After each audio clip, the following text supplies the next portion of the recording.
Hello po! If you are learning Tagalog, then you are in the right place. My name is Pat and I'm here to welcome you to the Tagalog Time video series and podcast where I will teach you conversational Tagalog. In my Tagalog lessons, we will break down grammar rules, we will learn common phrases that native speakers say, and we will practice so that you can feel confident speaking Tagalog to anyone you meet. Along the way, we will also talk about Filipino culture, history, and geography so that you can have some context to go along with the information we learn about the language.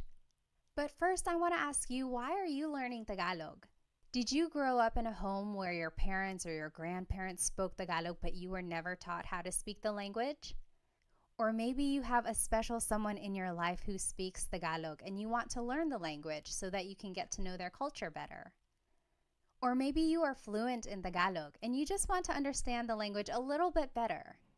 Whatever your reason is, I'm so glad you're here. We will start from scratch, get a good foundation on the language, and build our way up. A little bit about myself. I was born in Manila. My family moved to the United States when I was 2 years old. And growing up, my parents only spoke to me in Tagalog. The only time they spoke to me in English was if I was in trouble. They wanted to make sure that I understood that I was in trouble loud and clear, so they said it in English and in Tagalog. But for the most part, my parents only spoke to me in Tagalog.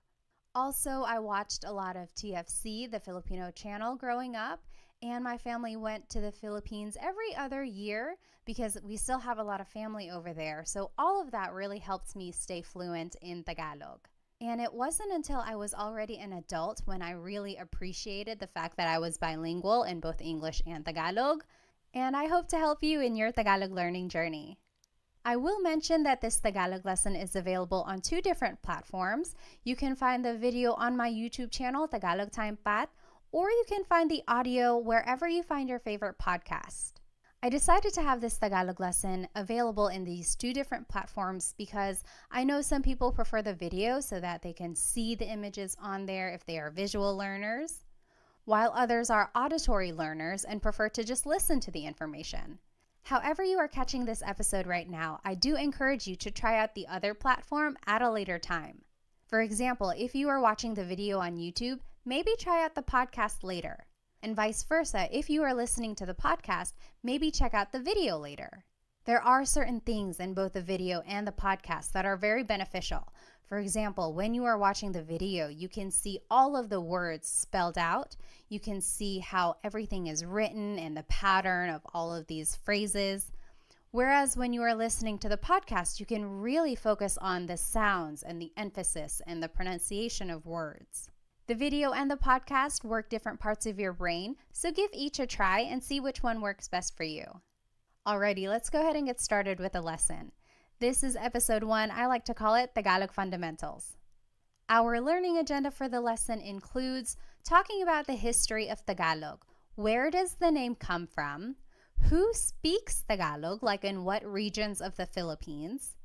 And what is the difference between Tagalog and Filipino? So Filipino is actually the national language of the Philippines. How is it different from Tagalog? We'll talk about that. Then we will learn some common introduction phrases so that you can have a conversation with someone you just met. And lastly, we'll do some practice questions and apply what we learned. Alrighty, this is a picture of a river. In fact, this is the Marikina River in Metro Manila. I will just describe it to you. In the back, there are some skyscrapers, really tall buildings. In fact, this is kind of what you would see in the Philippines whenever you visit a big city. So there's skyscrapers. Most of those are probably condos, probably office buildings for both domestic or local businesses as well as international businesses too. And then there's probably some shopping centers all mixed in there as well. Around those skyscrapers, you will see a lot of houses. So big cities are very populated. A lot of traffic can be seen there. However, throughout the city, you will find pockets of nature, like this river, or even parts of wooded areas, or even nature parks where families will often relax together. So what does a river have to do with Tagalog? Well, in Tagalog, the word river is ilog. And back in the day, those who lived near the river were called taga-ilog.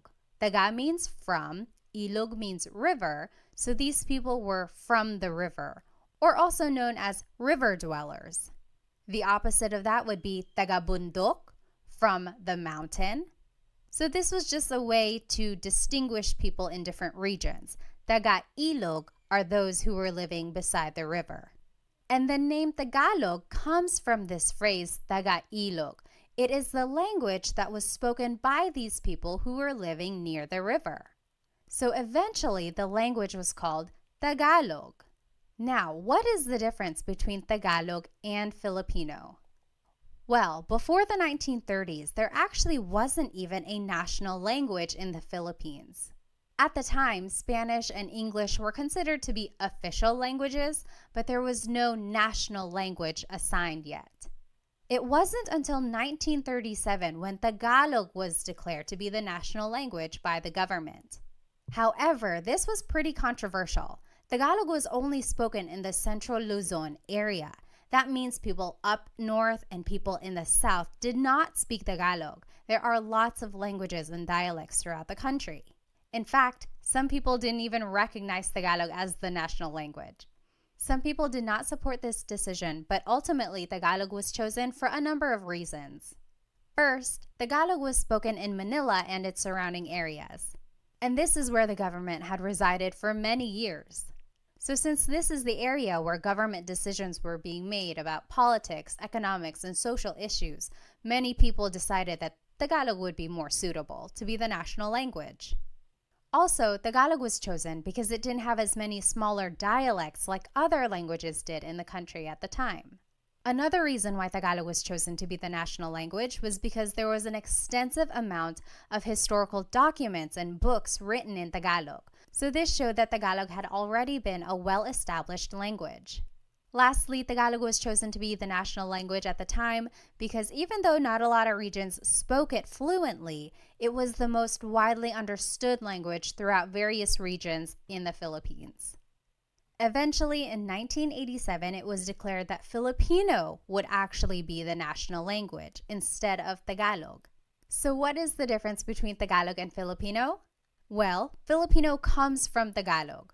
However, it includes loan words that are also commonly used, but come from Spanish, English, and other languages. For example, let's take the word dictionary. In Filipino, people would just say diccionario, dictionary.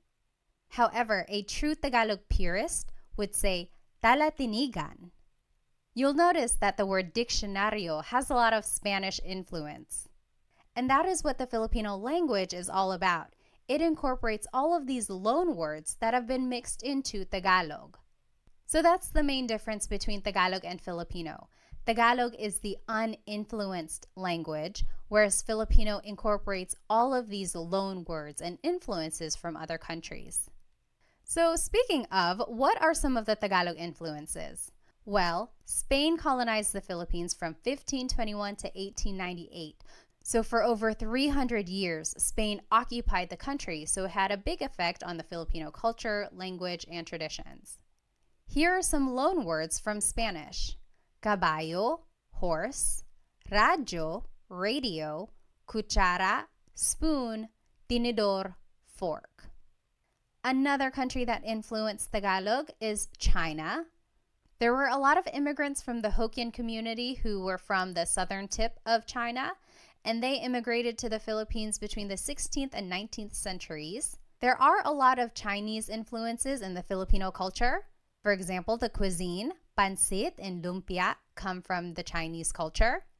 Also, beliefs in feng shui and other things like that come from Chinese culture as well. Here are some Tagalog words that were influenced by China. Hikaw, earring, susi, key, ate and kuya, so older sister and older brother. Those are some words from the Chinese culture. Next, America influenced Tagalog. America occupied the Philippines between 1898 and 1946. And here are some English words that have influenced Tagalog. Wais, wise, ballpen, pen, nurse, nurse, driver, driver. Also, Japan influenced Tagalog. They occupy the Philippines between 1942 and 1945, and here are some Tagalog words that were influenced by Japanese. Karaoke, katol, which is the incense or some smoke that's used to deter mosquitoes, and then tsunami. And again, this is what the Filipino language incorporates. It adds all of these words that have been borrowed from other countries into Tagalog, whereas Tagalog purists would use other words that were more used in pre-colonial times. All right, so now let's take a look at where Tagalog is spoken throughout the Philippines. There are three main island groups in the Philippines: Luzon, Visayas, and Mindanao. Luzon is up in the north, then Visayas is in the central area, and then Mindanao is way down in the south. Tagalog is spoken here in this central Luzon area, so it's more up there in the north. There are so many languages in the Philippines, and here are just some of them. Ilocano is spoken up there in the north, northern Luzon area. Tagalog again is the central Luzon area. Bicolano is in the southern Luzon area.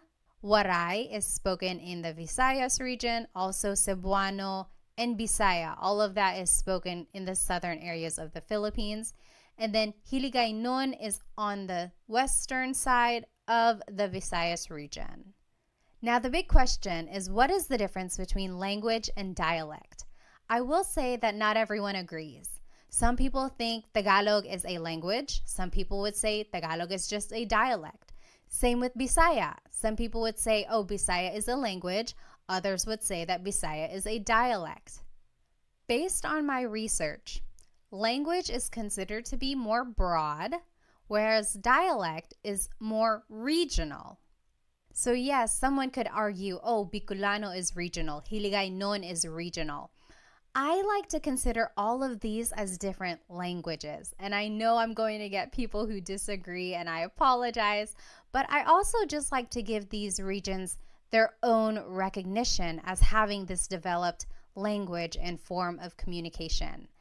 I've been corrected before. I've called it a dialect and someone said, no, actually it's a language, and vice versa. I've called it a language and people say, no, it's a dialect. I would encourage you to maybe do your research. You figure out what you want to call these different forms of communication and call it what you would like. I will call them languages. All right. Now let's take a look at where Tagalog is spoken all throughout the world. Well, just think about where Filipinos go. Wherever there are Filipinos, there's likely to be someone who speaks Tagalog. And Filipinos travel all around the world, either for their families, they want to be closer to people who have moved away, or maybe just for work. There are a lot of overseas Filipino workers, so Filipinos have moved everywhere, all around the world.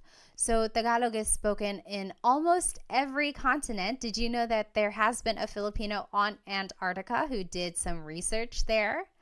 Other than that, they can be found in South America, Africa, North America, Australia, Europe, Asia, everywhere, really. So it is a very widespread language. In the United States, especially on the West Coast, like California, Nevada, Washington State, Tagalog is one of the most spoken languages in households, according to the U.S. Census. So good for you for learning Tagalog. It is a very useful language when you're meeting someone new. All right, so let's go ahead and learn some common phrases in Tagalog. If you want to say hello, how are you in Tagalog, it's Kamusta ka? Kumusta ka? So it's spelled K-U-M, kumusta ka. But sometimes you might hear some people say kamusta ka, like it's a K-A sound. Kamusta ka? So if you want to say hello, how are you, it is just one phrase, kamusta ka? All right, now here are some responses. If you're doing well, you can say mabuti naman.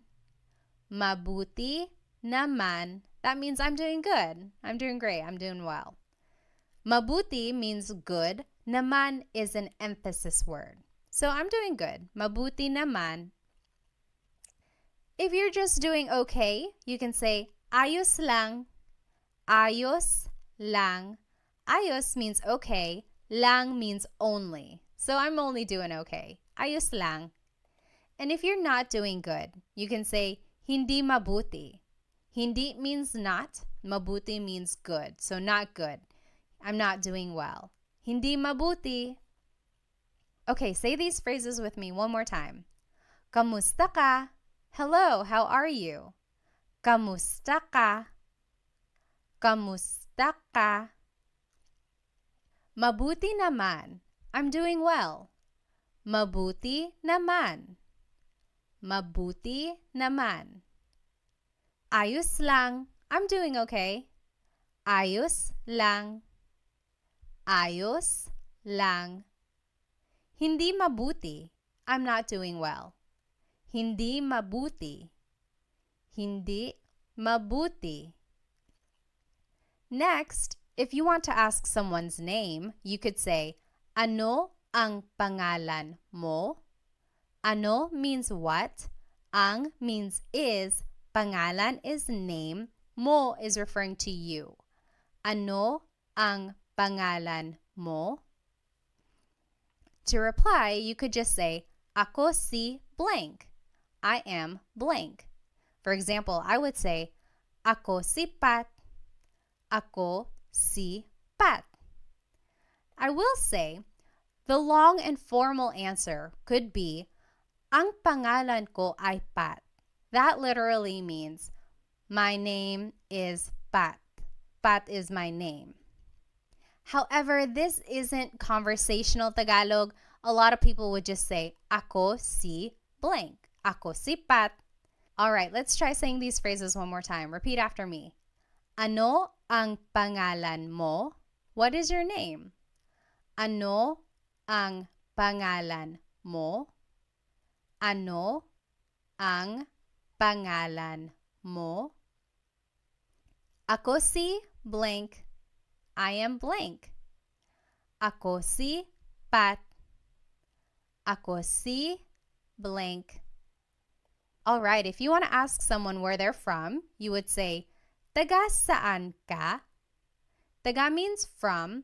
Saan means where. Ka is referring to you. Taga saan ka? Where are you from? Taga saan ka? To reply, you would say, taga blank ako. I am from blank. Taga means from. Ako means I am. Taga Manila ako. I am from Manila. Taga blank ako. All right, say these phrases with me one more time. Taga saan ka? Taga saan ka? Taga saan ka? Taga Manila ako. Taga blank ako. Taga blank ako. Next, if you want to ask about someone's age, you would say, ilang taon ka na? Ilang taon ka na? Ilan means how many. Taon means year. Ka is referring to you. Na means already. Ilang taon ka na? Ilang taon ka na? To reply, you would just say, blank ako. I am blank. 30 ako. I am 30. Blank ako. Usually, when someone is saying their age, they use Spanish numbers. So an 18-year-old might say, 18 ako. I am 18. But you could also say it in Tagalog or in English. 30 ako. Let's say these phrases one more time. Ilang taon ka na? Ilang taon ka na? Ilang taon ka na? Blank ako. 30 ako. Blank ako. The long form of your answer could be, ako ay 30 taong gulang. That literally means, I am 30 years old. Again, this is not so much conversational Tagalog. It's more common for someone to just say, 30 ako. Next, you can ask someone, ano ang trabaho mo? What is your job? Ano means what. Ang means is, trabaho means job, mo is referring to you. Ano ang trabaho mo? Ano ang trabaho mo? Your response would be, blank ako. So very similar to the last response. I am blank. I am a blank. For example, I could say, nurse ako, teacher ako. And here's just some vocabulary on some professions. Guro, teacher, nurse, nurse, doktor, doctor, abogado, lawyer. So you could say, guro ako, nurse ako. All right, say these phrases with me one more time. Ano ang trabaho mo? Ano ang trabaho mo? Ano ang trabaho mo? Blank ako, nurse ako, guro ako.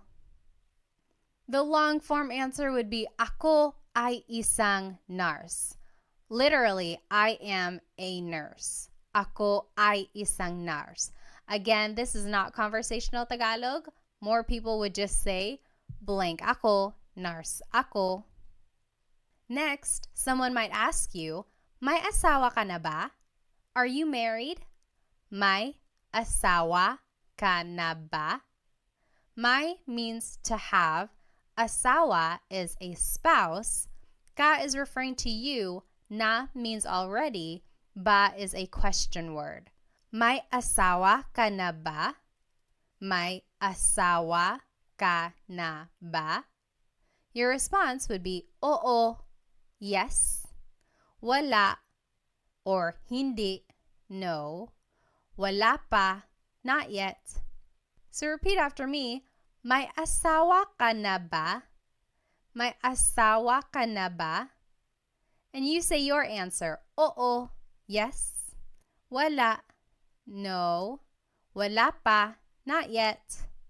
Next is a very similar question. May anak ka na ba? May means to have.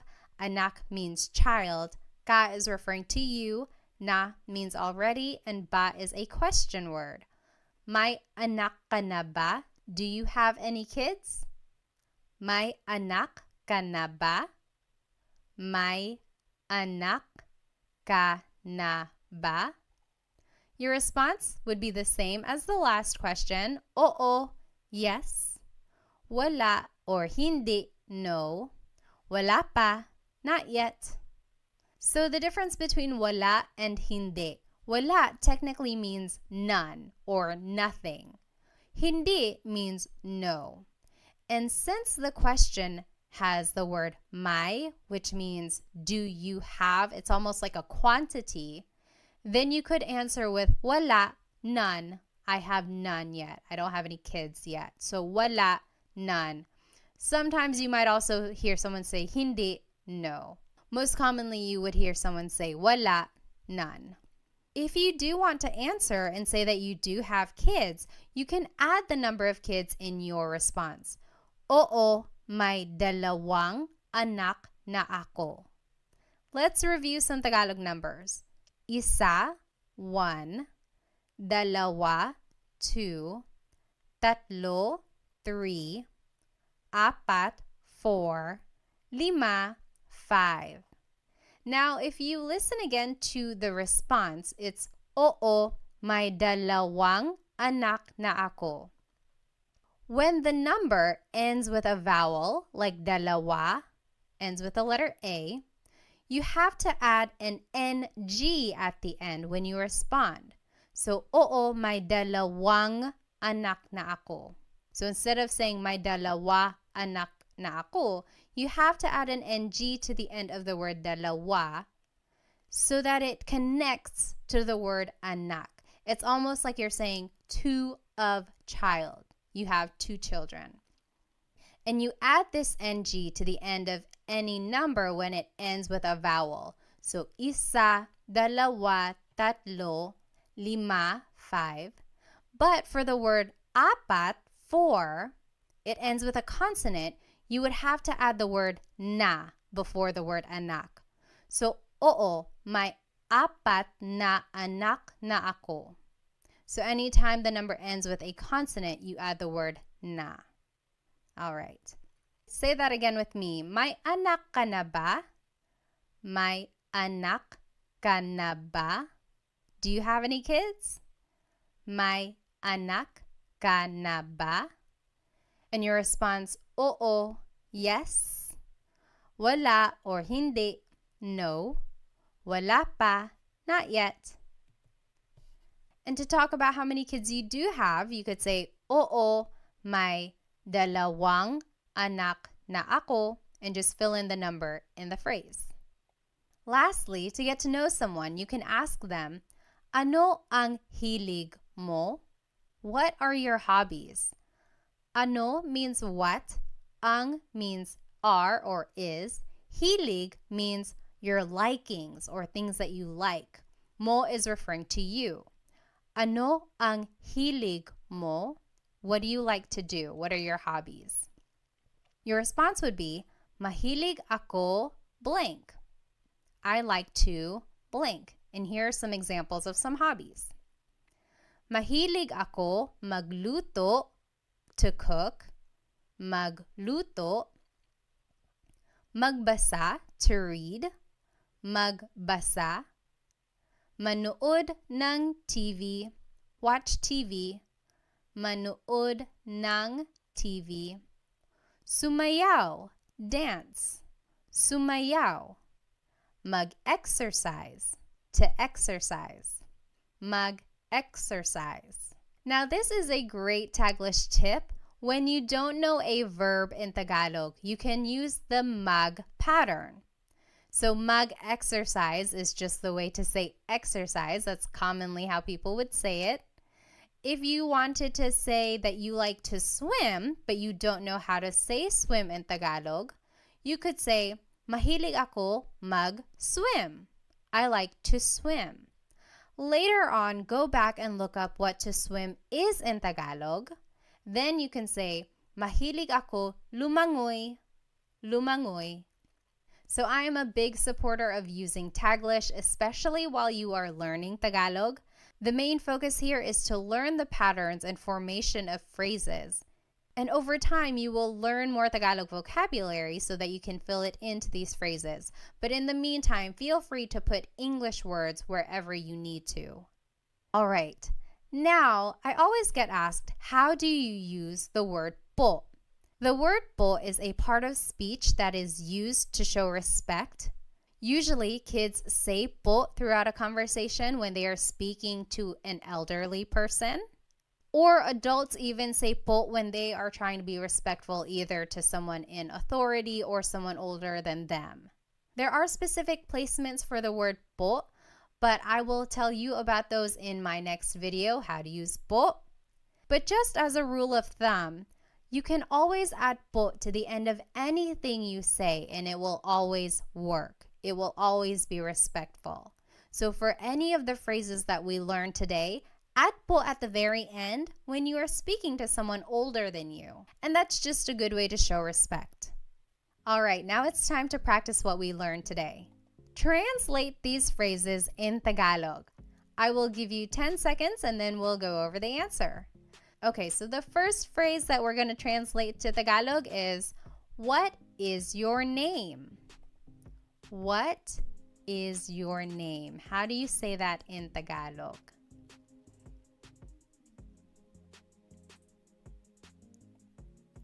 Ano ang pangalan mo? Ano ang pangalan mo? What is your name? Ano ang pangalan mo? Now, how would you reply in Tagalog? If someone asked you, ano ang pangalan mo? How would you reply in Tagalog?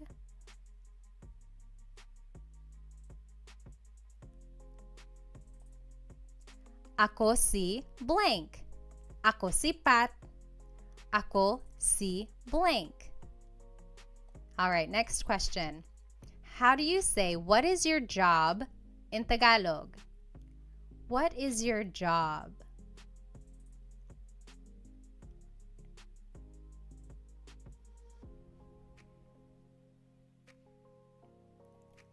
Ano ang trabaho mo?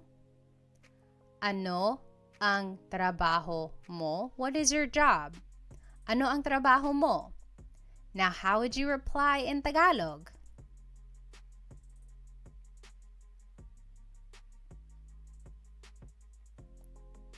Blank ako. I am blank. Nurse ako.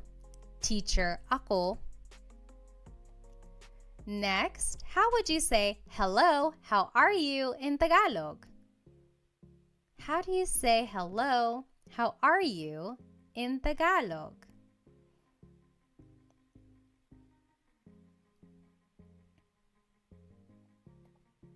Kamusta ka? Kamusta ka? Kamusta ka? Now, how would you reply in Tagalog? Remember, there are 3 different responses that you could say. How would you reply to kamusta ka?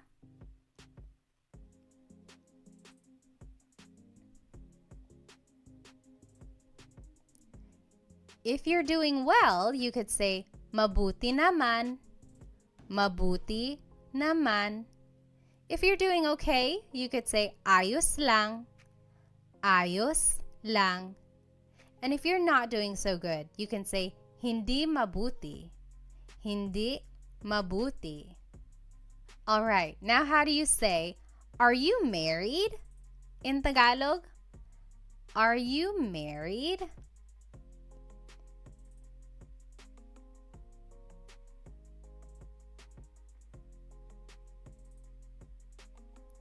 May asawa ka na ba? May asawa ka na ba? Are you married? May asawa ka na ba? Now, how would you reply in Tagalog? Remember, there are 3 different types of responses you can give to this question. May asawa ka na ba?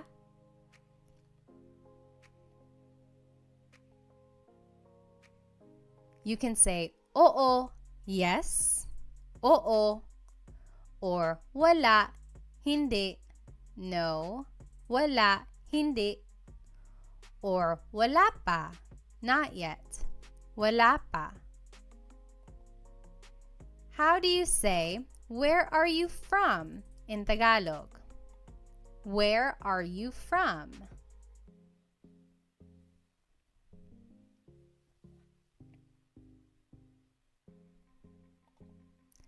Taga saan ka? Taga saan ka? Where are you from? Taga saan ka? Now, how would you reply in Tagalog?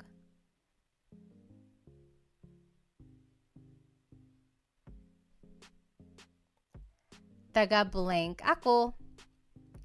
Taga Manila ako. I'm from Manila. Taga blank ako. All right, how would you ask, how old are you in Tagalog? How old are you?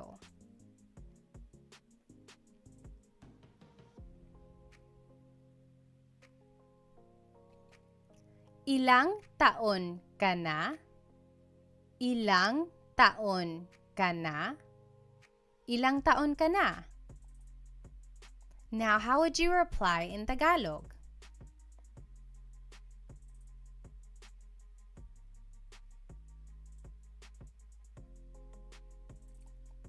You can say blank ako. For example, I would say 30 ako. So blank ako. All right, next question. How would you ask, do you have any kids? Do you have any kids in Tagalog?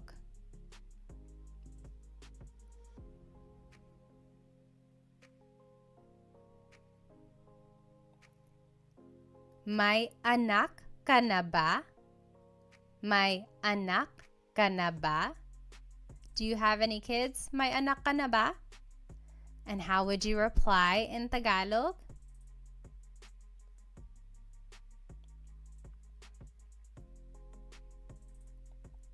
You can say, oo, yes. Wala or hindi, no. Wala pa, not yet. And if you wanted to be specific and say how many kids you do have, it would be my blank anak na ako. May dalawang anak na ako. I have 2 kids. Or may apat na anak na ako. I have 4 kids. So that would be the sentence structure if you wanted to say how many kids you do have. Lastly, how would you ask someone, what are your hobbies in Tagalog? What are your hobbies?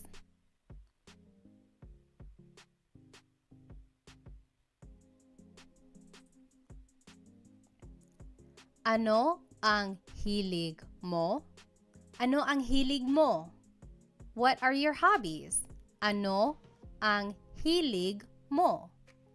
And how would you reply in Tagalog? Mahilig ako. I like to. Mahilig ako magluto, to cook. Magluto. Magbasa, to read. Magbasa. Manood ng TV, to watch TV. Manood ng TV. Sumayaw, to dance. Sumayaw. Mag-exercise, to exercise. Mag-exercise. And remember, you can always use a Taglish tip. If you don't know a verb in Tagalog, just say it as a mag verb. Mahilig ako mag-swimming. Mahilig ako mag-shopping. And later on, go back and try to figure out what these words are in Tagalog. So to swim is lumangoy. Mahilig ako lumangoy. All right, we learned a lot today. We learned about the history of Tagalog. We learned where it's spoken and some influences of it. Then we learned some common phrases that hopefully you can start using when you meet someone new. And then we practiced. I encourage you to maybe write these phrases down on a note card. Write the English translation on one side and the Tagalog translation on the other side, and then just review them throughout the day. Practice really does make perfect. Try using these phrases to a native speaker that you know, or if you don't have anyone you can speak to right now, really try practicing these note cards on your own. And a lot of people I meet get really nervous about their accent.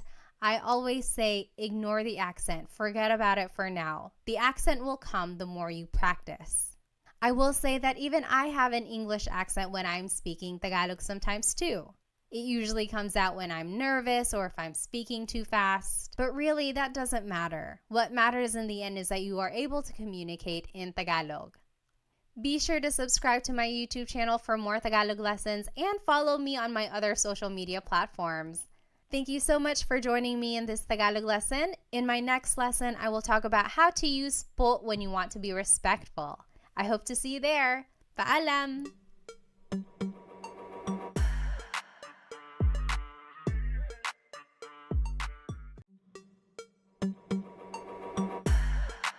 Hello po! Welcome to another episode of Tagalog Time. In today's Tagalog lesson, we will learn how to use the word po. If you have ever listened to a Tagalog conversation, specifically between two people who have a significant age gap, maybe a younger person and an older person, then you have likely heard them use the word po. So what is this word? Why is it used when people are speaking Tagalog? And how do you use it? We will go over all of that in today's episode. So today's lesson agenda will be all about the word po. We will go over the who, what, where, when, why, and how of using it. We will talk about the history of it, where it probably came from. We will learn all of the different placements for it, and then we will practice where to put po in certain phrases at the end of the lesson. So first things first, what is po?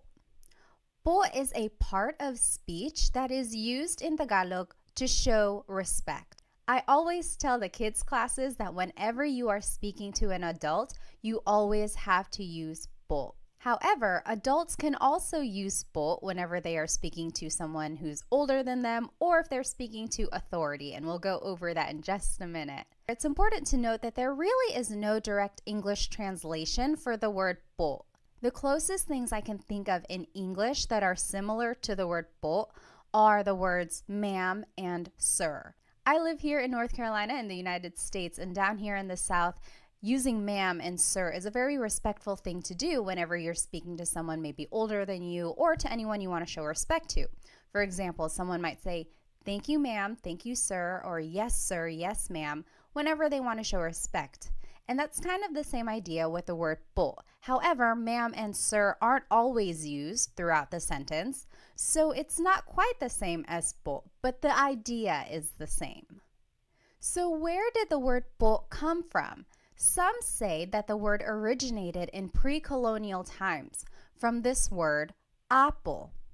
Now don't get confused, it's not the word apo, which means grandchild, but it's the Tagalog word apo, and it means Lord. But in pre-colonial times, and even in indigenous communities today, those who are well respected in the community were referred to as apo. That was kind of their title. That's what they were called. Just to tie it in with some current events, you might know the name Apo Wang Od. She was recently on the cover of Vogue, and she was the oldest woman to be on the cover of the magazine.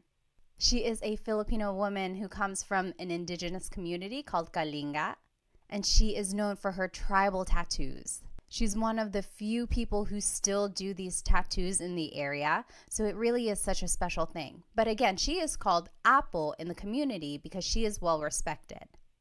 And so with the word po, people think that it comes from this word apo. For example, back in the day, someone might have said, "Oo, apo," yes, Lord.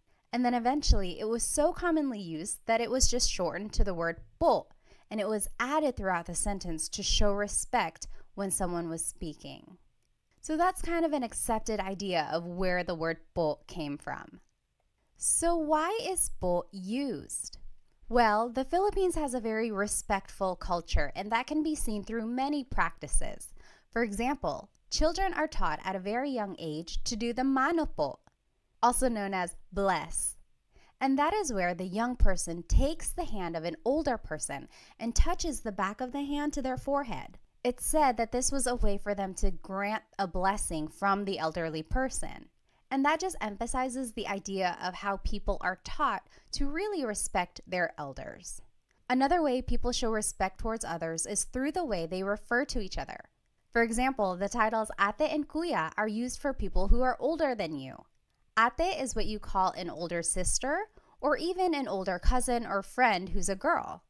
These are usually someone who's just a little bit older than you, not too much older, otherwise they would be tita and tito. But if they are just like one generation older than you, then they would be considered your ate. Same with the name kuya.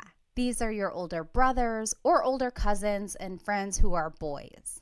For example, if I am older than you, you could call me Ate Pat. Your older cousin might be Kuya Sam, and so on. So again, these titles just show how respect is embedded in the family and community unit. As I mentioned, kids are taught to say po whenever they are speaking to their elders. So their parents, their aunts and uncles, their grandparents. However, it's important to note that adults also use the word po whenever they are speaking, of course, to their elders, so maybe their grandparents or their parents, but also to anyone in authority, so bosses or police or priests or doctors. So anyone they want to be respectful to, they would say po. When and where is the word po used? It can be used anytime, whether you are just at home with your family, or if you're at the grocery store, or if you're at work, it's always appropriate whenever you want to show respect. Other than using the word po personally with your family, you might also hear the word po in hospitality settings. So for example, at hotels and restaurants. You will likely hear the staff speaking to you with the word po. And that again is just a way to show respect because you are a guest in that area. And that is just a way for them to be professional and respectful. All right, so how do you use the word po? Before we jump into the proper placements of po, let's go over some common Tagalog phrases that we can use as a reference. So first, the basic way to say hello and how are you in Tagalog is just kamusta ka, kumusta ka. To reply, you can say mabuti naman, I'm doing well. Mabuti naman. Or if you're just doing okay, you can say ayos lang, ayos lang. And if you're not doing well, you can say hindi mabuti, hindi mabuti. Say these phrases with me one more time. Kamusta ka? Hello, how are you? Kamusta ka? Mabuti naman. I'm doing well. Mabuti naman. Ayos lang. I'm doing okay. Ayos lang. Hindi mabuti. I'm not doing well. Hindi mabuti. Next, if you want to ask for someone's name, you can say, ano ang pangalan mo? Ano ang pangalan mo? Your response would be, ako si blank. I am blank. I would say, ako si Pat. Ako si blank. Next, if you want to ask where someone is from, you can say, taga saan ka? Where are you from? Taga saan ka? To reply, you can say, taga blank ako. I am from blank. Taga Manila ako. Taga blank ako. Let's say these phrases one more time. Ano ang pangalan mo? What is your name? Ano ang pangalan mo? Ako si blank. I am blank. Ako si Pat. Ako si blank. Taga saan ka? Where are you from? Taga saan ka? Taga blank ako. I am from blank. Taga Manila ako. Taga blank ako. Next, if you want to ask how old someone is, you can say, ilang taon ka na? How old are you? Ilang taon ka na? To reply, you can say, blank ako. I am blank. 30 ako. Blank ako. Next, if you want to ask about someone's job, you can say, ano ang trabaho mo? Ano ang trabaho mo? To reply, you can say, blank ako. I am a blank. Nurse ako or teacher ako. Let's say these phrases one more time. Ilang taon ka na? How old are you? Ilang taon ka na? Blank ako. I am blank. 30 ako. Blank ako.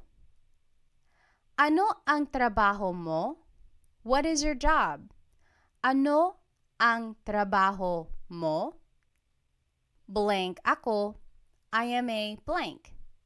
Nurse ako. Blank ako. Alright, so we learned some common phrases. Now let's see where po would go in these phrases. First, the most common placement for po is that it is the second word in the sentence. For example, saan po ang CR? Saan means where, po is a sign of respect, ang means is, CR stands for comfort room. It's what they call the bathroom in the Philippines sometimes. So saan po ang CR means where is the bathroom? So po is the second word in this question. Another example is natutulog po siya. Natutulog means sleeping. Po is a sign of respect. Siya means he or she. It's gender neutral. So we would have to find more of the context clues about this phrase. But this essentially means he or she is sleeping. Natutulog po siya. Again, po is the second word in this phrase. The second rule for the word po is that it goes after the words ko, which means I, or na, which means already. So if either of these words appear in a phrase, po would go after that word, ko or na. For example, nakita ko po yung kotse. Nakita means saw. Ko means I. Po is a sign of respect. Yung means the. Kotse means car. So, I saw the car. Nakita ko po yung kotse. Po is after the word ko. Another example, kumain na po ako. Kumain means ate. Na means already. Po is a sign of respect. Ako means I. So, I already ate. Kumain na po ako. Po goes after the word na. Lastly, po goes after a set phrase. For example, maraming salamat po. Thank you very much. Maraming salamat po. Also, it can go after the phrase magandang umaga po. Good morning. So these are just some set phrases and po goes after them. I will note that if you don't remember these po placements, you can always add po at the end of anything you say, and it will always work. It will be respectful. It might not be the most common placement for the word po, but it does the job. So if you don't remember that po goes after the word ko or after the word na, just add it to the end of the phrase and you will be respectful. And that's the ultimate goal. All right. Now let's talk about po pronouns. This is very important. Whenever we are using the word po, you have to change the singular you pronoun to the plural you pronoun. For example, the word mo turns into the word nyo. The word ko turns into the word kayo. Depending on the sentence, mo means you or your, and ko means I or my. And these are singular pronouns. So anytime you are using the word po, you have to use the plural you pronoun, nyo and kayo, respectfully. And they do this in other languages as well. They do this in French. I took 5 years of French between high school and college. And anytime you refer to someone in a respectful way, you have to use the plural you pronoun. And you do this even if you are just speaking to one person. So that can get a little confusing. People always ask, so if I'm only speaking to one person, but I'm still using the word po, I still have to refer to them in the plural you? Yes, you do. So anytime you are trying to be respectful and you are using the word po, you have to use the plural you pronoun. And we will see how that works in these examples. So just to review the common phrases we just learned, kamusta ka? Hello, how are you? Mabuti naman, I'm doing well. Ayos lang, I'm doing okay. Hindi mabuti, I'm not doing well. Now, if we want to be respectful, let's see where po would go in these phrases. Kamusta ka turns into kamusta po kayo. So po is the second word in this question. And then ka becomes kayo. So that is an example of where the singular you pronoun becomes a plural you pronoun. So kamusta ka becomes kamusta po kayo. Next, mabuti naman becomes mabuti naman po. So that's just a set phrase. It would go at the end of that. Very similar, ayos lang becomes ayos lang po. Again, it just goes at the end because it's a set phrase. And then lastly, hindi mabuti becomes hindi mabuti po. Again, that's just a set phrase. You might hear someone say, hindi po mabuti. I've heard that before, so it can also be the second word in this phrase, hindi po mabuti. But since it's a set phrase, I would add it to the end, hindi mabuti po. So those are some examples of where po would go. Just some more common phrases. Let's review. Ano ang pangalan mo? What is your name? Ako si Pat. I am Pat. Taga saan ka? Where are you from? Taga Manila ako. I am from Manila. Now let's see where po would go in these phrases. Ano ang pangalan mo becomes ano po ang pangalan nyo? So po is the second word here, goes right after the word ano. And then mo becomes nyo. So again, the singular you pronoun becomes a plural you pronoun. Next, ako si Pat becomes ako po si Pat. Po is the second word in this phrase. Taga saan ka becomes taga saan po kayo. So this po placement does not really fall into any of the three major placements that we learned.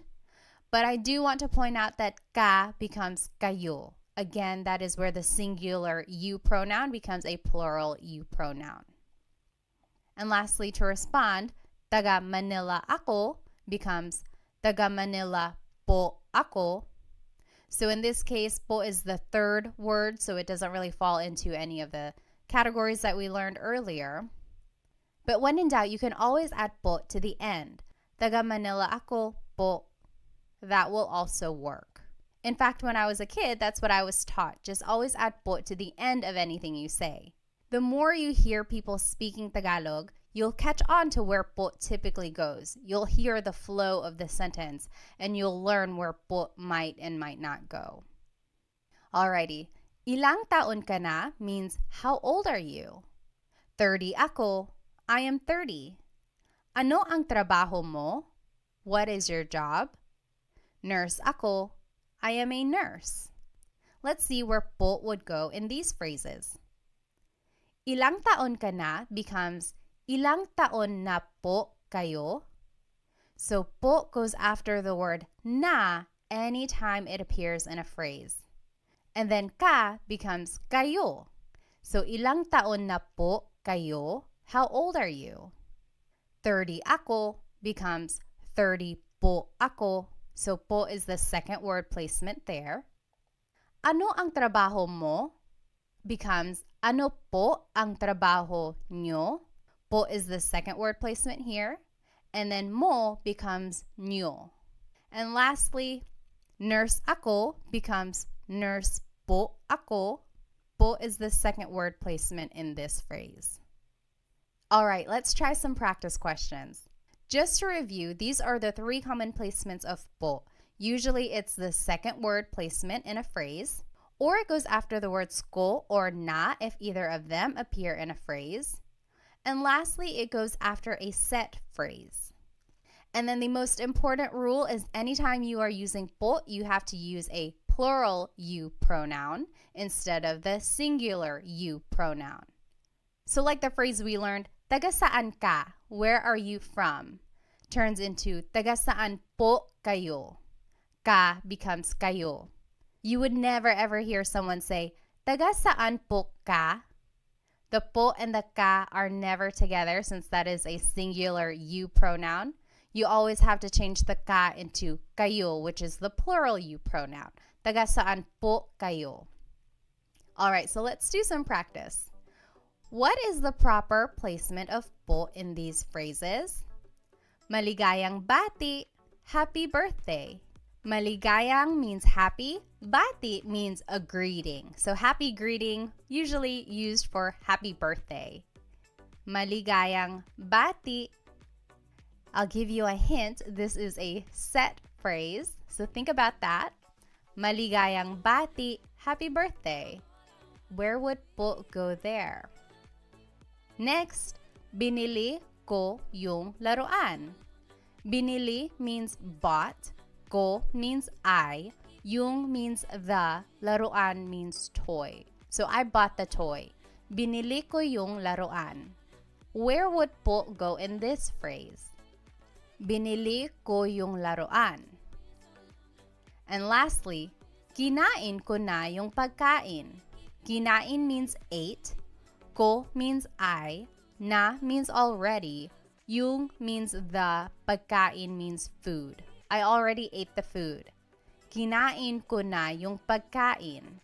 Where would po go in this phrase? Take a minute and try to think of where you would put po in these phrases.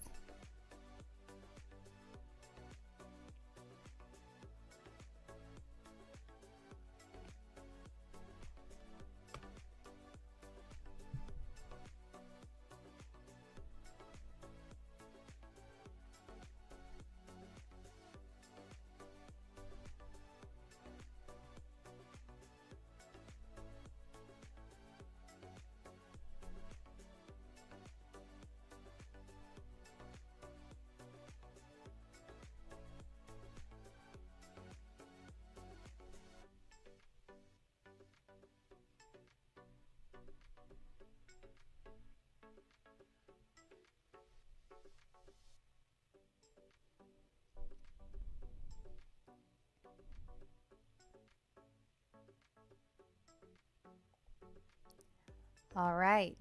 Maligayang bati becomes maligayang bati po. So that is a set phrase, so po would just go at the end of that. Maligayang bati po. Next, binili ko yung laruan. I bought the toy. Becomes, binili ko po yung laruan. Po would go after the word ko in this phrase. Lastly, kinain ko na po yung pagkain. So remember, one of the rules was it goes after the word ko or na if either of them appear in the phrase. What if they both appear in the phrase? It would just go after both of them.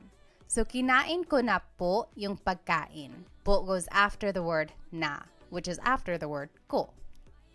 So did you get it right? I hope you did. It does take some practice, but remember you can always add po to the end of your sentence. All right, so just a quick note. What is the difference between po and ho? For example, someone might say ano po, which means what? Someone else might say ano ho, which also means what? What is the difference between po and ho? Well, both are a sign of respect. They have the same placement rules that we just learned. However, ho is considered to be a little bit more informal and po is formal. Some people might use the word ho when they are speaking to an elderly person who is not really close to them or a stranger who they don't really know well. For instance, some people use the word ho when they are speaking to an older person who they don't really know very well. So maybe an older stranger or just an older acquaintance, they might use the word ho. Whereas po is really saved for older people in their family, people they really know and want to formally respect. I personally don't use the word ho very often. I just use po for everyone when I want to be respectful. However, I have heard people use the word ho whenever they're speaking to someone kind of informally but also still respectful. You might hear it in movies or Filipino shows or things like that. Just know that it is equivalent to the word po but just a little bit less formal.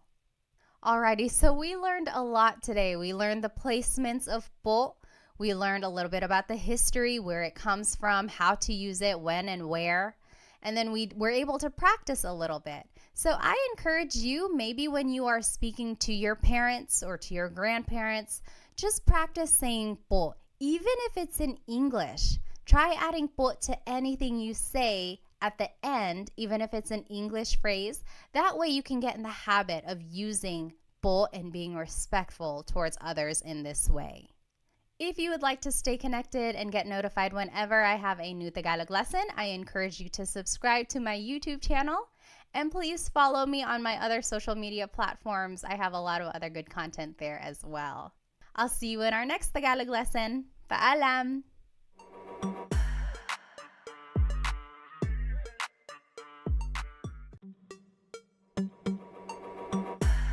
Hello, hello!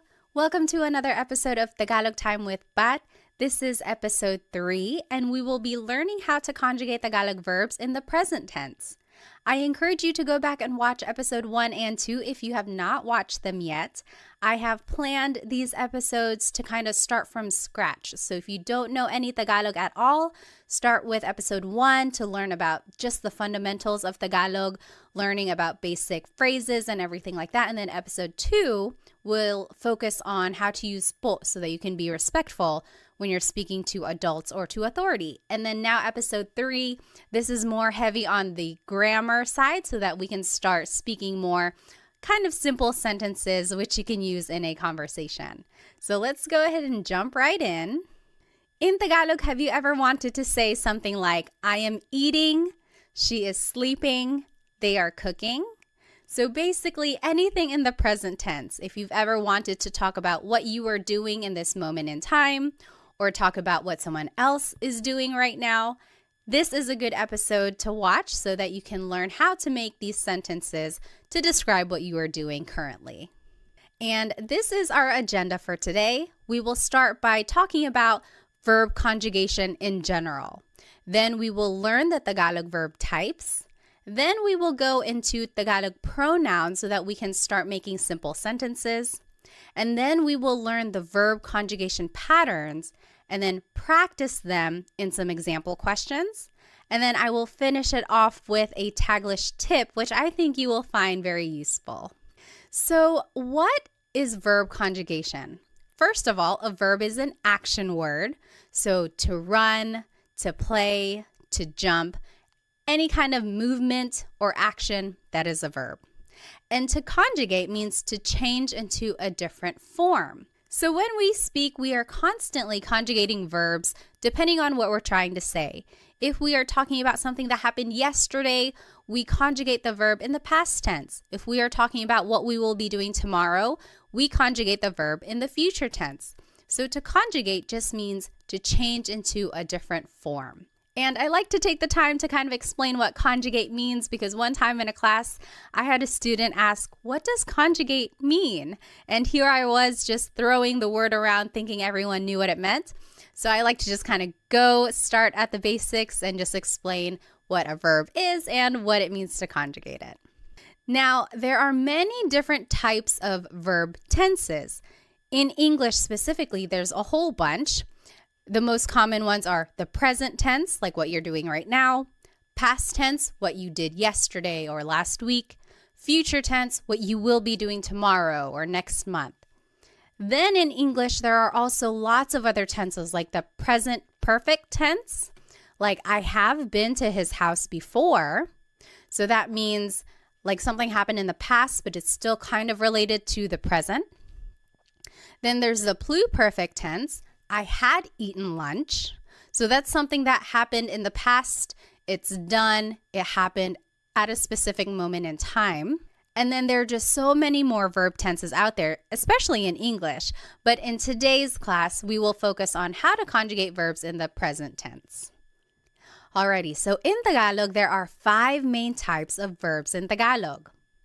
Mag, ma, in, and e verbs. Now, what makes them different is that some verbs are actor-focused, and some are object-focused, and some are both. So what does that mean? An actor-focused verb means that the subject is doing the action. For example, the boy is playing. Here, the subject is the boy, and he is doing the action. He is playing. Whereas in an object-focused verb, the action is being done to the subject. For example, wash the dishes. Here, the subject are the dishes, and they are being washed. So the action is being done to the subject. So that's the difference between an actor and an object-focused verb, and the difference between them will be important when we are determining the type of sentence that we're going to make. So we'll see that more in the examples later on. Alrighty, so speaking of subjects, let's learn some subject pronouns. Ako means I. Ka means you singular, so it's just you by yourself, one person. Siya means he or she. And I want to point out that siya is gender neutral. That means you have to listen for the context of the sentence to determine who that person is talking about. And also, take a look at the spelling. It looks like it should be pronounced siya, but it's actually pronounced siya. There are some regions in the Philippines that might pronounce it siya, but for the most part, in the Central Luzon, Tagalog-speaking areas, it's pronounced siya. Next, sila is they. Tayo is we inclusive. Kami is we exclusive. So in Tagalog, it's interesting. There are 2 types of we.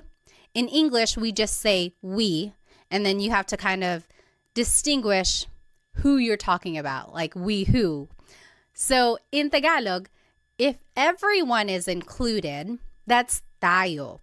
So you and me and everyone in the room, we are all eating, kumakain tayo. That's inclusive because everyone is doing the action. Whereas if it were me and my husband Chris, we are eating, that would be kumakain kami. That's exclusive because you're not included. I'm just kind of telling you about it. kumakain kami, we are eating. And then lastly, kayo is you plural. So you all, that's you plural, kayo. Okay, now the simplest sentence structure is verb plus pronoun. If we take a look at the verb to cook, in Tagalog it's magluto. So if you want to say I am cooking, it's nagluluto ako. Or you could say nagluluto ka, you are cooking. Nagluluto siya, he or she is cooking. Nagluluto sila, they are cooking. Nagluluto tayo, we are cooking, inclusive. Again, that's you and me and everyone in the room. We are all cooking together. Everyone is included. Nagluluto tayo. Versus nagluluto kami. Me and my husband Chris, we are cooking. That's exclusive.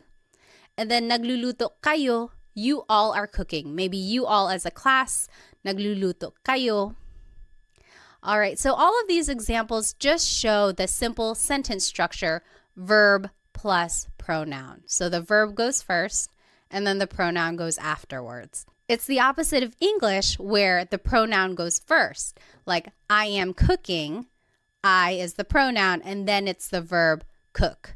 So in Tagalog, it's the opposite, verb plus pronoun. All right, so one important thing about Tagalog verbs is that they all have a root word, and then something is added to them to conjugate it to a different tense. So an affix or an infix is added to the word to change it into a different tense.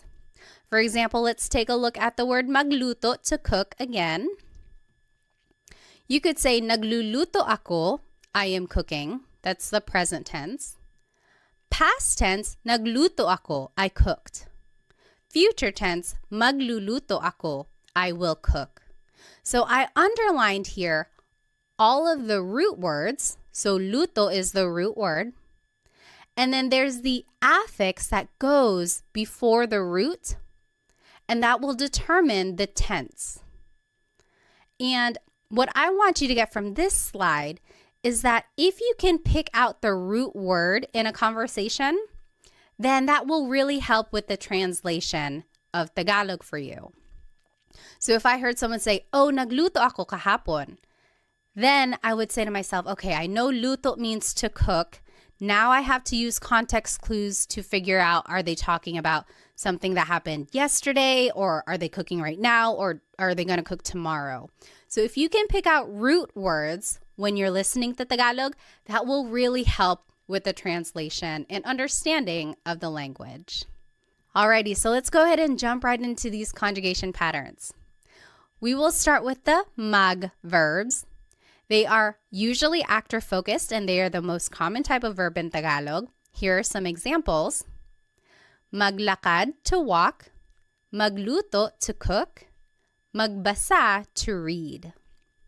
Now, in the present tense, if you want to conjugate a mag verb in the present tense, here is the pattern. It's the affix nag, then it's the repeated first syllable, and then it's the root. For example, maglakad becomes naglalakad. Here's the affix nag, then there's a repeated first syllable, and then the root. Naglalakad ako, I am walking. Naglalakad sila, they are walking. Alrighty, let's take a look at magluto, to cook. In the present tense, it becomes nagluluto. Here's the affix nag, then there's the repeated first syllable, and then the root. Nagluluto sila, they are cooking. Nagluluto. Lastly, magbasa, to read. It becomes nagbabasa. Here's the affix nag, then there's a repeated first syllable, and then the root. Nagbabasa ako, I am reading. So that is how you would conjugate a mag verb in the present tense. Let's take a look at ma verbs. They are very similar in their pattern. These are usually actor focused, and here are some examples. Maligo, to shower. Matulog, to sleep. Manood, to watch. In the present tense, if you want to conjugate a ma verb, here's the pattern. Now the affix is na, then it's the repeated first syllable and then the root. So maligo, to shower, will be naliligo. Naliligo ako, I am taking a shower. Naliligo siya, he is taking a shower. You jot it down on your paper. What do you think matulog and manood will be in the present tense? And feel free to pause the video if you need. All right, matulog in the present tense, to sleep, is going to be natutulog. The affix is na, then there's a repeated first syllable, and then the root. Natutulog ako, I am sleeping. Natutulog. Manood, to watch, will be nanonood. Nanonood sila. They are watching. Affix is na, then there's a repeated first syllable, and then the root, nanonood. So mag and ma verbs have a very similar pattern. The only difference is that affix in the beginning. Now let's take a look at verbs. These can be actor or object focused, depending on the context. And here are some examples. Kain is to eat. Takbo is to run. Tawa is to laugh.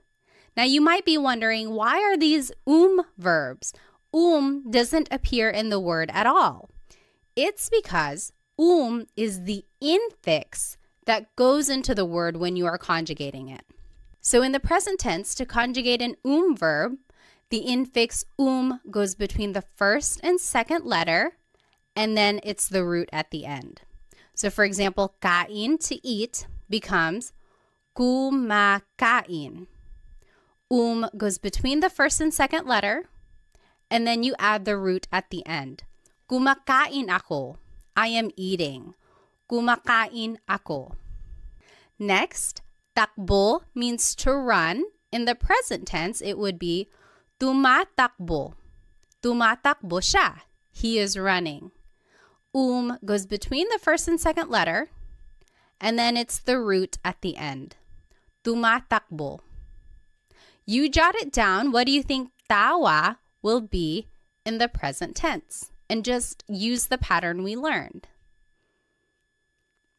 In the present tense, tawa, to laugh, will be tumatawa. Goes between the first and second letter, and then the root goes at the end. Tumatawa sila. They are laughing. Tumatawa. Alrighty, now let's move on to verbs. These are also object focused. And here are some examples. Gamit means to use. Walis means to sweep. It has a very similar pattern to verbs. The only difference now is that the infix in goes between the first and second letter, and then it's the root. So gamit, to use, in the present tense becomes ginagamit. In goes between the first and second letter, and then it's the root.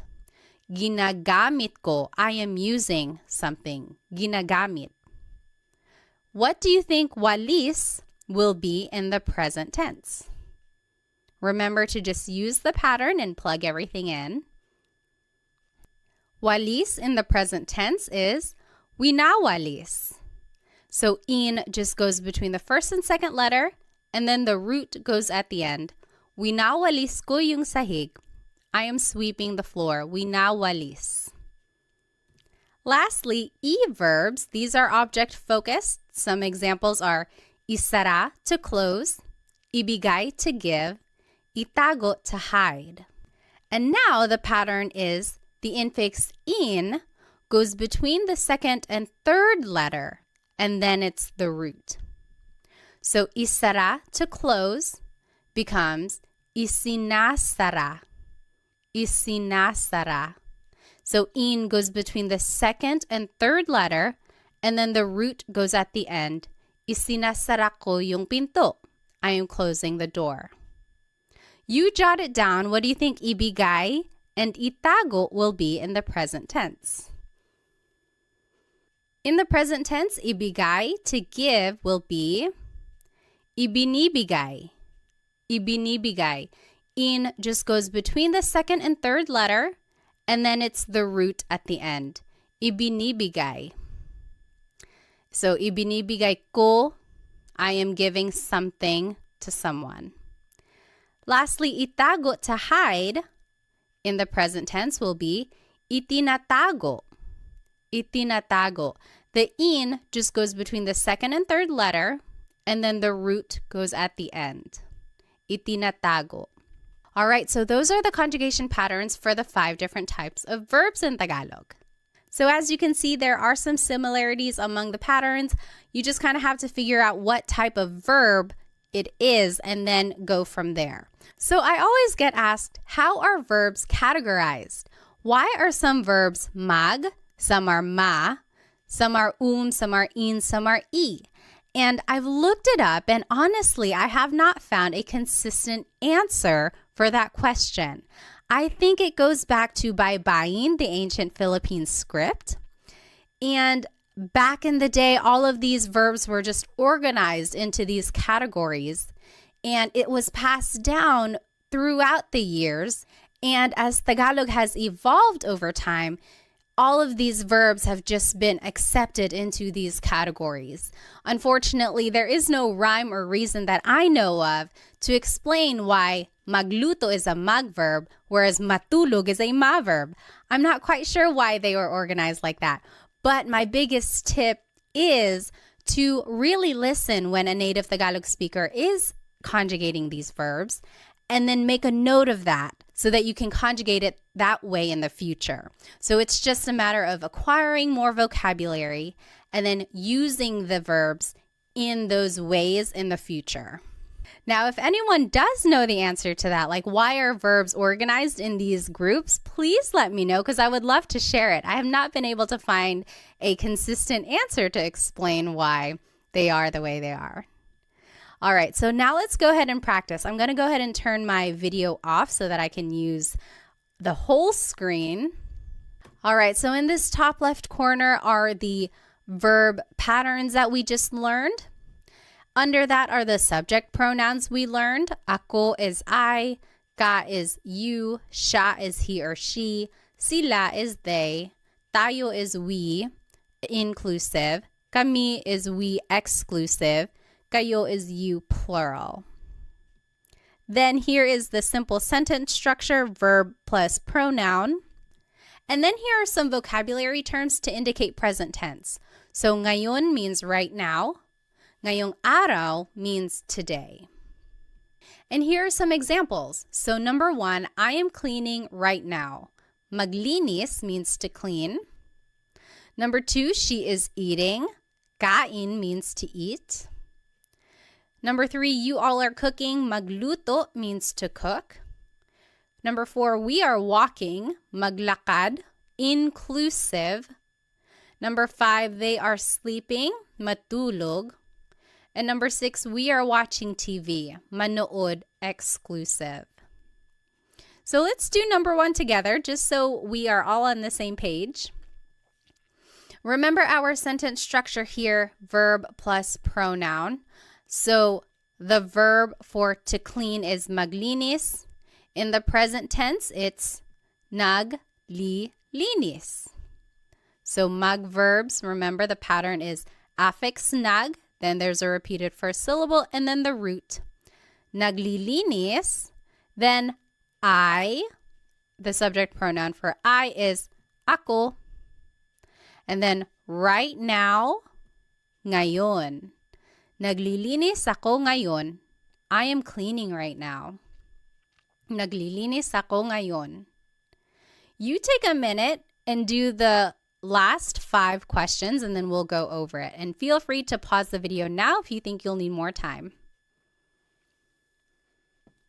All right, so let's go ahead and do number 2. She is eating. Kumakain siya. Remember, kain is an verb. So the pattern for verbs is the infix goes between the first and second letter, and then it's the root. Kumakain siya. Number 3, you all are cooking. Nagluluto kayo. Nagluluto kayo. Number 4, we are walking. Naglalakad tayo. So remember, inclusive means everyone is doing the action.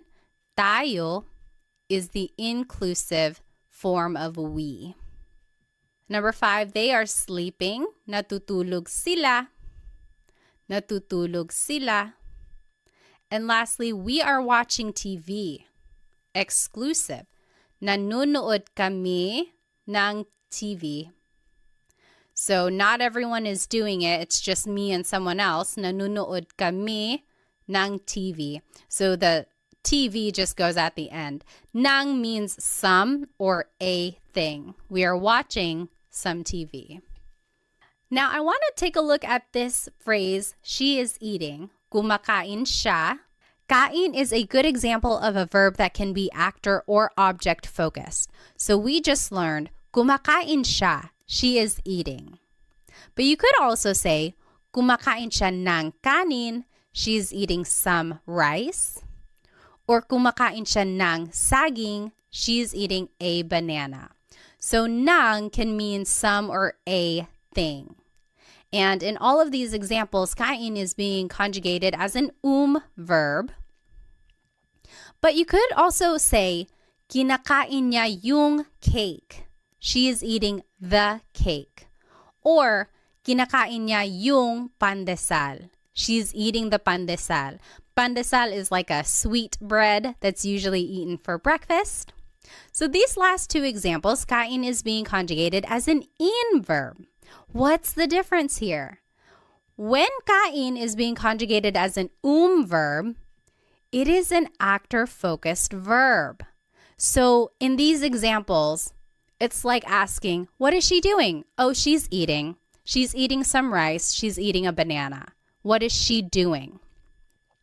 Versus when it's an object-focused verb, it's almost like you're asking, what is she eating? Oh, kinakain niya yung cake. She's eating the cake. Or kinakain niya yung pandesal. She's eating the pandesal. So when it's an actor-focused verb, it's more answering the question, what is she doing?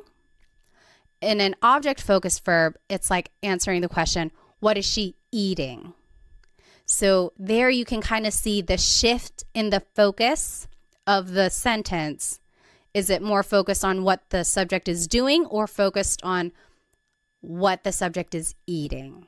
So I think that's very interesting how the verbs can take on a different kind of focus depending on the context of your sentence. All right, so let's go back to the examples we just did.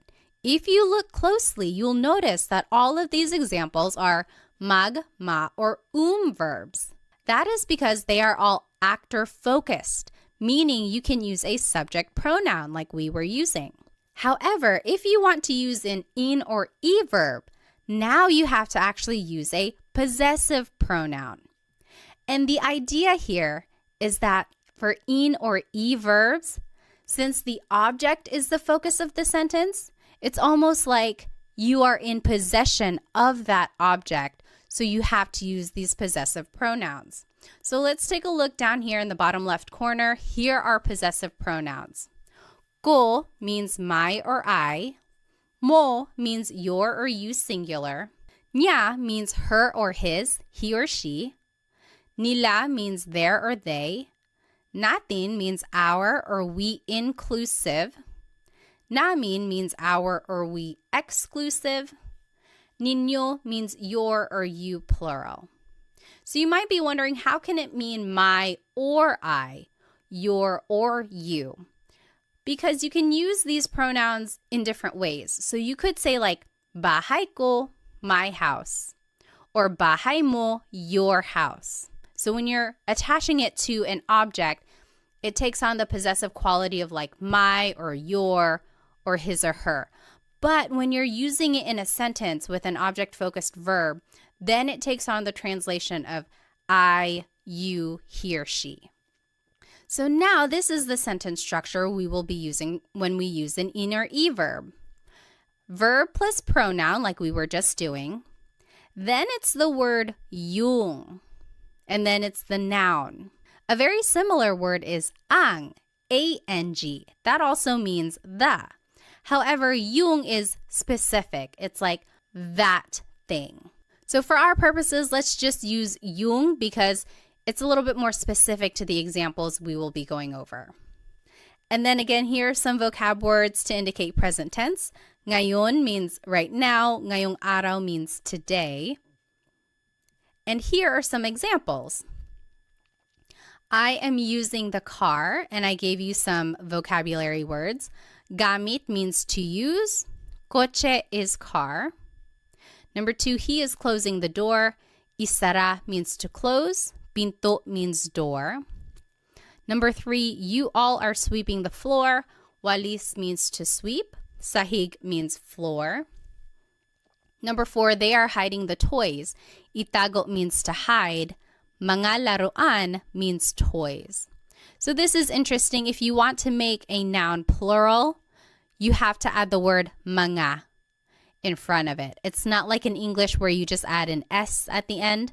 To make a noun plural, you have to add this word mga. So let's do the first one together. Just so we're on the same page, keep an eye on your new sentence structure here, verb plus pronoun, then yung, then the noun. So I am using the car. Gamit is to use. In the present tense, it's ginagamit. Remember, the in just goes between the first and second letter, and then it's the root. Ginagamit, and then the pronoun I in the possessive pronoun is ko. And then yung car is kotse. Ginagamit ko yung kotse. I am using the car. Ginagamit ko yung kotse. So as you can see, we just kind of plugged everything into this sentence structure. And then we also used the pattern that we learned for these different types of verbs. So go ahead and take a minute. You do the last 3 examples and then we'll go over it. Feel free to pause the video if you need. All right, let's do number 2. He is closing the door. Isinasara niya yung pinto. Isinasara niya yung pinto. So the pattern for E verbs, the in just goes between the second and third letter, and then it's the root. He, as a possessive pronoun, is niya. Yung pinto, the door. Number 3, you all are sweeping the floor. Winawalis nyo yung sahig. Winawalis nyo yung sahig. And then lastly, they are hiding the toys. Itinatago nila yung mga laruan. Itinatago nila yung mga laruan. So it really is just a matter of plugging everything into the sentence structure and then using the patterns that we learned for these different verbs. And the trickiest part really is trying to remember that for actor-focused verbs like magma and verbs, you can use subject pronouns. But then for in and e verbs, you have to use possessive pronouns. And again, it's because it's almost like you or the subject are in possession of that object. Alrighty, so let's take a look at this verb walis. This is another example of where it can be an actor or object-focused verb. We learned winawalis ko yung sahig. I am sweeping the floor. That's an in verb. The focus is on the object, sahig. What are you sweeping? I'm sweeping the floor. Winawalis ko yung sahig. But you could also say nagwawalis ako. I am sweeping.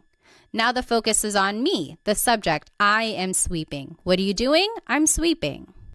So here, when it's an in verb, it's an object-focused sentence. Versus when it's a mag verb, it's an actor-focused sentence. So very interesting there.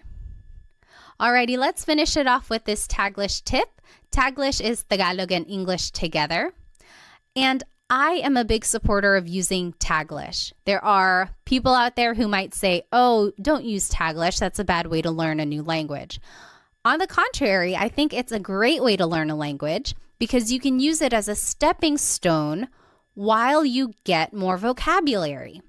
So you don't want to rely on Taglish forever. The idea is that hopefully over time you can get more vocabulary and learn how to say the whole phrase in Tagalog. But in the meantime, let's learn this Taglish tip, and I think you can use it every day. So let's take a look at these examples. I am driving, she is swimming, they are jumping. We didn't learn how to say to drive, to swim, or to jump. We didn't learn those verbs.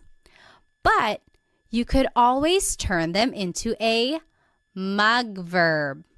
So mug plus the English verb, and then you could just conjugate it in the present tense using the pattern we learned.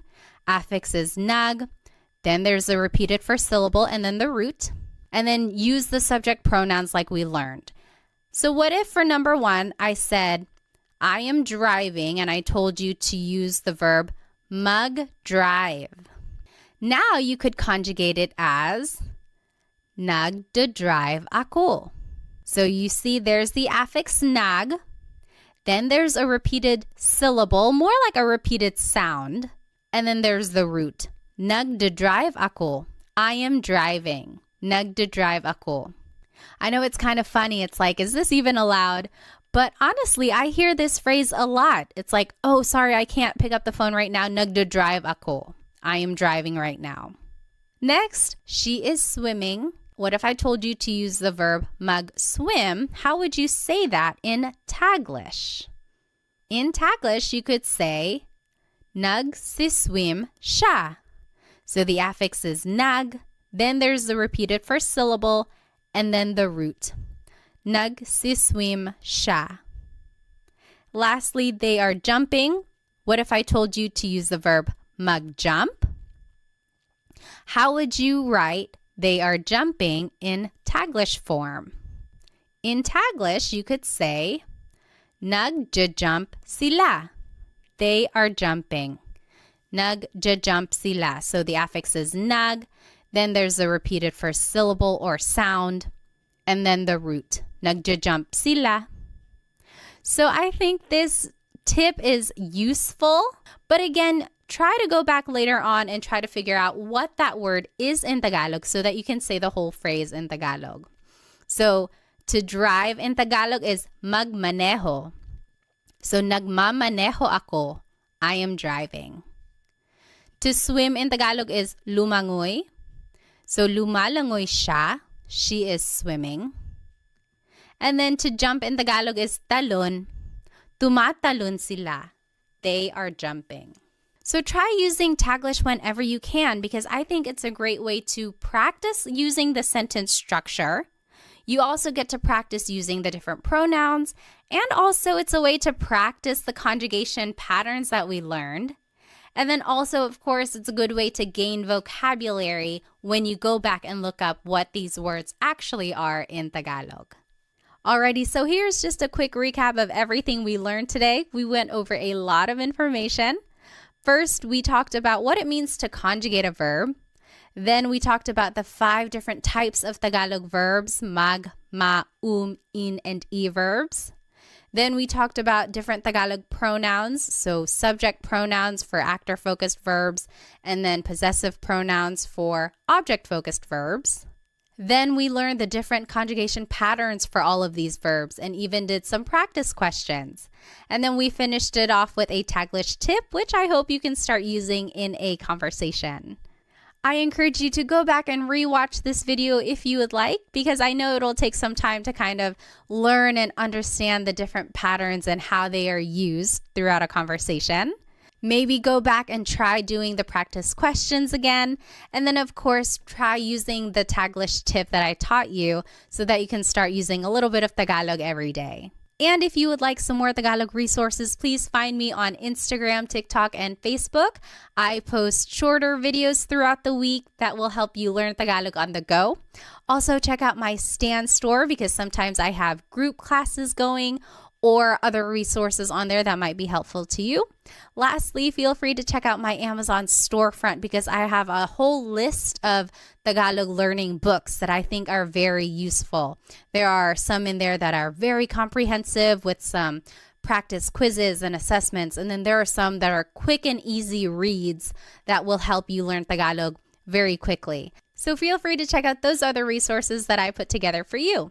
Thank you so much for spending some time with me today. Keep an eye out for the next Tagalog lesson where I will be teaching how to conjugate verbs in the past tense and the future tense. And I think it will go a little bit quicker if you were able to follow along with this lesson, because now it's just a matter of learning a new pattern and learning new infixes and affixes. Wherever you are in your Tagalog learning journey, I am here to support you.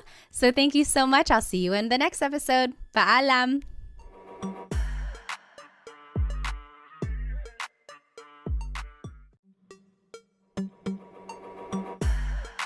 Hello, everybody. Welcome to another episode of Tagalog Time with Pat.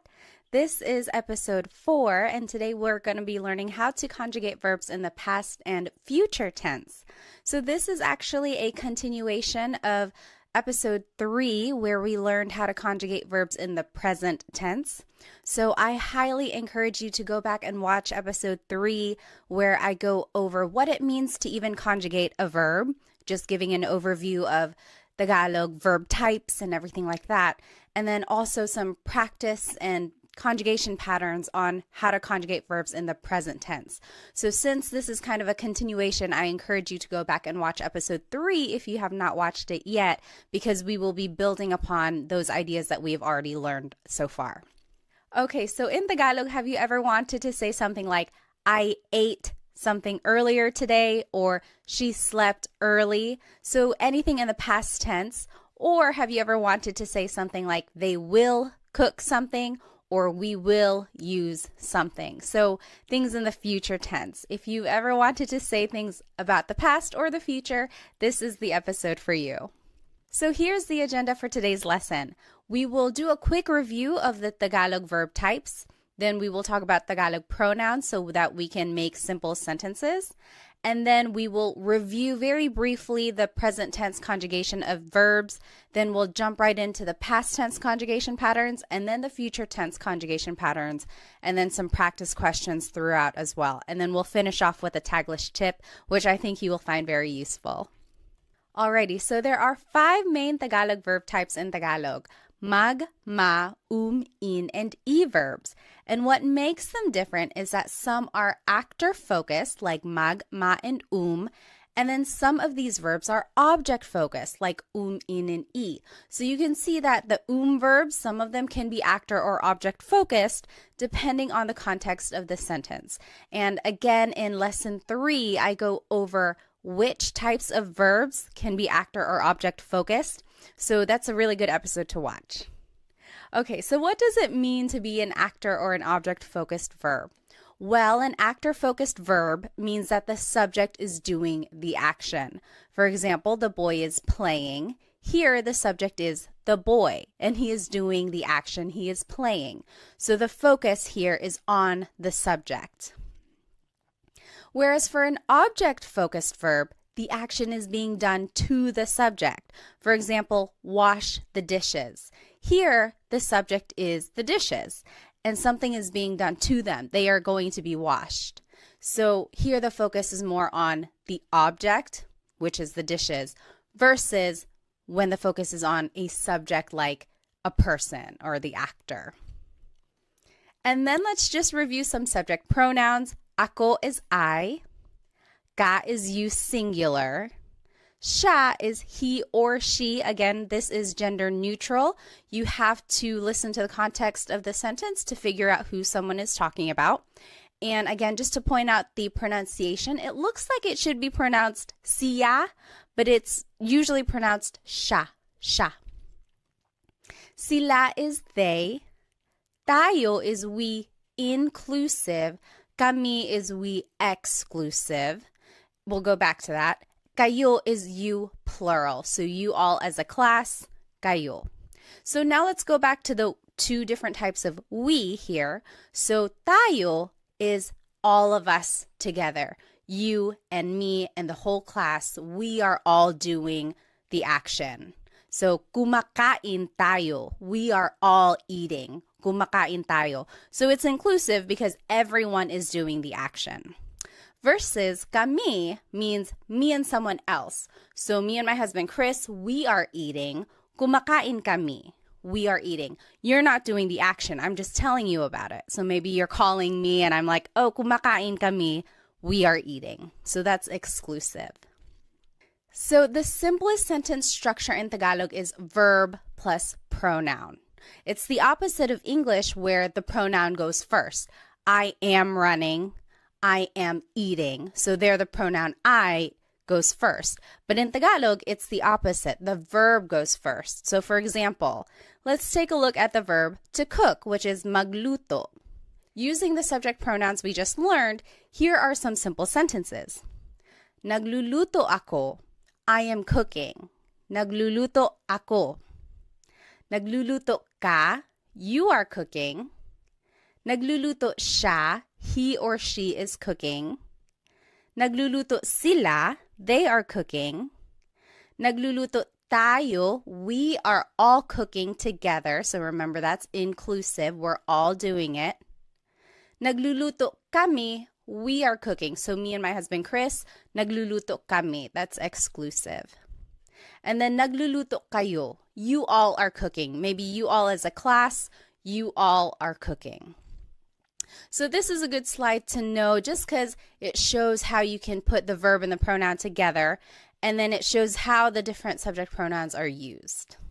Okay, so now just a review that all Tagalog verbs have a root, and then something is added to them, whether it's an affix at the beginning, maybe an infix in the middle, or even a suffix at the end, which we will see today. So something is added to the root to conjugate it to a different tense. So for example, the word magluto, to cook. In the present tense, it's nagluluto ako. I am cooking. Nagluluto ako.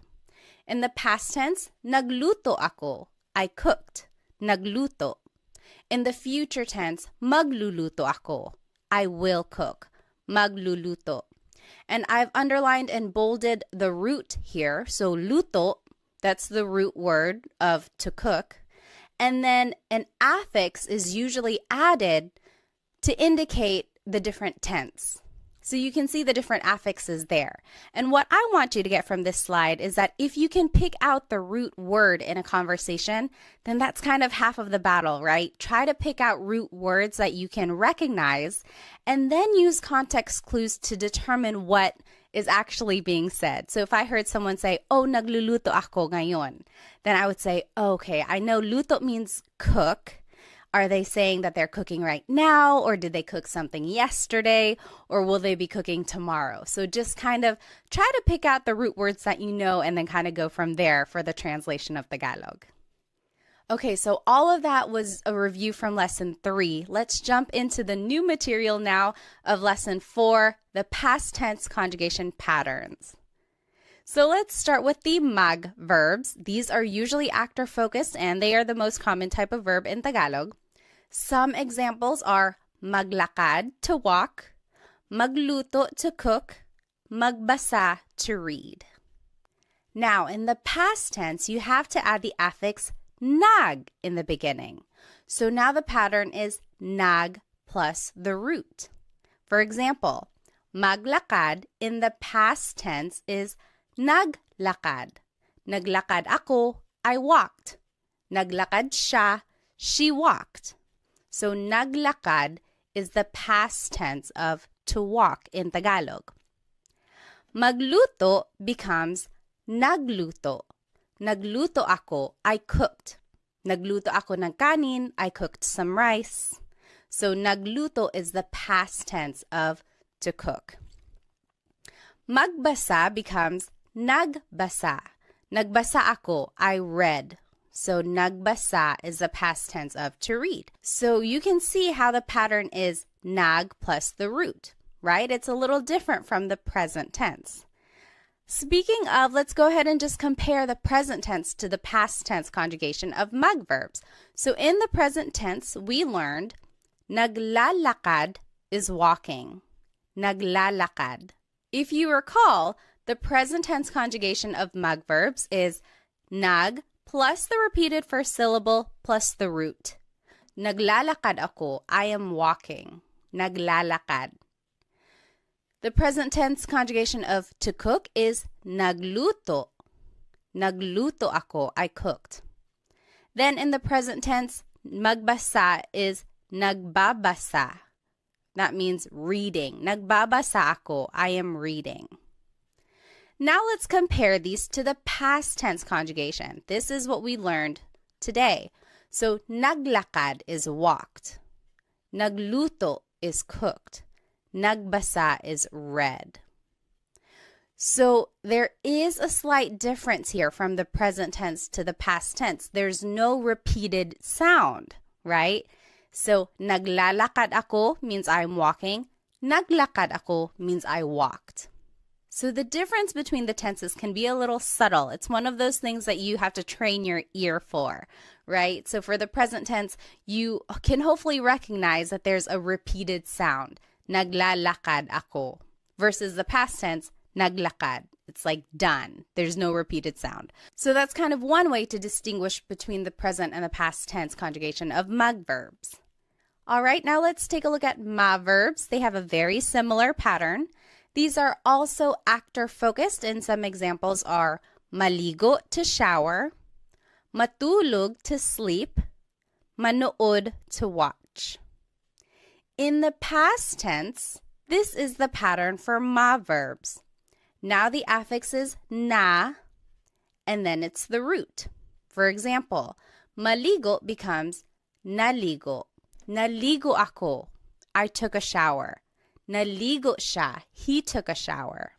So it's just naligo. You jot it down. What do you think matulog and manood will be in the past tense?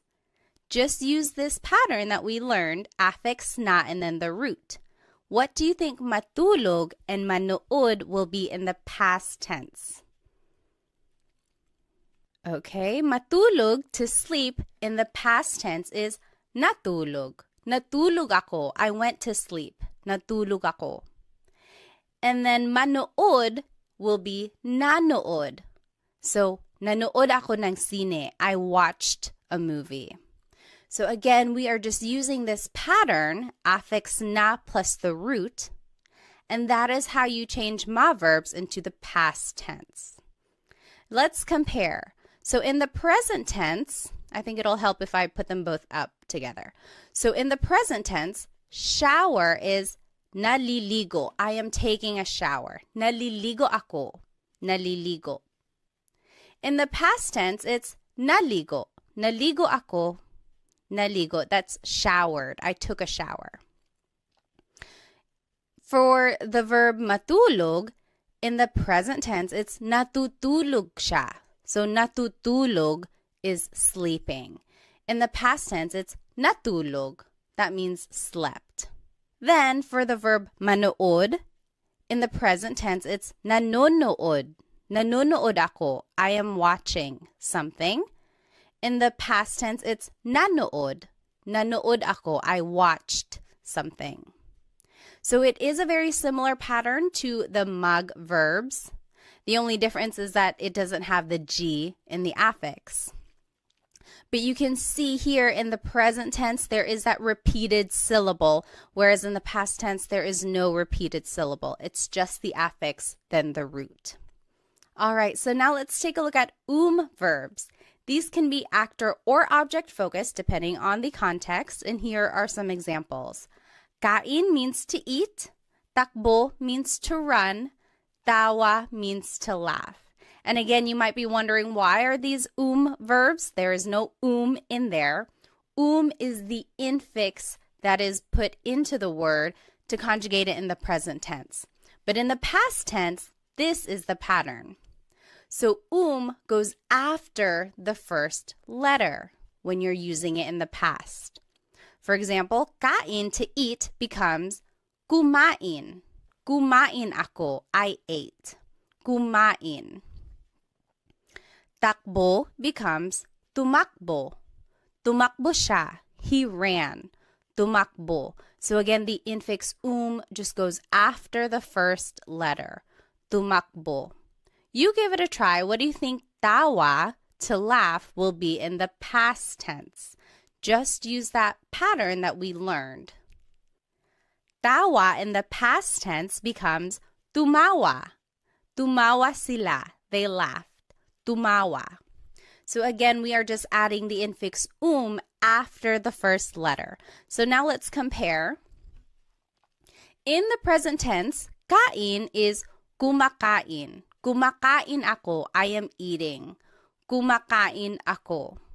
In the past tense, it's kumain. Kumain ako, I ate. Kumain. For the word takbo, in the present tense, it's tumatakbo. That means running. Tumatakbo siya, he is running. In the past tense, it's tumakbo. He ran. Tumakbo. Then for the word tawa, which means to laugh, in the present tense, it's tumatawa. Tumatawa sila. They are laughing. Tumatawa. In the past tense, it's tumawa. Tumawa sila. They laughed. Tumawa. Again, if you need to review the present tense conjugation patterns for verbs, be sure to watch lesson 3 because I go over all of that and there are practice questions as well. All right, so let's take a look at in verbs. These are usually object focused and here are some examples.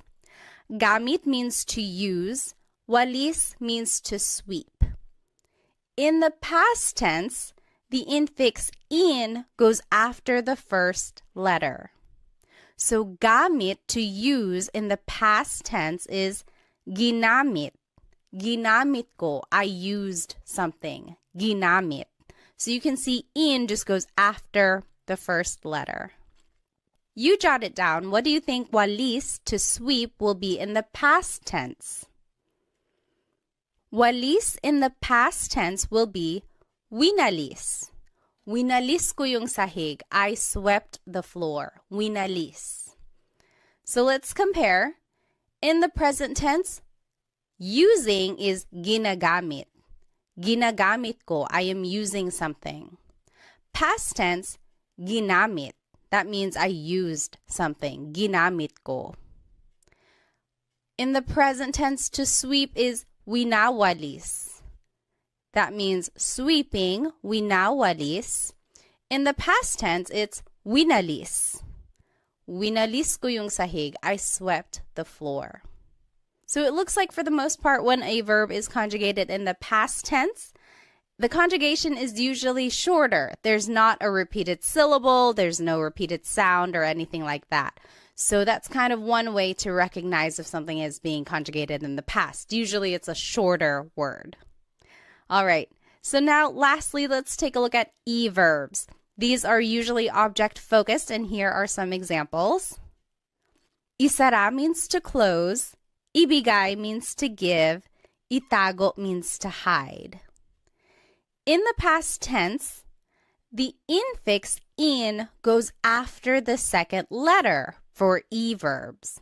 So let's take a look at the word isara, which means to close. In the past tense, it becomes isinara. Isinara ko yung pinto. The in goes after the second letter. Isinara.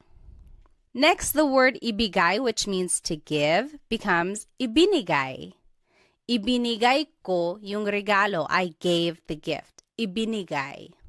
Alrighty, you give it a try. What do you think itago, to hide, will be in the past tense? Remember to just use this pattern that we learned.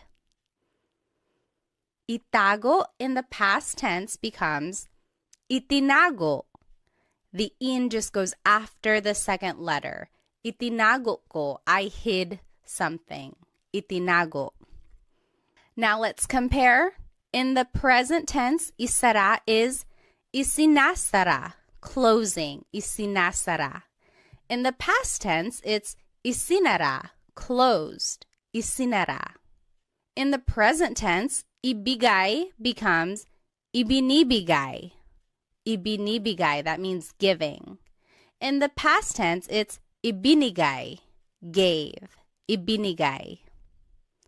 Lastly, itago, which means to hide, in the present tense is itinatago. That means hiding. Itinatago. In the past tense, it's itinago, hid. Itinago. So those are all of the past tense conjugation patterns for the different types of verbs in Tagalog. I will go ahead and turn off my screen so that we can do some practice questions. All right, so up here in the top left corner are the conjugation patterns that we just learned for all of the different types of verbs. Then here are some subject pronouns that we learned. And then the sentence structure is verb plus pronoun, and then the time goes at the end. And then here are some vocabulary terms to indicate past tense. So kahapon is yesterday, kahapon. Kanina is earlier, kanina. Nung isang araw means the other day, nung isang araw.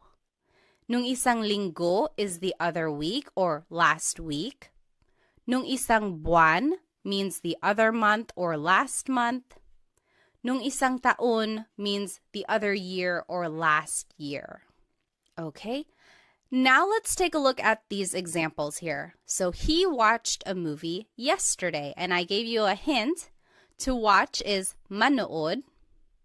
So if we were going to do this together, let's review here that the sentence structure is verb plus pronoun plus time. So the verb here is manood. In the past tense, ma verbs, the pattern is affix na and then the root. So it becomes nanood. Then it's the pronoun siya, he.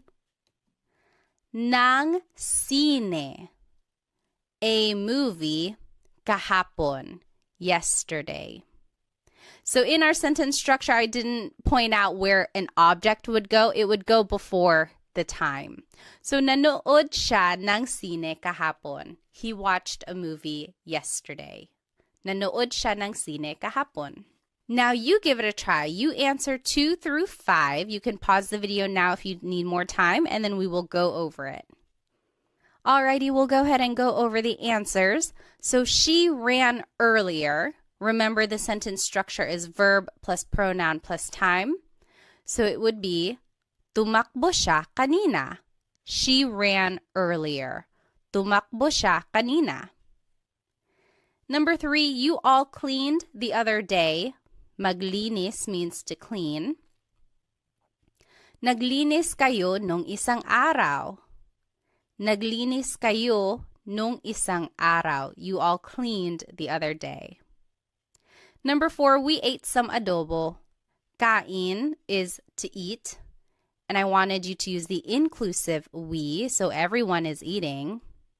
Or everyone ate, sorry. Kumain tayo ng adobo. We all ate some adobo. Kumain tayo ng adobo. And then number 5, they walked the other month. Maglakad means to walk. That would be naglakad sila nung isang buwan. They walked the other month. Naglakad sila nung isang buwan. Now, if you noticed, all of these examples are asking about mag, ma, and verbs. Because they are actor-focused, we can use subject pronouns.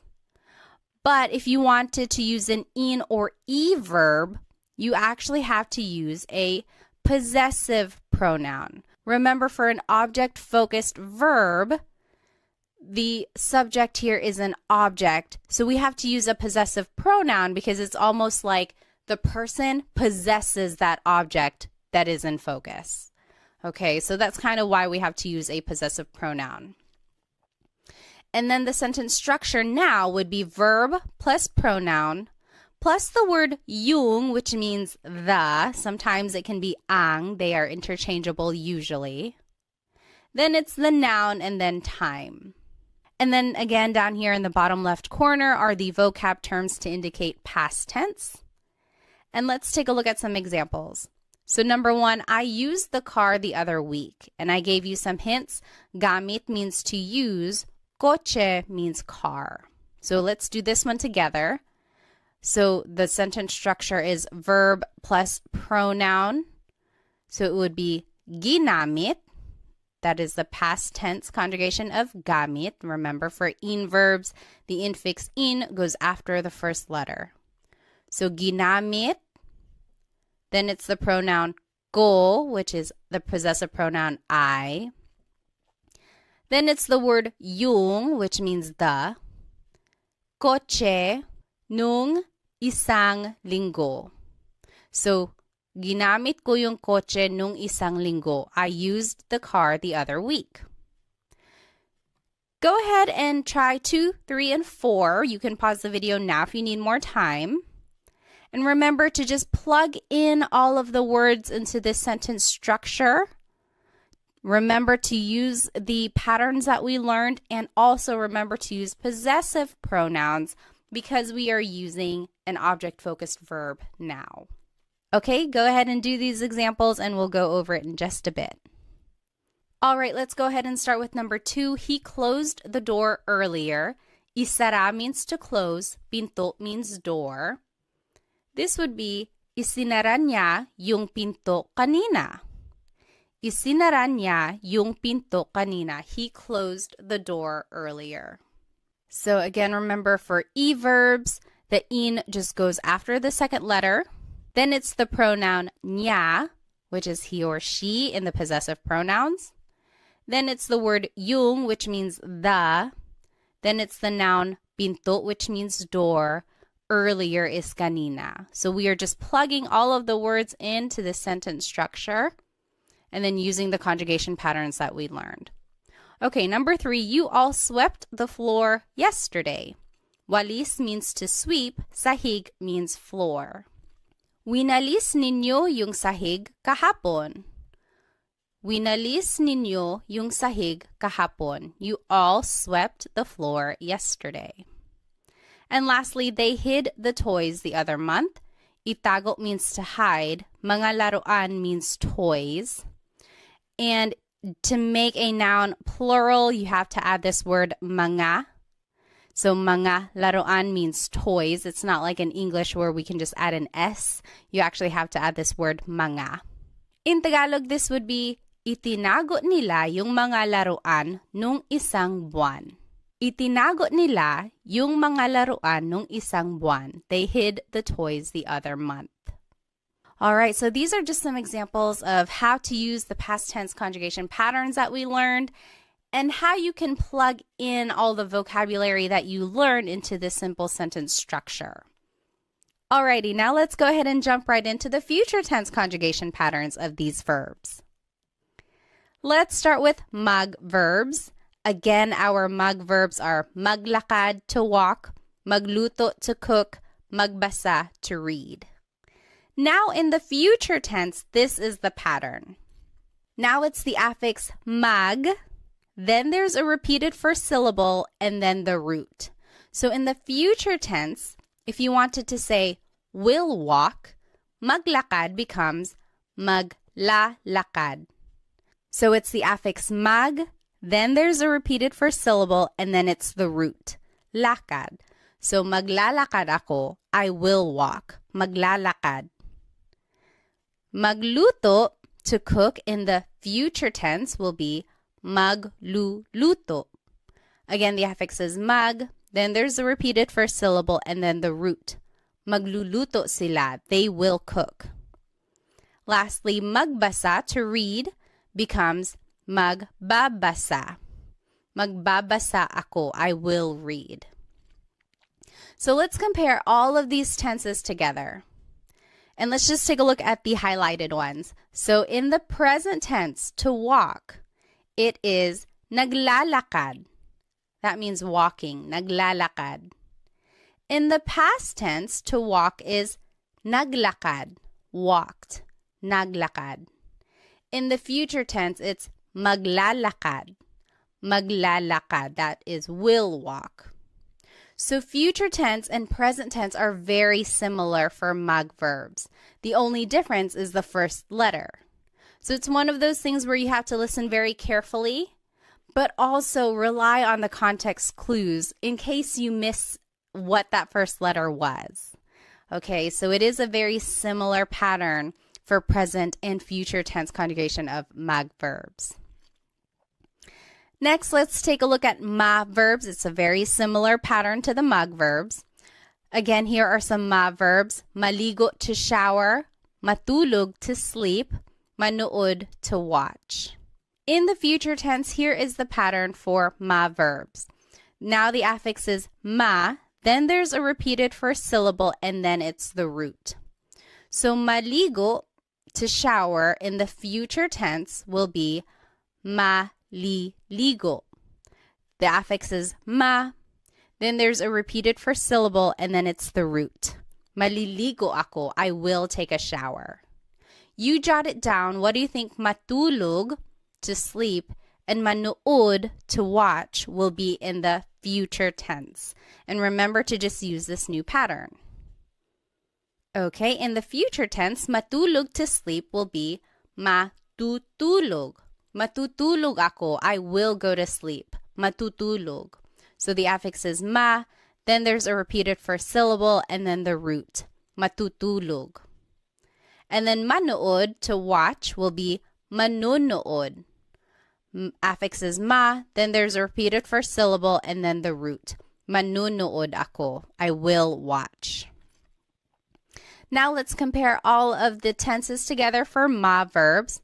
Let's just take a look at the highlighted ones. Maligo means to shower. In the present tense, it's naliligo ako. Showering, taking a shower. Naliligo ako. In the past tense, it's naligo, showered. Naligo.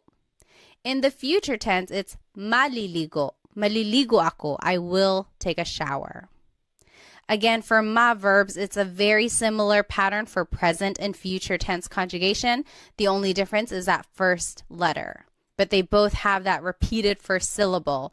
So again, try to listen carefully or try to rely on the context clues so that you can figure out what they're talking about. Okay, next, verbs. Our verbs are kain, to eat, takbo, to run, tawa, to laugh. Now the pattern for verbs is you repeat the first syllable. So take a look at this. Kain, to eat, becomes kakain. Kakain ako, I will eat. Kakain ako ng pansit. I will eat some pansit. So it's very interesting because now there's no infix at all for future tense conjugation of verbs. You just simply repeat the first syllable. So let's take a look at takbo, which means to run. Takbo in the future tense becomes tatakbo. Tatakbo sila. They will run. Tatakbo. Again, you're just repeating the first syllable. You give it a try. What do you think tawa, to laugh, will be in the future tense? All right. Tawa will be tatawa. Tatawa sila, they will laugh. So you're just repeating the first syllable for the future tense conjugation of verbs. Very interesting. They just dropped the altogether. So let's go ahead and compare all of the conjugation patterns for verbs. We'll just take a look at the verb kain here, highlighted in yellow. In the present tense, to eat, it's kumakain. Kumakain ako. I am eating. Kumakain. In the past tense, it's kumain. Kumain ako. I ate. And then in the future tense, it's kakain. Kakain ako. I will eat. So very interesting. All of the conjugation patterns are different for verbs here. Then in verbs, some examples are gamit, to use, walis, to sweep. Now the pattern for future tense conjugation of verbs is that you have to repeat the first syllable, then it's the root, then in goes at the end. So take a look at the word gamit, which means to use. In the future tense, it would be gagamitin. Gagamitin ko yung kotse. I will use the car. Gagamitin. So you repeat the first syllable, then it's the root, then it's in at the end. So this is very interesting. We haven't seen a suffix yet, so the in goes at the end of the word. This is the first time we've seen this. You jot it down. What do you think walis, to sweep, will be in the future tense? And just use this pattern. All right, walis in the future tense will be wawalisin. Wawalisin ko yung sahig. I will sweep the floor. Wawalisin. So again, you just repeat the first syllable, then it's the root, and then in goes at the end. Let's compare all of the conjugation patterns for in verbs. We'll just take a look at the ones highlighted in yellow. So gamit means to use. In the present tense, it's ginagamit, using, ginagamit. In the past tense, it's ginamit, used, ginamit. And then the future tense, gagamitin, will use, gagamitin. So very interesting there. Lastly, e-verbs. Some examples are isara, to close, ibigay, to give, itago, to hide. Now, for the future tense conjugation of e-verbs, you would just repeat the second syllable.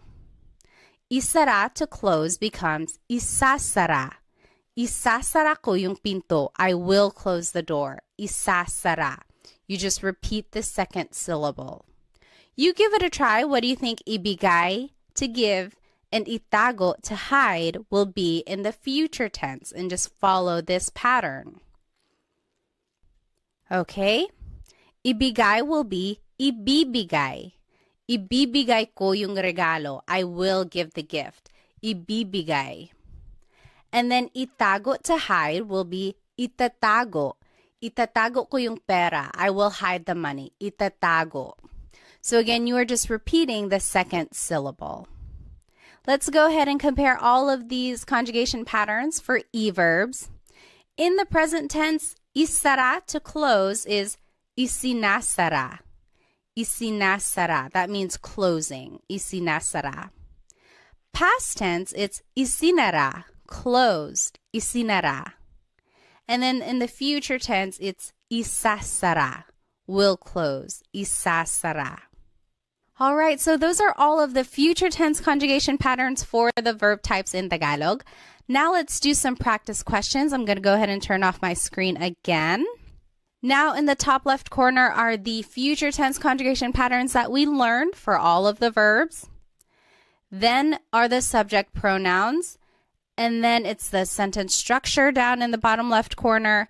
And now in the green are some vocabulary terms to indicate future tense. So bukas is tomorrow, bukas.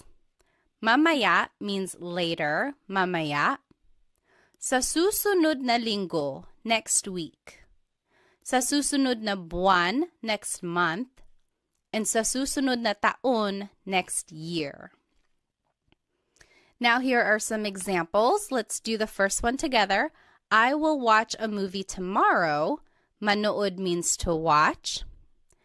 So again, let's take a look at our sentence structure. It should be verb plus pronoun plus time. Manonood is the future tense conjugation of manood. Manonood, ako means I. Ng sine, bukas means tomorrow. Manunood ako ng sine. Bukas, I will watch a movie tomorrow. Again, if you're going to add an object, it would just go right before time. So you give it a try. You can pause the video now if you need. You do numbers 2 through 5, and we'll go over them in just a bit. All right, let's start with number 2. They will run later. Takbo means to run. Tatakbo sila mamaya. Tatakbo sila mamaya. Number 3, we exclusive will clean next week. Maglinis means to clean. Maglilinis kami sa susunod na linggo. Maglilinis kami sa susunod na linggo. We will clean next week. Number 4, you singular will eat pansit later. Kain means to eat. Kakain ka ng pansit mamaya. Kakain ka ng pansit mamaya. And then lastly, she will walk next month, maglakad. Maglalakad siya sa susunod na buwan. Maglalakad siya sa susunod na buwan. All right. Again, these examples focus on the mag, ma, and verbs. Since they are actor-focused, we can use subject pronouns.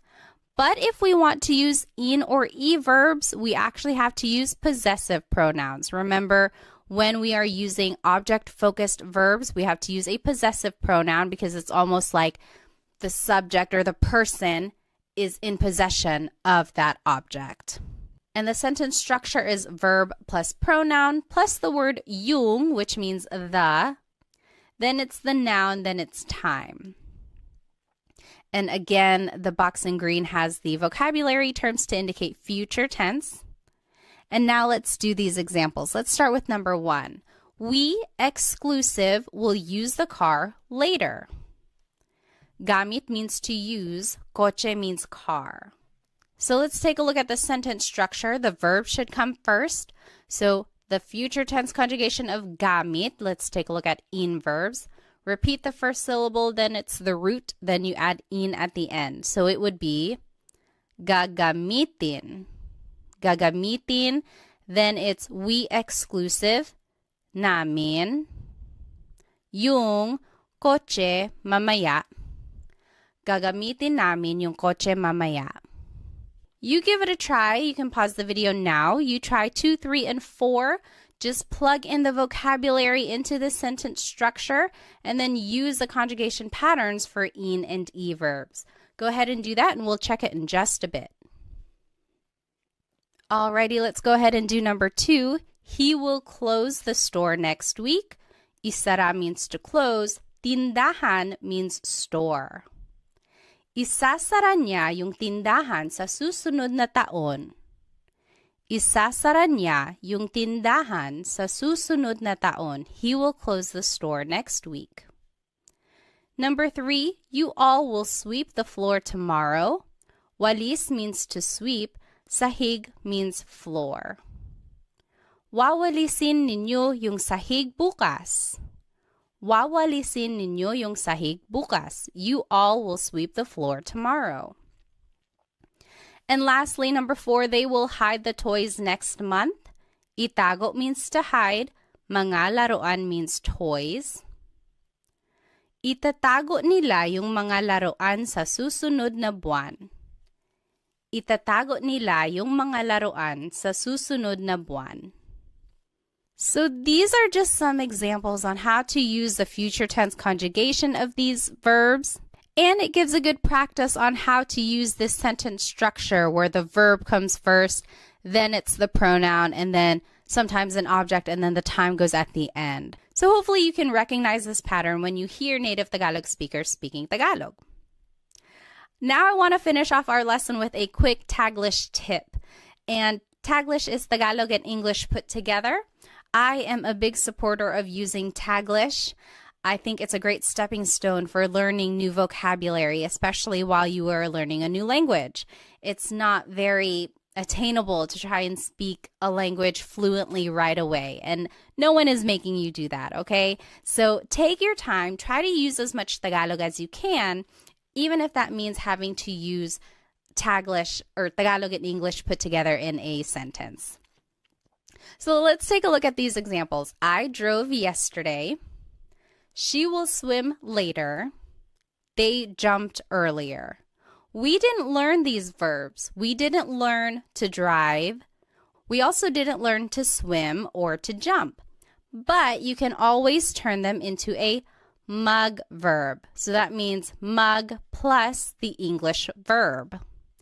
Then conjugate it like you would in the past or the future as a mug verb. And then you can use subject pronouns in your sentence. So let's take a look at number 1, I drove yesterday. What if I told you to use mug drive? Now conjugate it in the past tense because it's drove. I drove yesterday. It would be nag-drive. Nag-drive ako kahapon. I drove yesterday. Nag-drive ako kahapon. So see, we are just using the pattern that we've already learned and using this mug plus an English verb. So go ahead and try number 2 and 3. You can use mag-swim and mag-jump. And then we'll go over it in just a second. Alrighty, for number 2, she will swim later. If I told you to use mag-swim, it would be magsiswim siya mamaya. Magsiswim siya mamaya. So again, for the future tense conjugation of a mag verb, it's mag plus the repeated first syllable plus the root. Magsiswim siya mamaya. She will swim later. Lastly, they jumped earlier. If I told you to use mag-jump, it would be nagjump sila kanina. The affix is nag, then it's the root for a past tense conjugation of mag verbs. So nagjump sila kanina.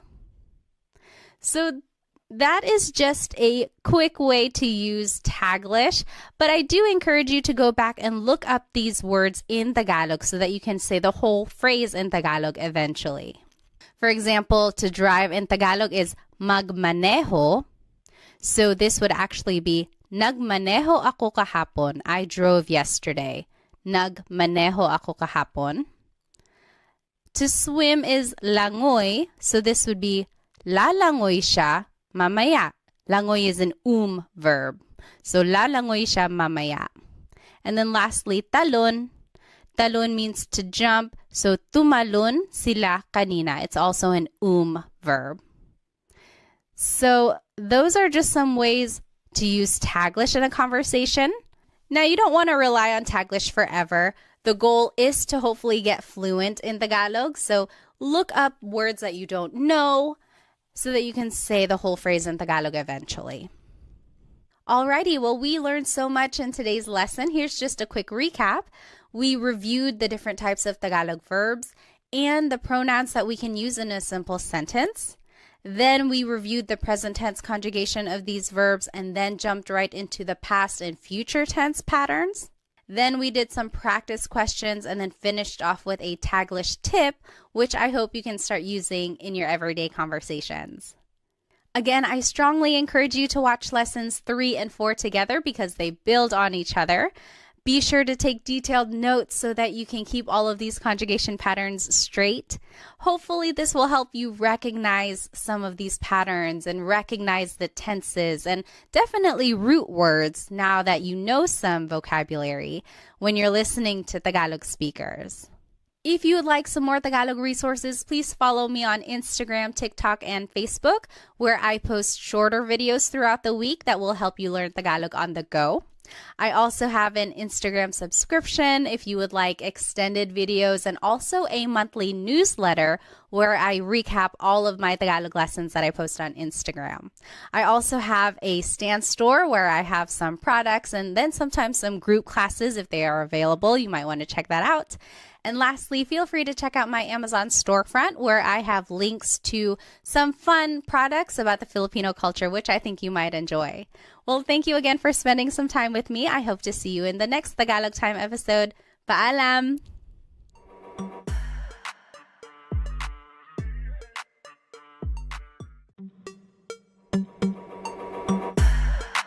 Hello everybody. Welcome to another episode of Tagalog Time with Pat. This is episode 5 and we will be learning how to use possessive pronouns with nouns. In Tagalog, have you ever wanted to say something like, my friend is funny, her dog is brown, or that's Sam and Mary's house, or that's mine? Basically, anything that shows possession or a way to express ownership, that is what we are going to be learning today. So here's today's lesson agenda. We will be learning the different types of possessive pronouns. Then we will learn the various sentence structures for how to use them. And then we will learn possessive sentence markers and demonstrative pronouns so that we can make a variation of sentences. And then we will learn a Taglish tip, and then we will be doing practice questions all throughout the lesson. So go ahead and grab your piece of paper and something to write with so that we can practice. All right, so what is a possessive pronoun? Well, it's a part of speech that is used to describe ownership or possession of a noun. If you recall, if you've been following these series in a chronological order, we have already been learning possessive pronouns, but we've been using them with a verb. So specifically with an object-focused verb, we've been using a possessive pronoun because the idea is that the person in that sentence is in possession of the object that is in focus. So these three examples are a review of the past couple lessons, lessons 3 and 4. They are straight from those slides. So I am going to use the car tomorrow. Gamit means to use. Kotse means car. In Tagalog, it would be gagamitin ko yung kotse bukas. It's a future tense sentence, so it's gagamitin. And then ko is the possessive pronoun here, meaning I. So gagamitin ko yung kotse bukas. Number 2, she swept the floor earlier. Walis means to sweep. Sahig means floor. In Tagalog, this would be winalis niya yung sahig kanina. Winalis is the past tense form of to sweep. Niya is the possessive pronoun here, meaning she. And then number 3, they are closing the door. Isinasara nila yung pinto. Isinasara is the present tense conjugation of isara, which means to close. Nila means they. So here are the possessive pronouns we already know. We've been using them with a verb, but today we will learn how to use them with a noun. All right, so a possessive pronoun sometimes can be called a possessive adjective or a personal pronoun. And an adjective is something that describes a noun. So if you were to say my house, you are kind of describing it. You're describing whose it is. It's mine, right? It's my house. So it kind of makes sense that sometimes it's called a possessive adjective. And then same with personal pronoun. A pronoun means it's something that is replacing the noun. So if I were to say I am sweeping, ko is that pronoun since it's meaning I. Okay, so these are the different names for possessive pronoun depending on what type of resource you're using. Now let's review the possessive pronouns that we've already learned. Ko means I or my. Mo is you or your singular. Nya, he or she, his or her. Again, this is gender neutral. Nila, they or their. Natin, we or our inclusive. Namin, we or our exclusive. Ninyo is you or your plural. So that's you all as a class. And we will take a look at the difference between this inclusive and exclusive meaning here. So let's take a look at the noun house. In Tagalog, house is bahay. Bahay ko is my house. Bahay ko. Bahay mo is your house, singular. So that's just you, one person, your house. Bahay mo. Bahay niya, his or her house. So niya is gender neutral. You really have to focus on the context of the sentence to determine who someone is talking about. Bahay niya. Bahay nila, their house. Bahay natin, our house inclusive. So if you and me and the whole class, we all lived in the same house, we could say bahay natin. Everyone is included there. Versus bahay namin means our house exclusive. So me and my husband Chris, we have our own house. That's bahay namin. You're not included, I'm just telling you about it. So bahay namin. And then bahay ninyo, your house, plural. So you all as a class, you all have a house. That's bahay ninyo, your house. So I want to point out the word order here is object plus the pronoun. Bahay ko. This is different from English because we would say my house. The pronoun goes first, my house, and then it's the object. So in Tagalog, it's the opposite. The object goes first, and then it's the pronoun. And this is an important note. These types of possessive pronouns never go at the beginning of the sentence in Tagalog. They go after the object. So you would never start your sentence with ko or mo or nya. It just doesn't work like that. All right, so let's do some examples. I'm going to go ahead and turn off my screen here. Now, in order to use these possessive pronouns in a sentence, we have to have a noun and an adjective. So we will learn some of these nouns and adjectives here. In this top left corner are the possessive pronouns we just learned. Now here are some nouns.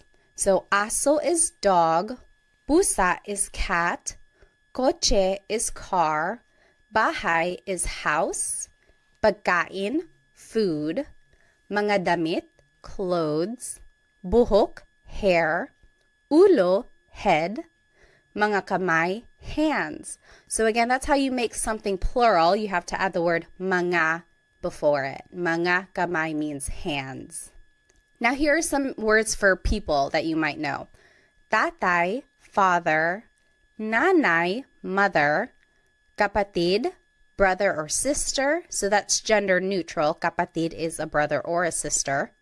Mga anak, children, kaibigan, friend.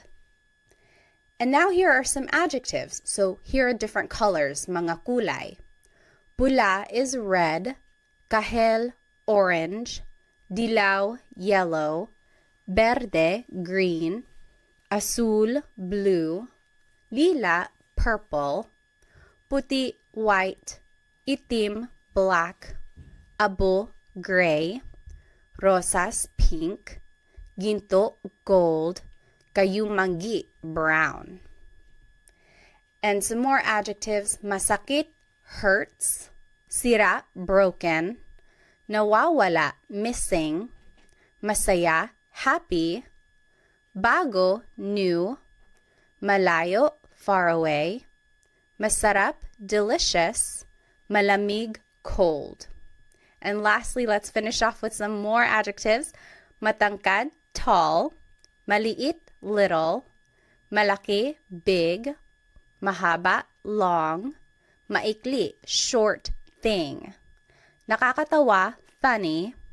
Maganda, beautiful. Guapo, handsome. All right, so that's a lot of vocabulary right there, which is great because then we can make a variety of sentences. Now here is the sentence structure for using these possessive pronouns. So first comes the adjective, then it's the word ang, which means is or are, then it's the object, and then it's the pronoun. So let's take a look at some examples. Number 1, your, plural, food is delicious. Let's do this one together. So the adjective comes first. Take a look at the sentence structure. Adjective comes first, so it would be masarap. It's right over here in this pink box. Masarap means delicious. Then it's the word ang. Then it's the object, food, which is here in the noun section, food, pagkain. And then it's the pronoun, ninyo, plural. Your food is delicious. Masarap ang pagkain ninyo. So do you see how we just plugged everything into the sentence structure here? It's a matter of knowing these vocabulary terms and then just putting it into the sentence structure. This is a good phrase to know if you're visiting like a Filipino restaurant, or if you are visiting a family member, like someone who's older than you, and you want to be respectful after they fed you. You could say, masarap ang pagkain ninyo. Your food is delicious. All right, so go ahead and take a minute and do the rest of these examples, and then we will go over it in just a bit. All right, so let's start with number 2. My head hurts. It would be, masakit ang ulo ko. Masakit ang ulo ko. My head hurts. Number 3, his brother is funny. Nakakatawa ang kapatid niya. Nakakatawa ang kapatid niya. So kapatid is one of those words that's gender neutral. If you wanted to be specific and say brother, like this sentence is perfectly fine, but you could go further and say, nakakatawa ang kapatid na lalaki niya. Or nakakatawa ang kapatid niya na lalaki. So, but usually you can just say nakakatawa ang kapatid niya. Number 4, their car is broken. Sira ang kotse nila. Sira ang kotse nila. Number 5, our exclusive house is far away. Malayo ang bahay namin. Malayo ang bahay namin. Number 6, your singular hands are cold. Malamig ang mga kamay mo. Malamig ang mga kamay mo. And lastly, number 7, our inclusive cat is black and white. Itim at puti ang pusa natin. And that is how you say and. It's just the word at, A-T. Itim at puti ang pusa natin. All right, so here is a quick Taglish tip. Taglish is Tagalog and English put together. I am a big supporter of using English in Tagalog if you are still learning new vocabulary. So here is one way you can use it. So here is the sentence structure we just learned. If you don't know an adjective or an object in Tagalog, just say that word in English. For example, his cousin is beautiful, or my child is heavy. We didn't learn the word for cousin, we didn't learn the word for heavy. So you can just say them in English. Maganda ang cousin niya. His cousin is beautiful. Maganda ang cousin niya. Or heavy ang anak ko. My child is heavy. Heavy ang anak ko. So that works. That's perfectly fine. But the idea is to go back and look up what those words are later so that eventually you can say the whole thing in Tagalog. Maganda ang pinsan niya.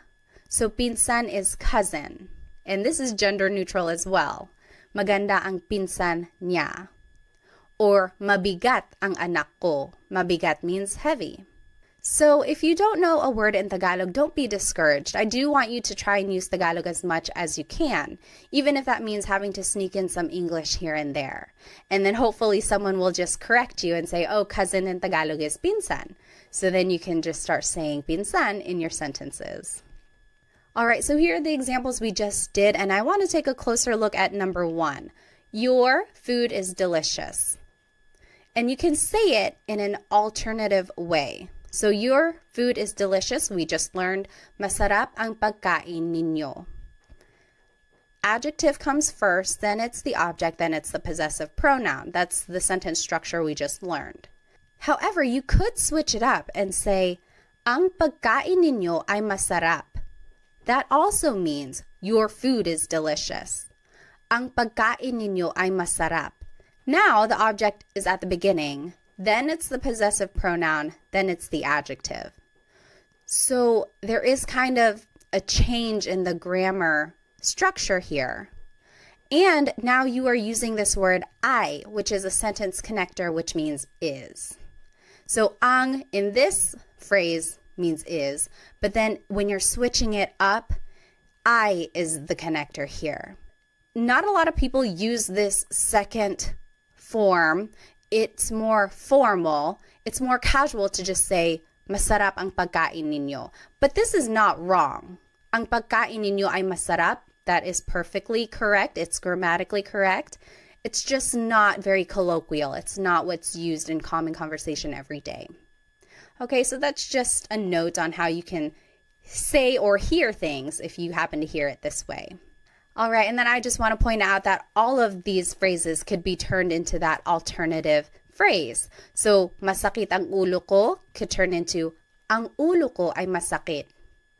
That also means my head hurts. It's kind of more poetic. It's like not a lot of people say it that way. Ang ulo ko ay masakit. It's just very literal. So it's more common for someone to say, masakit ang ulo ko. But you could hear it as, ang ulo ko ay masakit. That's right. It's correct. And then, nakakatawa ang kapatid niya. That could be said as, ang kapatid niya ay nakakatawa. So again, you're just switching up the word order here, but it means the same thing. All right, so now let's learn some demonstrative pronouns. It started to rain over here. I wonder if you can hear it. So what is a demonstrative pronoun? Sometimes they're called demonstrative adjectives, again, because it's describing a noun. Well, it's a part of speech that helps identify someone or something. So here are some examples. Ito means this or these. Yan means that or those. So I'm saying yan, but it's technically iyan, iyan. But it's more common to just hear someone say yan. So here's the sentence structure for how demonstrative pronouns can be used. Ito or iyan goes first. It's taking the place of the adjective. Then it's the word ang, then it's the object, then it's the pronoun. So the last part of this sentence structure is the same as what we've just learned. So here's how it's used. This is my house would be Ito ang bahay ko. Ito ang bahay ko. This is my house. So ito goes first, then it's the word ang, then it's bahay, and then it's the pronoun. Ito ang bahay ko. That is my house would be iyan ang bahay ko.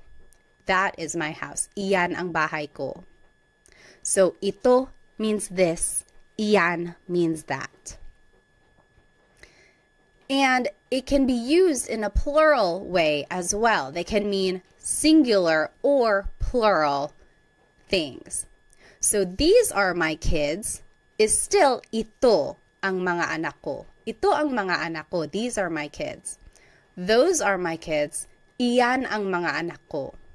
So ito means these. Iyan means those. Now there is an alternative way to say these phrases, which is still correct. So this is my house, we just learned. Ito ang bahay ko. You might also hear it as bahay ko ito. Bahay ko ito. So it's using that demonstrative pronoun ito, and then there's the object and there's the pronoun. So the word order is switched up and we took out the word ang. It's just kind of included in that phrase already. Bahay ko ito, this is my house. Same with that is my house. We learned iyan ang bahay ko. But you could also hear bahay ko iyan. Bahay ko iyan. Both forms of these phrases are correct. There's not one wrong way to say it. Ito ang bahay ko might be a little bit formal, but it's said just as much as bahay ko ito. Okay, so these are the two ways you might hear the demonstrative pronoun being used with a noun. So let's do some examples. These are my kids is ito ang mga anak ko. We learned that. And then those are my kids. Yan ang mga anak ko. I want you to think of the alternative. Remember, we took out the word ang, and then we had to switch up the order. So if you need to take a look at the last slide, you can flip back. But go ahead and pause the video now if you'd like, and then we'll go over it. Okay, so the alternative for ito ang mga anak ko would be mga anak ko ito. So the object goes first, then it's the pronoun, then it's the demonstrative pronoun. Mga anak ko ito. Yan ang mga anak ko can also be said, mga anak ko yan. Mga anak ko iyan. Okay, so those are the different ways you could say these phrases. They are both used equally as much. Okay, so this is just a review of the sentence structure for using these pronouns. Usually it's the adjective first, or it could be the demonstrative pronoun ito, iyan. Then it's the word ang, and then it's the object, and then it's the pronoun. So that's the sentence structure. And then remember that these possessive pronouns never go at the beginning of the sentence. They always go after the object. Okay? Now I want to take a look at some possessive sentence markers. What is a possessive sentence marker? Well, it's a part of speech that indicates ownership specific to a person or multiple people. So now if we want to say someone's name, like we're saying it belongs to someone specific, this is how we're going to do it. So we would use the word ni for one person. We would use the word nina for multiple people. So take a look at this. Mary's children are smart. So it's just one person. It's Mary. It would be matalino ang mga anak ni Mary. So this is the same sentence structure. It's the adjective, then it's the word ang, then it's the object. And instead of a pronoun, now we're adding someone's name. And in order to do that, we have to use this possessive sentence marker, ni, because it's just one person. Matalino ang mga anak ni Mary. Mary's children are smart. Now, if we're talking about multiple people, like this is Sam and Jane's car, then you would have to use the word nina. Ito ang kotse nina Sam and Jane. So it's still that same sentence structure. Ito is the demonstrative pronoun, then it's the word ang, then it's the object kotse, and now instead of a pronoun, we're using someone's name, But then we have to use this possessive sentence marker ni na because it's multiple people. So ito ang kotse ni na Sam at Jane. This is Sam and Jane's car. All right, so this is that sentence structure I was just talking about. It's the adjective, plus it's the word ang, then it's the object, then it's ni or ni na, and then the names go at the end. So here are some examples. Let's do number 1 together. Sarah's head hurts. Head is ulo, hurts is masakit. So let's just follow this sentence structure. So adjective comes first, masakit, ang, ulo, which is the object, ni, Sarah. So it's just one person, so we would choose ni. Masakit ang ulo ni Sarah. Sarah's head hurts. You take a minute, you do number 2 and 3, and then we will go over it. Okay, number 2, John and Amy's house is far. House is bahay, far is malayo. Malayo ang bahay ni na John at Amy. Malayo ang bahay ni na John at Amy. So we use ni na because it's multiple people. And number 3, that is Mario's cat. Cat is pusa. Yan ang pusa ni Mario. Iyan ang pusa ni Mario. So it's just one person, so we would use the possessive sentence marker, ni. Now, there are some different ways to say these phrases. Let's take a look at the example. This is Sarah's house. We learned, ito ang bahay ni Sarah. But you could also hear, bahay ito ni Sarah. So in this case, the object goes first, then it's the demonstrative pronoun, then it's the possessive sentence marker, ni, and then it's the name. Bahay ito ni Sarah.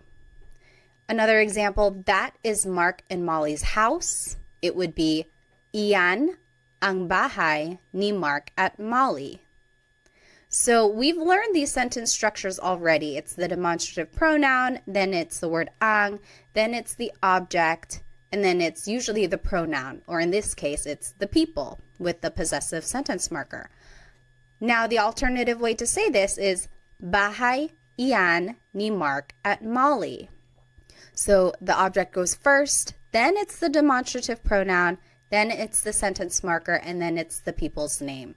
Bahay iyan ni Mark at Molly. So these two ways to say these phrases are both correct. They are used equally as much. So you might hear them in those ways, or you could practice saying them either way. I would say it's more casual to say, bahay ito ni Sarah.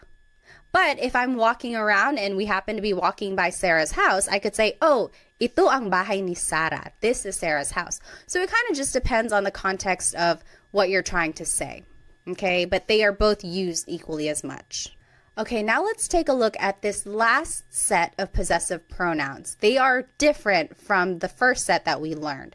These are also known as sa personal pronouns, and you'll see why. So these pronouns can replace the noun in the sentence. Not always, but they can, and you'll see what I mean. So akin means mine, akin. Iyo means yours, singular. That's just you, it's yours. Kanya means his or her. Kanila is theirs. Atin is ours, inclusive. Amin is ours, exclusive. Inyo is yours, plural. So these are all pronouns that still show possession or ownership, but they are different from the ones we just learned. So it's not ko or mo or nya, but now it's akin, iyo, kanya, and it means mine, yours, his or hers. Okay, so we'll take a look at how they are used. Let's take a look at car. Car in Tagalog is kotse. And remember how I said that these possessive pronouns are usually considered sa pronouns? And this is why. Usually you would use them with the word sa. Sa akin ang kotse. The car is mine. Sa akin ang kotse. Sa by itself is a preposition which means to, but it can be used in a number of different ways in Tagalog. And with these possessive pronouns, it's usually said before the possessive pronoun when you're using it in a sentence. So, sa akin ang kotse, the car is mine, sa akin. Sa iyo ang kotse, the car is yours, singular. Sa kanya ang kotse, the car is his or hers. And that's gender neutral, kanya. Sa kanila ang kotse, the car is theirs. Sa atin ang kotse, the car is ours, inclusive. Maybe we are all sharing a car. Sa atin ang kotse, the car is ours. Sa amin ang kotse, the car is ours, exclusive. So me and my husband Chris, the car is ours. Mine and his. It's ours. Sa inyo ang kotse, the car is yours. So maybe you all as a class, you are sharing a car. The car is yours, you plural. So this is the word order now. So it's the pronoun first, then it's ang, then it's the object. Sa akin ang kotse, the car is mine. And these pronouns go before the object. Remember, I had been saying that the pronouns ko, mo, nya never go at the start of the sentence. Well, for these pronouns, akin, iyo, kanya, they actually do go at the beginning and they go before the object. So that's kind of a difference there. Okay, let's take a look at some examples. I think I have to turn off my screen, so let me go ahead and do that. Now here is the word order that we just talked about. Pronoun first, then it's ang, then it's the object. And here are some examples. And here are the pronouns that we just learned. So go ahead and take a minute to do these 3 examples and then we'll go over them together. All right, so let's start with number 1. The dogs are yours, plural. Sa inyo ang mga aso. So the pronoun is sa inyo, which is yours, plural. Ang, and then it's the object, mga aso. Mga makes it plural. So sa inyo ang mga aso, the dogs are yours. Number 2, the food is ours, inclusive. So yours and mine together, we are sharing it. The food is ours. Food is pagkain. It would be sa atin ang pagkain. Sa atin ang pagkain. Lastly, number 3, the clothes are hers. Clothes is mga damit. It would be sa kanya ang mga damit. Sa kanya ang mga damit. Now I want to take a look at the difference between ang and yung. Both of these words mean the, so it's an article leading up to a noun. So far, we've been practicing with the word ang, and that just means the in a general sense. But in common conversation, and oftentimes I say yung, which is specific to a thing, like that one thing over there or that specific one. So for example, the dogs are yours, plural. Sa inyo ang mga aso. That just means, oh, the dogs are yours. The dogs, any dogs, the dogs are yours. Whereas if I were to say, sa inyo yung mga aso, maybe we had already been talking about specific dogs, like, oh, the 2 right there. Sa inyo yung mga aso, the dogs are yours. So it's a very subtle difference there, ang and yung. And oftentimes people are just using them interchangeably. But when I use yung, it's like I'm already talking about something specific. We had already been talking about some specific dogs, and I'm like, oh yeah, the dogs are yours. Now the next example, the clothes are hers. We learned, sa kanya ang mga damit. The clothes are hers. We're just talking about it in a general sense. We don't know what clothes specifically. We're just saying, oh, the clothes are hers. But if we had already been talking about maybe a box of clothes that's on the floor and someone was like, whose clothes are these? We could say, sa kanya yung mga damit. Oh, the clothes are hers. These specific ones, the clothes are hers. So that is the slight difference there between ang and yung. You will certainly hear them interchangeably in common conversation. Just for our practice, I indicate which one I want you guys to use. So sometimes it's ang, sometimes it's yung, but just know that there is a slight difference, but they are mostly the same. All right, now let's switch gears a little bit. Na is a sentence marker that is used to connect an adjective. So for example, the house is theirs. We learned, sa kanila yung bahay. The house is theirs. Sa kanila yung bahay. It's a very simple sentence. If you want to add an adjective, the big house is theirs. This is how you would do it. Sa kanila yung bahay na malaki. So see, we added an adjective now. And you would do it by adding this sentence marker na, and then it's the adjective, malaki. Sa kanila yung bahay na malaki. But you could also hear it this way. Sa kanila yung malaking bahay. So this is an alternative phrase, but it still means the big house is theirs. Sa kanila yung malaking bahay. Technically, this is malaki na bahay. The na is in there, but it's being incorporated into the adjective malaki. And you only make this contraction if the adjective ends with a vowel. So see, malaki ends with an I, and when you are putting the adjective first, instead of saying malaki na bahay, you could just say malaking bahay. So it's a contraction. Now let's take a look at another example. The little house is theirs.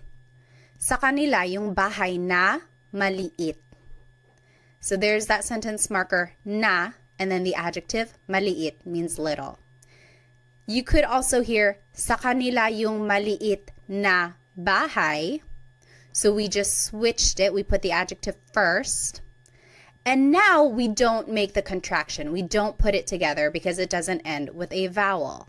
You would still use the sentence marker na. So that's just one important thing. If the adjective does end with a vowel, you can make a contraction. And just know that the sentence marker na is there. Malaking bahay technically is malaki na bahay. But we just made the contraction just to make it easier to pronounce and make the sentence flow a little bit better. But if the adjective ends with a consonant, you don't make the contraction because it doesn't really work like that. And these two ways to say these phrases are used equally as much. There isn't a formal way, there isn't a casual way.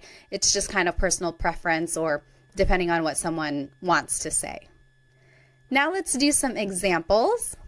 It is the sentence structure pronoun first, then the word yung. Now I want you guys to just practice yung, but again, remember it means the, and it's interchangeable with the word ang usually. Then it's the object, then it's the word na, and then it's the adjective at the end. And then here are the possessive pronouns that we learned. And here are some examples. Let's do the first one together. The white car is mine. White is puti, car is coche. So let's just follow this sentence structure. Pronoun first, sa akin, yung, then it's the object coche, then it's the sentence marker na, and then it's puti, the adjective. Sa akin yung coche na puti. The white car is mine. Sa akin yung coche na puti. What do you think the alternative way to say this would be?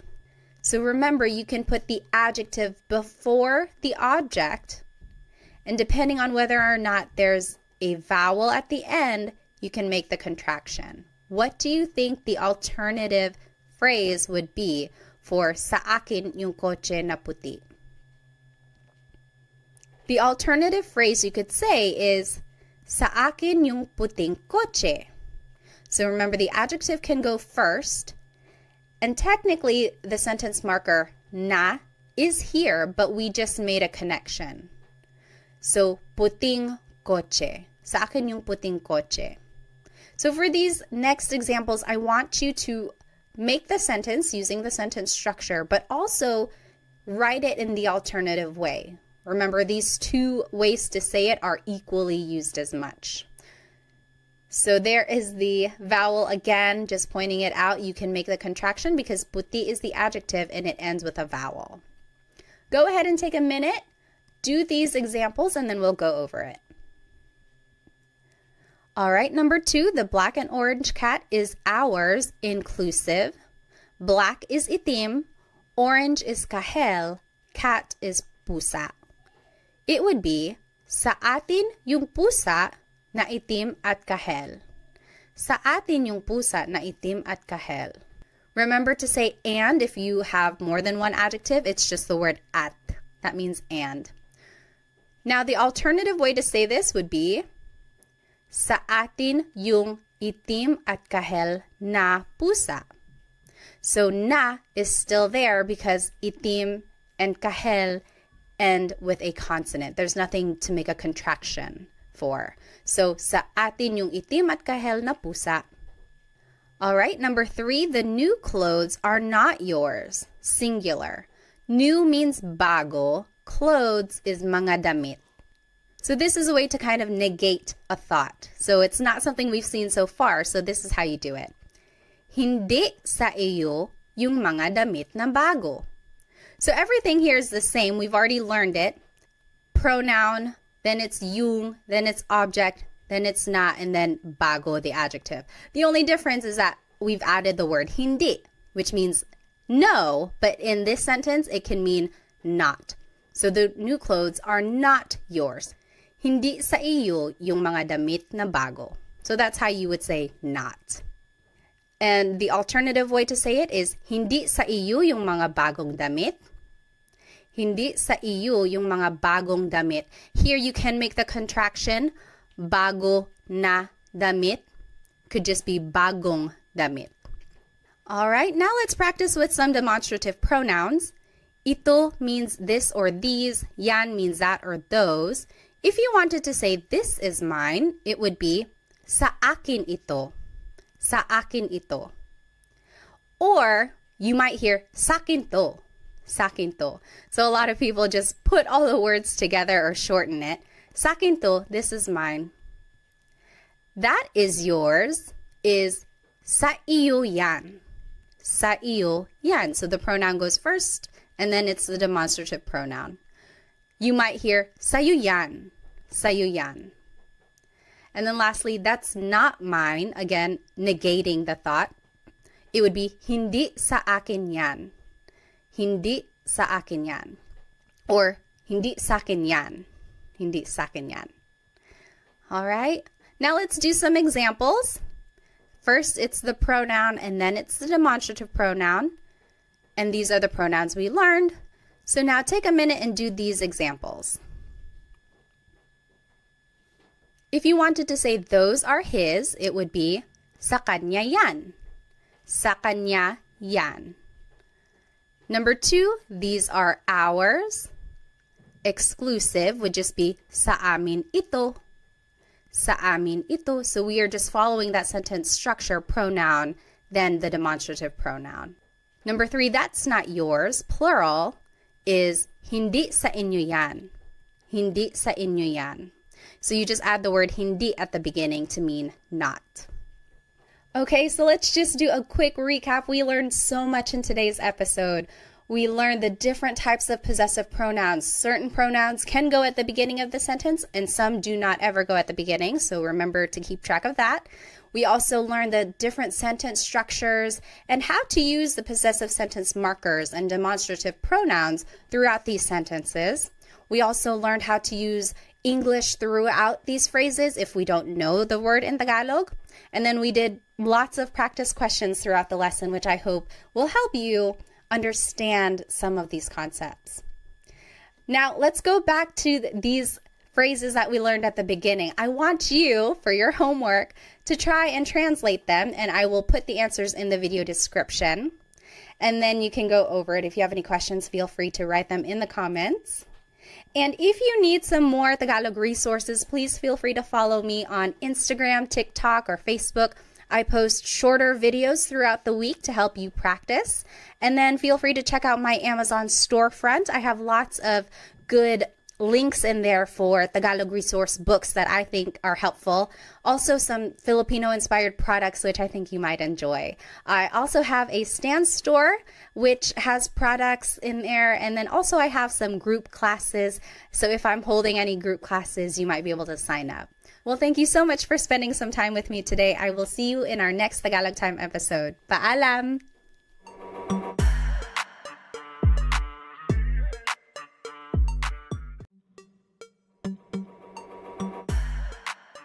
Hello, hello everyone. Welcome to another episode of Tagalog Time with Pat. Today we will be learning how to ask questions in Tagalog. And someone asked me if they could get a copy of these slides, maybe like a PDF form so that you can print them out and then write on them when you are studying. I have uploaded them onto my Stan store, so you are able to download them if you would like. The link to that is in the description. So let's go ahead and get started. Here is today's agenda. Today we will be learning the different Tagalog question words. Then we will be learning how to use them to make a question formation. We will also be practicing some Tagalog responses and learning some common questions and then doing a lot of practice questions as well. So go ahead and grab a piece of paper and something to write with so that we can get started. So here are some Tagalog question words. There are a lot, and then we're going to be talking about them and then some variations as well. So let's just go through them. They don't have the translation just yet, but as we go through them, the translation will pop up as well. So, ano, bakit, saan, kailan, sino, kanino, paano, ilan, alin, and ba. So these are all of the question words that we're going to be talking about today. The very first question word that we're going to learn is ano. So that means what? Ano.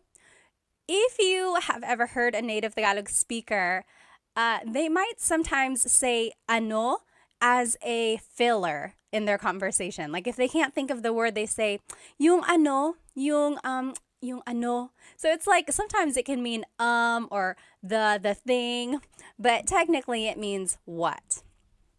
So here are the different ways to use ano in a question.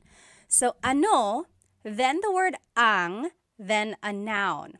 So for example, ano ang pangalan mo? What is your name? Ano ang pangalan mo? And I underlined pangalan because that's the noun. Your response could be, ang pangalan ko ay Pat. That literally means my name is Pat. But you might also hear someone say, Pat ang pangalan ko. Pat ang pangalan ko. That also means my name is Pat. Or you might just hear someone say, ako si Pat. Ako si Pat. I am Pat. So all of those are the different ways to respond.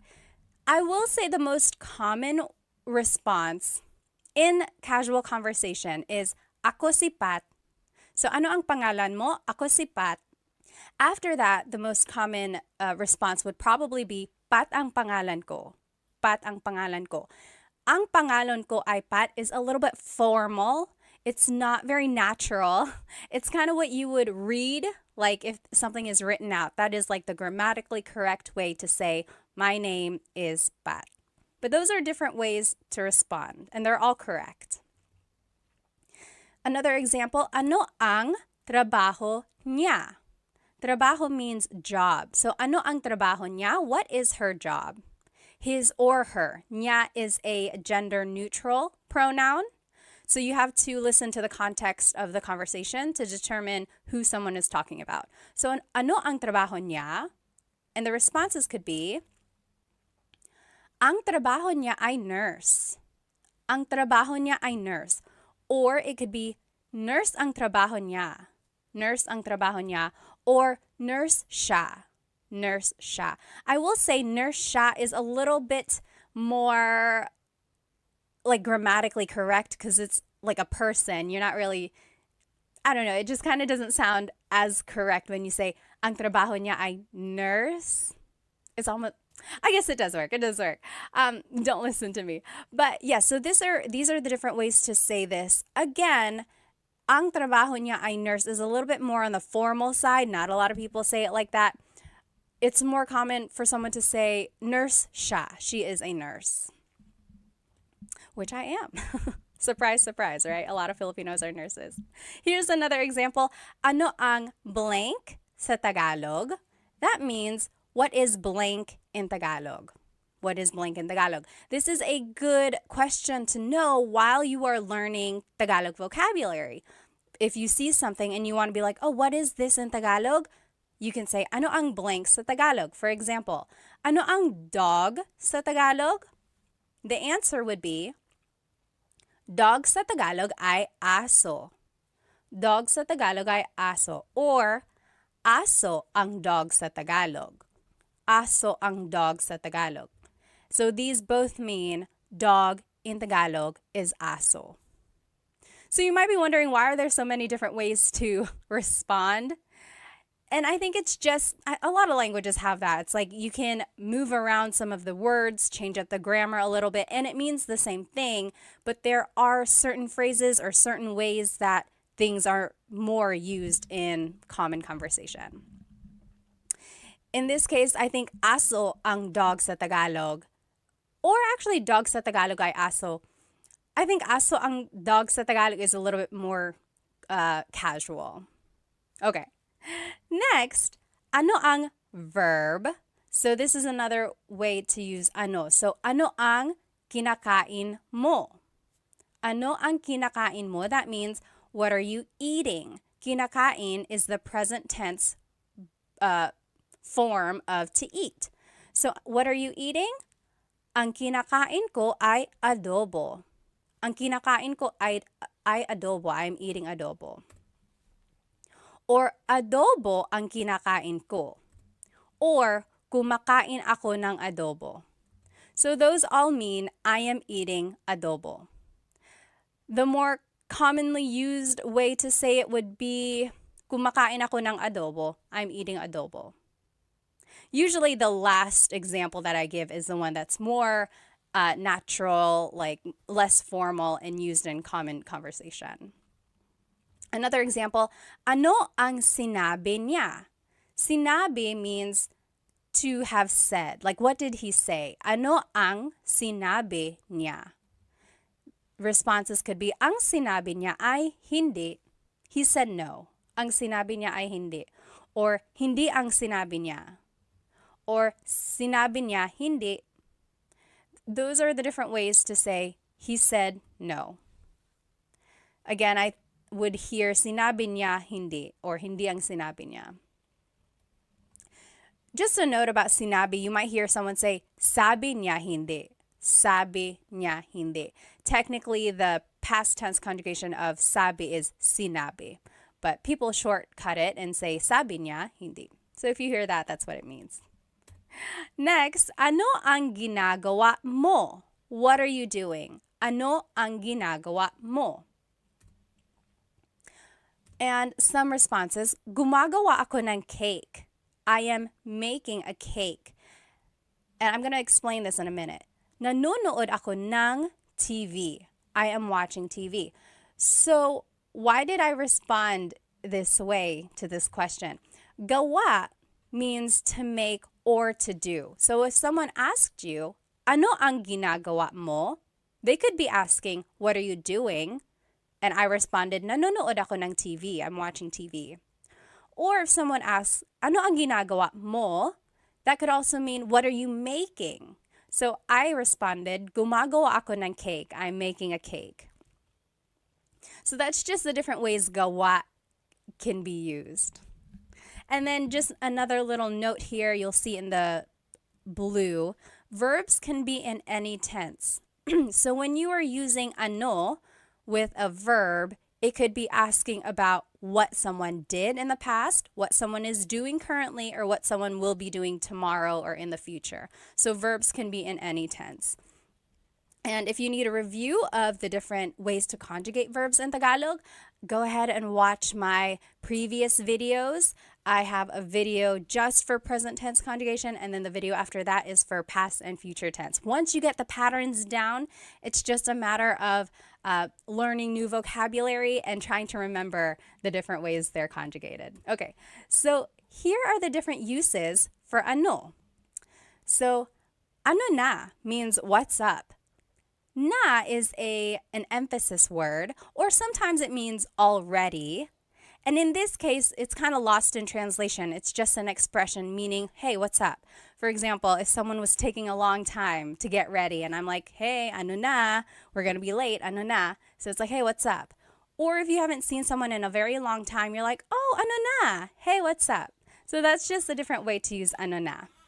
Next, ano ba means what the heck. And ba is a question word, and we'll learn how to use that later at the very end of the lesson.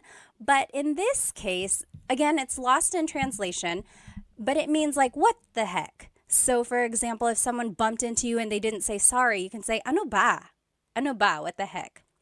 Or if someone is just joking with you, you can say, ano ba? Okay, so it's an expression meaning what the heck. Next, ano daw? That means what did they say? So daw means like you're referring to someone else after they've said something. So ano daw? What did they say? Ano daw? Next, ano ito? What is this? And then ano iyan? What is that? So that's just the different ways to use the demonstrative pronoun this and that. Ano ito? Ano yan? What is this? What is that? And then there's another demonstrative pronoun. Ano yun? Ano iyon? So what is that over there?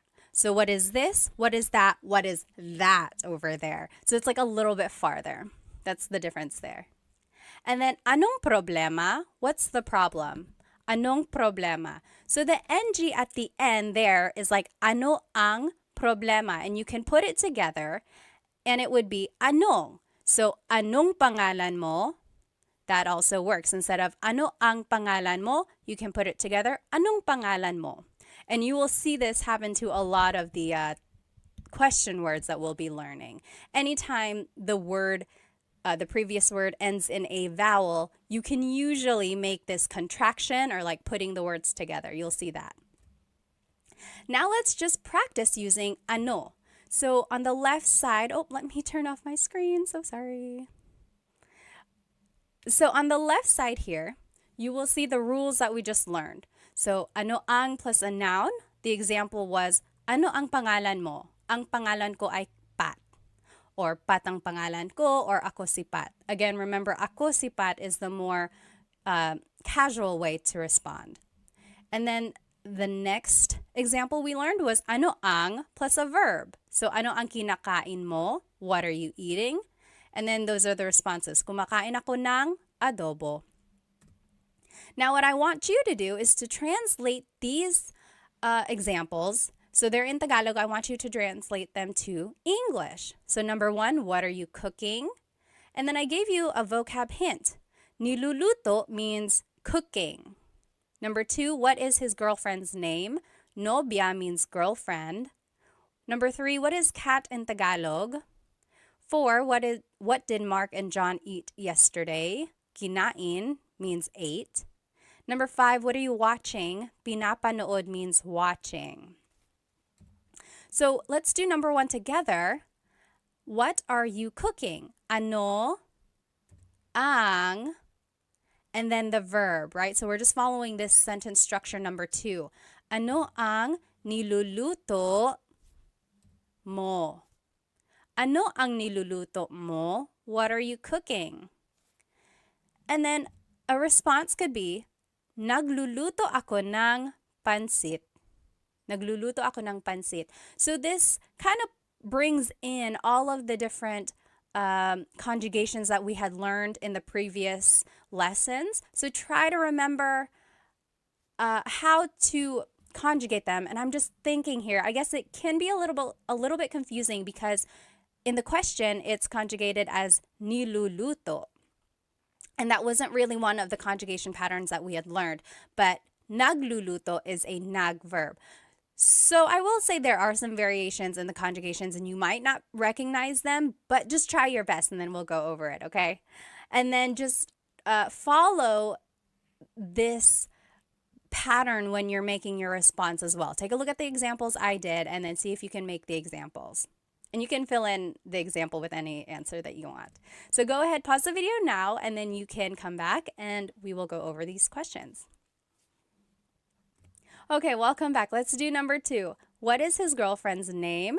Nobya is girlfriend. Ano ang pangalan ng nobya niya?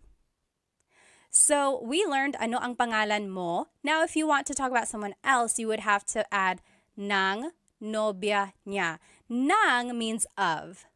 So nobya is girlfriend, niya is his. So what is the name of his girlfriend? You see how everything just kind of fits together, but it might not be in the order that we're used to in English. So just take note of this. It would be, ano ang pangalan ng nobya niya? That's how you would say that. Response, Sara ang pangalan niya. Sara ang pangalan niya, or siya si Sara. Siya si Sara. Something like that, okay? Number 3, what is cat in Tagalog? Ano ang pusa? Oh gosh, I just told you. Ano ang cat sa Tagalog? Pusa ang cat sa Tagalog. Pusa ang cat sa Tagalog. Next, what did Mark and John eat yesterday? Ano ang kinain nila Mark at John kahapon? Ano ang kinain nila Mark at John kahapon? I want to show you this word nila. This is like a sentence marker that is used to indicate people. So it's like their ownership. When it's multiple people, Mark and John, it's nila. When it's just one person, it's ni. So for example, if it was just Mark, ano ang kinain ni Mark kahapon? Ano ang kinain ni Mark kahapon? It's just one person. But when it's multiple people, you have to use nila. Ano ang kinain nila Mark at John kahapon? Response, kumain sila ng lechon kahapon. Kumain sila ng lechon kahapon. So, sila is the pronoun here. And that's a subject pronoun. So, kumain sila ng lechon kahapon.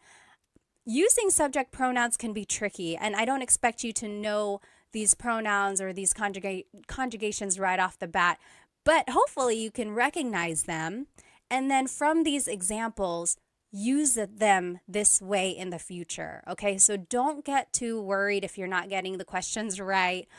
Just use this as a way to learn them, okay?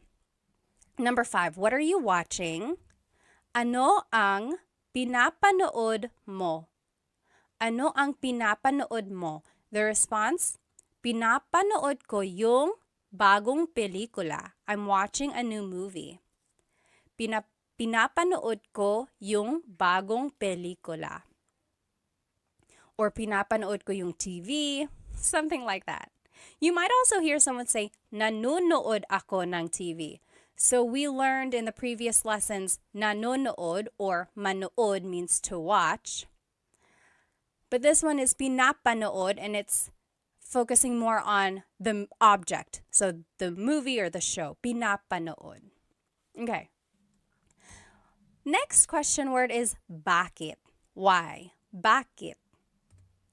And here is one way to use it. Bakit plus an adjective plus the word ang and then a noun. So for example, bakit madumi ang kotse? Bakit madumi ang kotse? Why is the car dirty?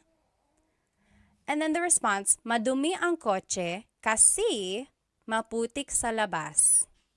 Madumi ang kotse kasi maputik sa labas. So the car is dirty because it's muddy outside. Maputik means muddy, labas means outside. Okay, and then another example is, bakit mainit ang cellphone ko? Why is my cell phone hot? Bakit, mainit is an adjective meaning hot, ang cellphone ko. And then a response, mainit ang cellphone ko dahil masyado kong ginagamit. My cell phone is hot because I'm using it too much. So hopefully you can see here the pattern that we are following. Bakit goes first, and then it's the adjective, and then it's the word ang, and then it's the noun. Or you could also do bakit plus a pronoun and then a verb. So bakit ka umiiyak? Why are you crying? Bakit ka umiiyak? Some responses, umiiyak ako kasi nawawala yung aso ko. I'm crying because my dog is lost. Umiiyak ako kasi nawawala yung aso ko. Nawawala means lost or missing. Another example, bakit mo ginawa iyon? Why did you do that? Bakit mo ginawa iyon? Ginawa ko yun dahil mahal kita. I do that because I love you. Ginawa ko yun dahil mahal kita. You might hear me saying yun, as if there's no I, and that's commonly how it's pronounced. You might hear people say, ginawa ko iyon dahil mahal kita, but usually the letter I sound is dropped. And then another way to use bakit plus a verb. Bakit umiiyak si Michelle? So bakit plus a verb, bakit umiiyak si Michelle? Why is Michelle crying? Umiiyak si Michelle kasi nakakalungkot yung palabas. Michelle is crying because the show is sad. Nakakalungkot means it's like feeling sad, makes someone feel sad. Yung palabas, the show. So those are the different ways bakit can be used. And again, verbs can be in any tense, like we saw in ano. I want to point out the different responses that you can say when you're using bakit questions. So because can be kasi, or dahil, or sapagkat. Sapagkat. Okay, so kasi is informal. It is most commonly used. You'll hear it a lot in common conversation. Kasi. Dahil is also used a lot. We saw it in the examples. But it's a little bit more formal. But it can also be used casually. And then sapagkat is very formal. It's rarely used. It's almost like Shakespearean. You'll see it in like writing, or someone might use it maybe to prove a point or something, but it's not used a lot. It's almost like a deep Tagalog, really. So here are those examples again, and you'll see the kasi and dahil. So umiiyak ako kasi nawawala yung aso ko. I am crying because my dog is lost. So there's kasi. And then ginawa ko yun dahil mahal kita. I did that because I love you. So there's the kasi and there's the dahil. And they are used interchangeably, but kasi is more casual. Dahil is a little bit more formal, but can also be used casually. Okay? Now, here are the different ways bakit can be used, and it doesn't really have a direct translation. So you might hear, bakit ganito? Bakit ganito? Ganito means like this. So why like this? Or why is this happening? So for example, it's like, oh no, I got a flat tire. I ran out of gas and I'm late for work. Oh, bakit ganito? Why is it happening? Why is it like this? And then bakit ba? Again, there's that ba question word. When it's added to bakit, it's why with emphasis. So maybe someone is annoying you. They're like, hey Pat, hey Pat. And you're like, oh, bakit ba? Why? What do you need? Bakit ba? And then bakit na naman? Na naman means like, it's a sign of emphasis, or it means like again. Again. So why again? So again, maybe someone is pestering you. They're like, hey Pat. You're like, oh, bakit na naman? What now? And then bakit daw? So daw again is like, what did they say? So it's like, why did they say? So it's like, oh, we can't go in yet. And you're like, oh, bakit daw? Why? Why not? What did they say? So those are the different ways bakit can be used. And just a Taglish tip, I am a big supporter of using Tagalog and English together, Taglish, especially while you are learning Tagalog. So here's one way to do that. Maybe use kasi and then finish your English answer. For example, why are you sad? Kasi I stayed up late why are you tired? And it would be kasi I stayed up late to finish a movie. So instead of saying because, say kasi. And then the more vocabulary you learn, you'll eventually be able to say the whole phrase in Tagalog. Why are you tired? Kasi natulog ako ng late dahil nanonood ako ng movie. Okay, so just insert Tagalog words here and there And then before you know it, you'll be able to say longer phrases in Tagalog. Now I want us to practice bakit. Here on the left side, again, are the different ways to use bakit. So bakit plus an adjective, then ang, then a noun. Bakit madumi ang kotse? Why is the car dirty? Or bakit plus the pronoun plus a verb. Bakit ka umiiyak? Or bakit plus a verb. Bakit umiiyak si Michelle? Why is Michelle crying? Okay, so those are the different sentence structures when using bakit. And just a tip, when you're making a response, you can use kasi or dahil. Remember, that means because. Here are the questions that I want us to translate. So why are you sad? Malungkot, to be sad. Let's do this one together. Why are you sad? It would be bakit. Then it's the pronoun ka. And then it's the adjective malungkot. Bakit ka malungkot? So that kind of falls under the rule number 2. Bakit plus a pronoun. Instead of a verb, it can be an adjective. Okay, so bakit ka malungkot? Your response, malungkot ako kasi ... I am sad because, malungkot ako kasi namimiss ko ang tatay ko. I'm sad because I miss my dad. Okay, so you can fill in the rest of your response with whatever you want, but hopefully it starts with this same format. So, malungkot ako kasi ... So take a minute, pause the video now, and then we will go back and answer these questions together. Okay, welcome back. Let's start with number 2. Why is Bea laughing? Tumatawa is laughing. So, bakit tumatawa si Bea? Bakit tumatawa? So, there's the bakit, there's the verb. Si Bea. So, it's referring to Bea. Bakit tumatawa si Bea? Tumatawa si Bea dahil Bea is laughing because nanonood siya ng comedy, because she's watching a comedy. Next, why is Sam's car broken? Kotse is car, sira is broken. Bakit sira ang kotse ni Sam? So this one kind of falls under the rule number 1, bakit, and then adjective, and then ang, and then the noun, kotse. And then ni Sam just indicates the ownership of Sam. So, bakit sira ang kotse ni Sam? Response could be, sira ang kotse ni Sam kasi luma na siya, because it's old. Sira ang kotse ni Sam kasi luma na siya. Next, why are the kids fighting? Mga bata is kids, nag-aaway is fighting. Bakit nag-aaway ang mga bata? So there's bakit and then there's a verb. So there's rule number 3. Bakit plus a verb. Bakit nag-aaway ang mga bata?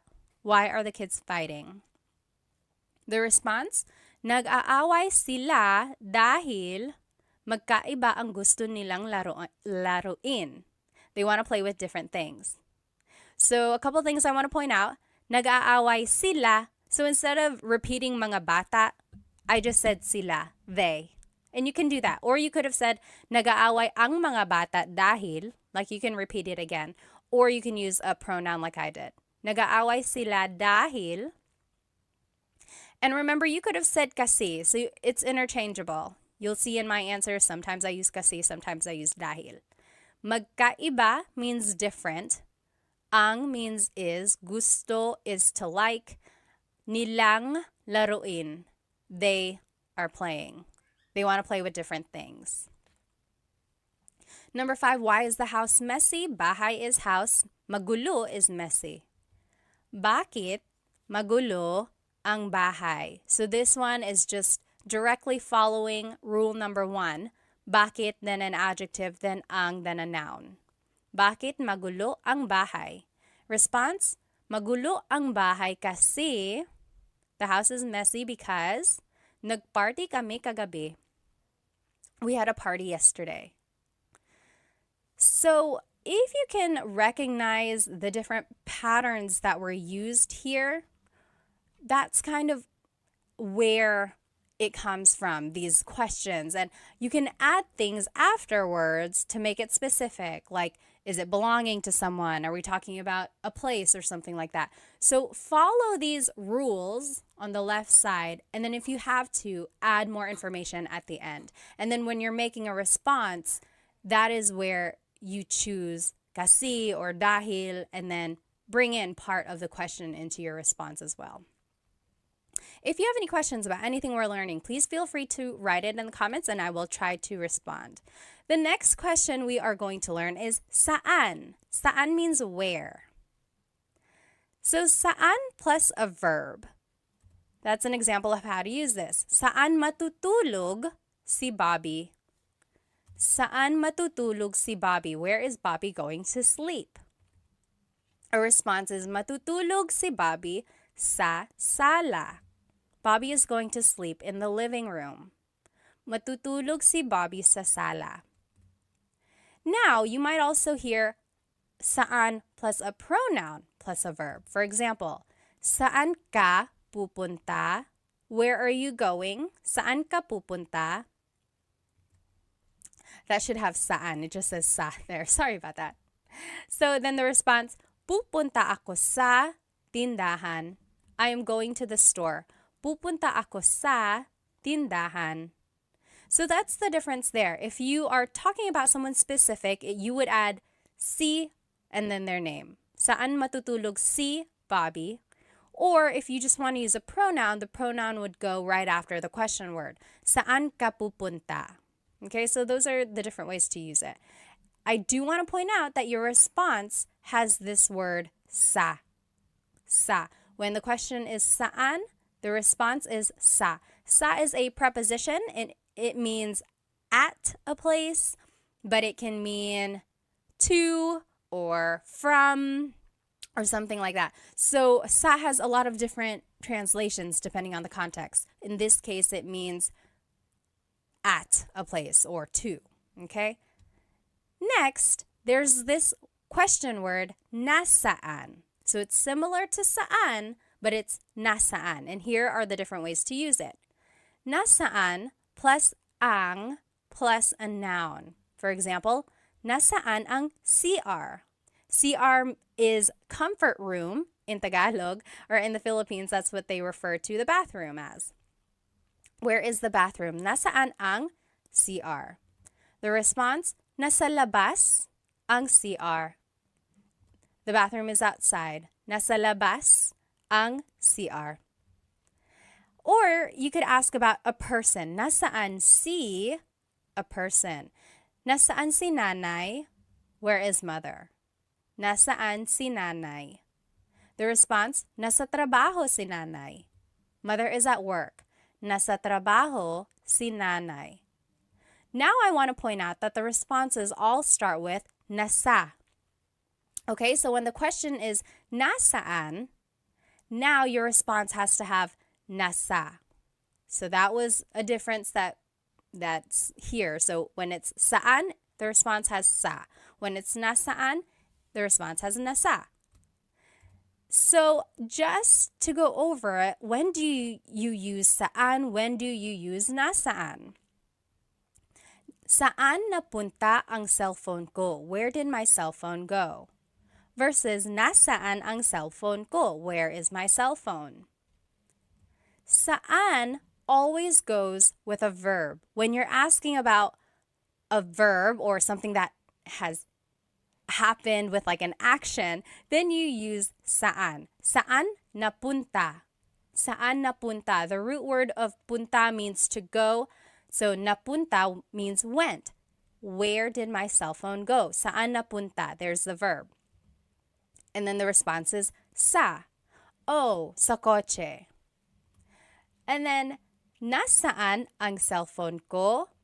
Nasaan plus the word ang plus a noun. So when you're asking about the location of something, then it's nasaan. So it's like nasaan noun. Anytime there's like the ends, try to remember that. So your response has nasa. Nasaan ang cellphone ko? Nasa bag ko. It's in my bag. Okay? So this is just to look at it again. These are the examples we just saw. You might hear someone say asan or saan when they're referring to nasaan. So that's just like a short way to say it.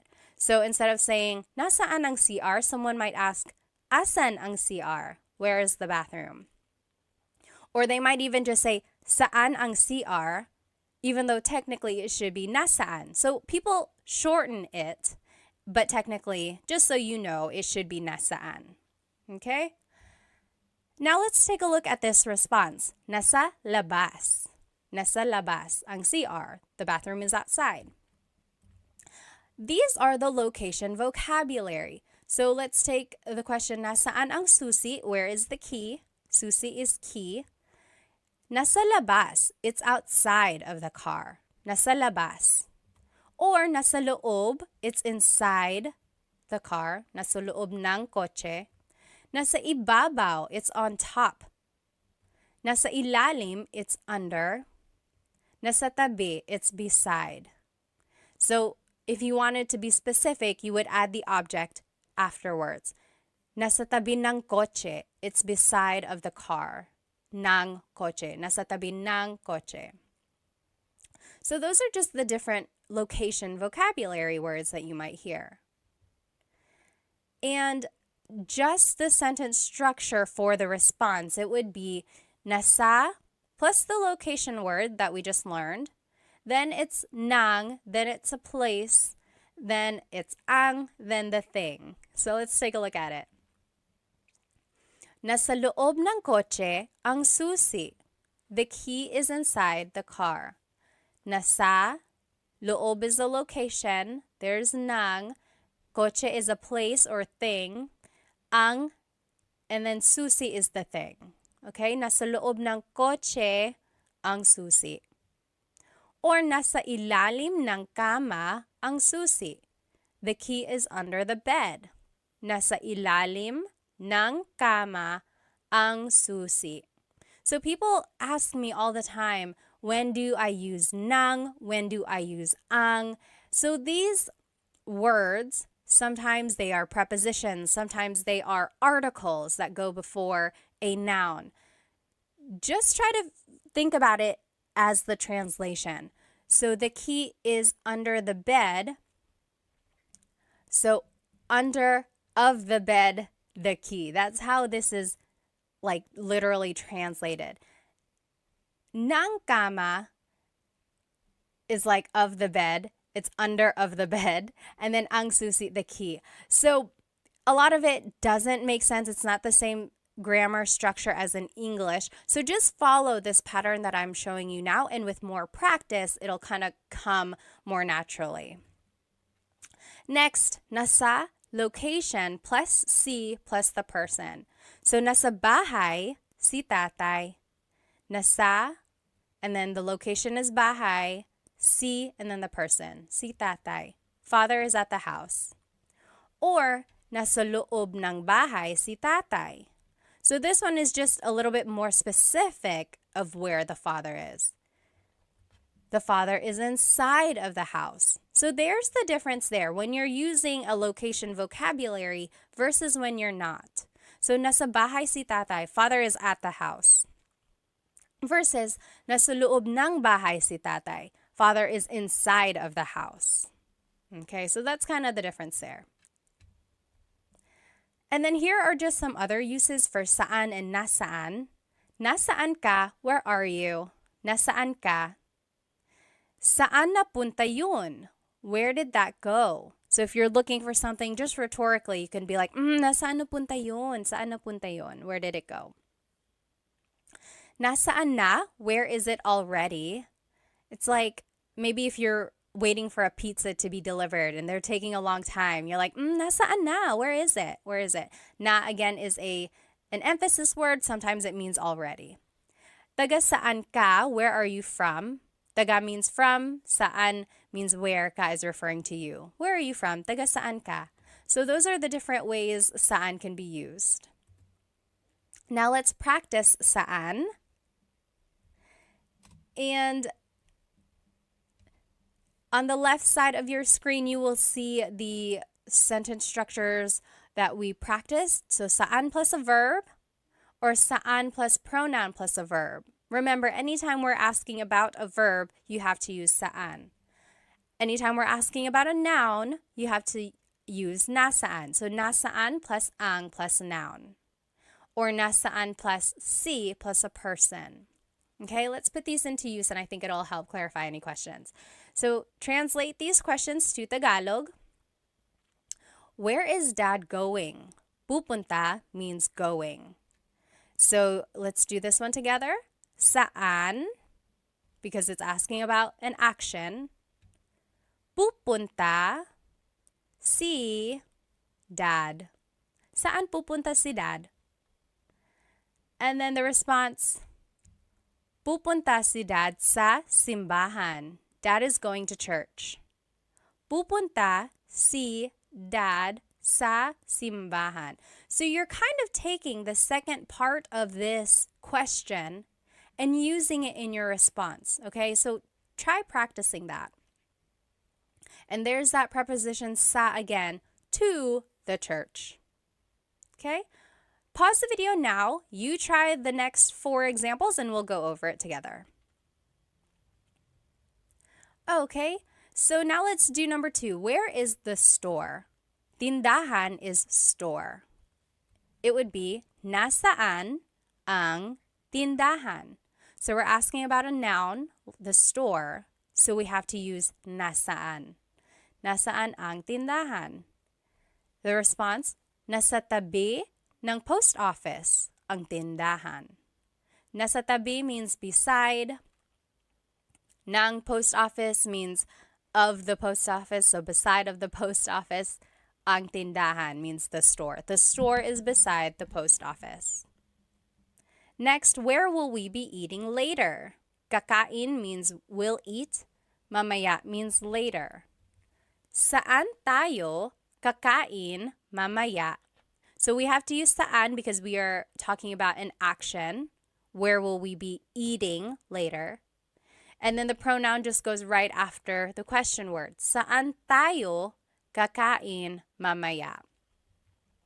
Your response, kakain tayo sa McDo mamaya. We're going to eat at McDonald's later. You ready? Let's go. You pay. Kakain tayo sa McDo mamaya. Next, where is my husband? Asawa means husband or wife. Nasaan ang asawa ko? So we're asking about a noun or an object. So nasaan is what we used. Nasaan ang asawa ko? Where's my husband or wife? Husband in this case. Number 5, where is John? Oh, your response, nasa kusina siya. Nasa kusina siya. He is in the kitchen. So remember, anytime you're using nasaan, your response has to have nasa. And then up here in the previous example, anytime you're using saan, your answer has to have sa. And then last one, where is John and Simon? Nasaan sina John at Simon? So it's nasaan because we're just asking about them, not about what they're doing or where they are doing something. And then it would be nasa labas sila, they are outside. Or nasa labas sina John at Simon. So you can add their names again. Or you could just add the pronoun. And then I added that here in the number 4 example. Nasa kusina ang asawa ko. So you can repeat that part of the question, or you can just use a pronoun. Okay, so up to you. So these are the question words that we have learned so far. Ano means what. Bakit means why. Saan means where. Okay? And this is where we're going. We're going to see when. So if you want to use it in a question, it would be Kailan ang, and then a noun. Kailan ang kaarawan mo? When is your birthday? Kailan ang kaarawan mo?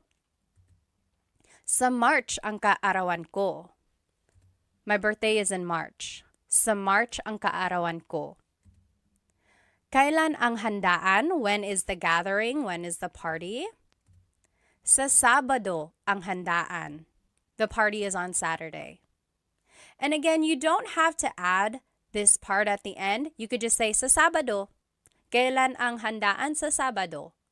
But the longer response, kailan ang handaan sa Sabado ang handaan? Okay, so those are the different ways you can use kailan.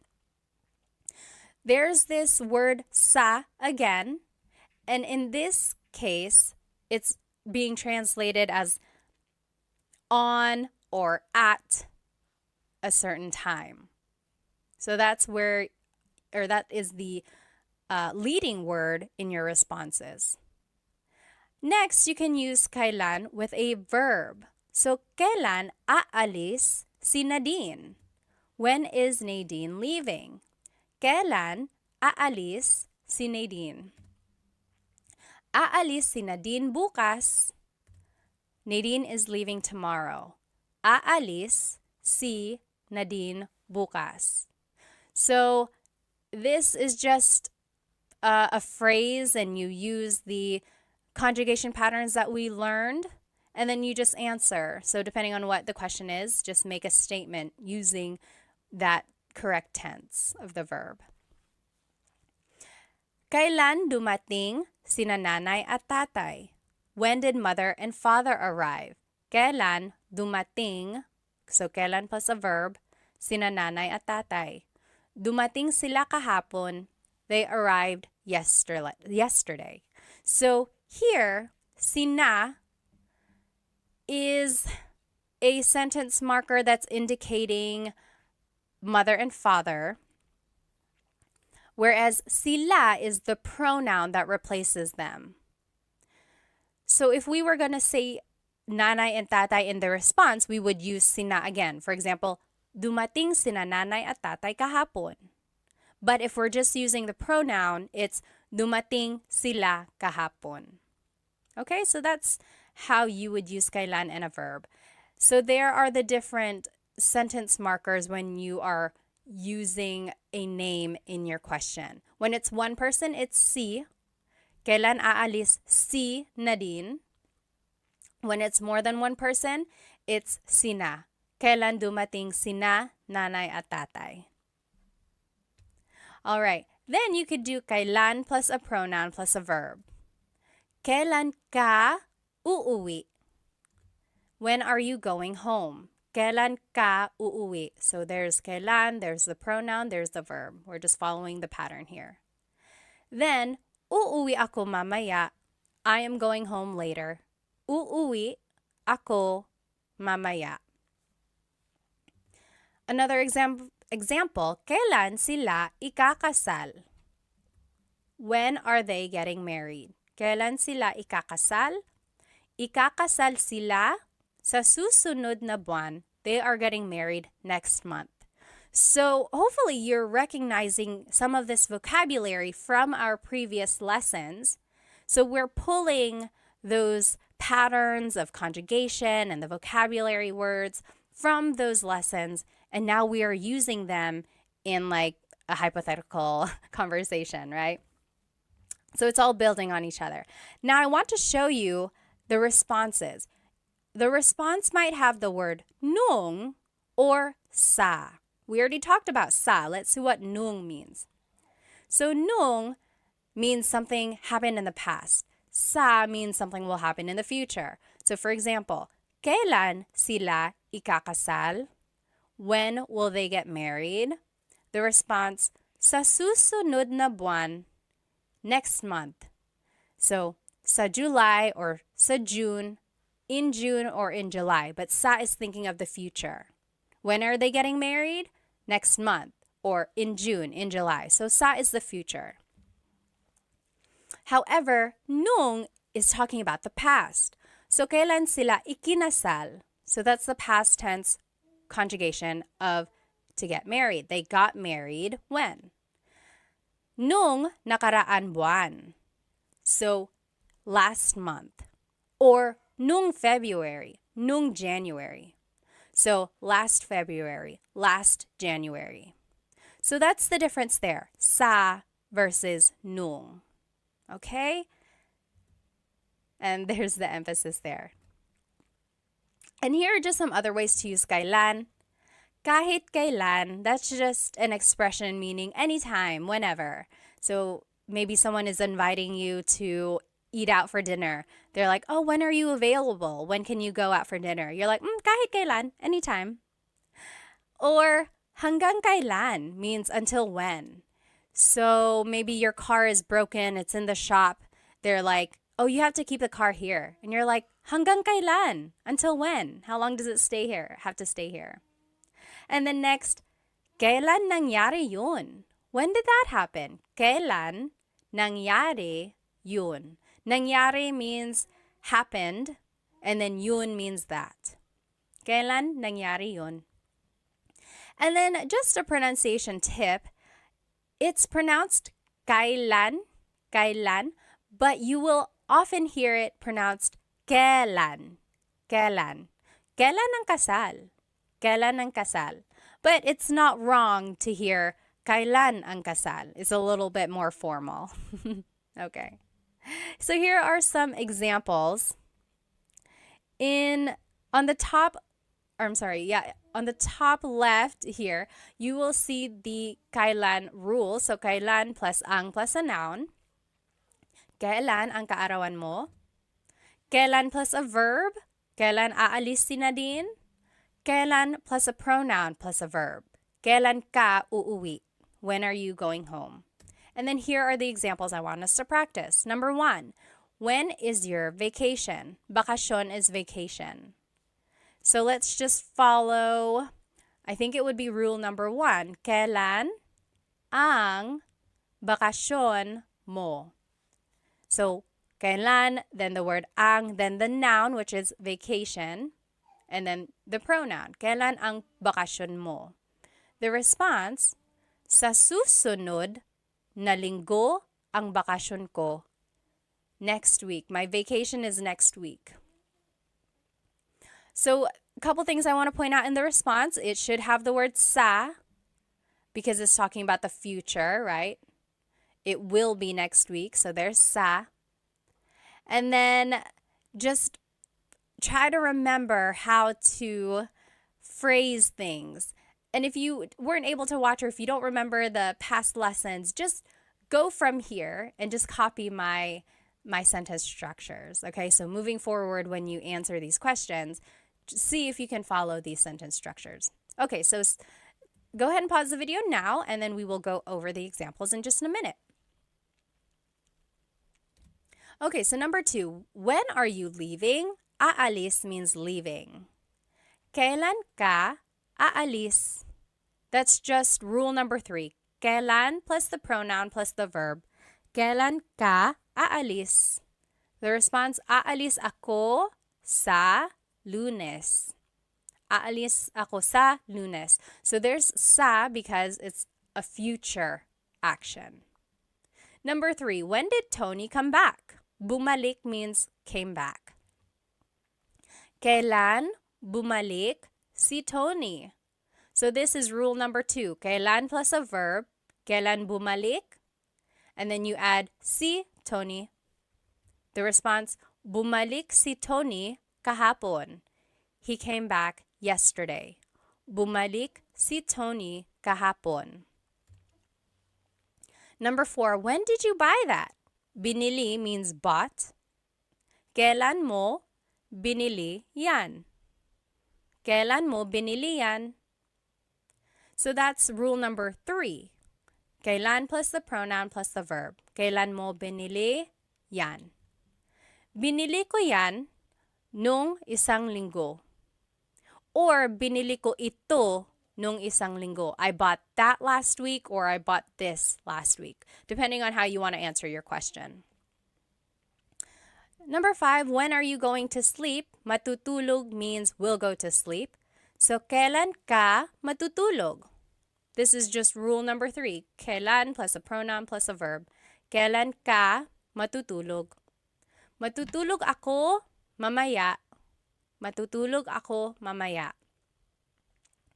I know it can get a little tricky figuring out which structure to use, and then when there's a pronoun or when there's like added information that has to be added to the end. I know it can get tricky, but use these examples to see the patterns in use and then try to use them in the future. Okay, so don't get bogged down if you're not getting the answers right.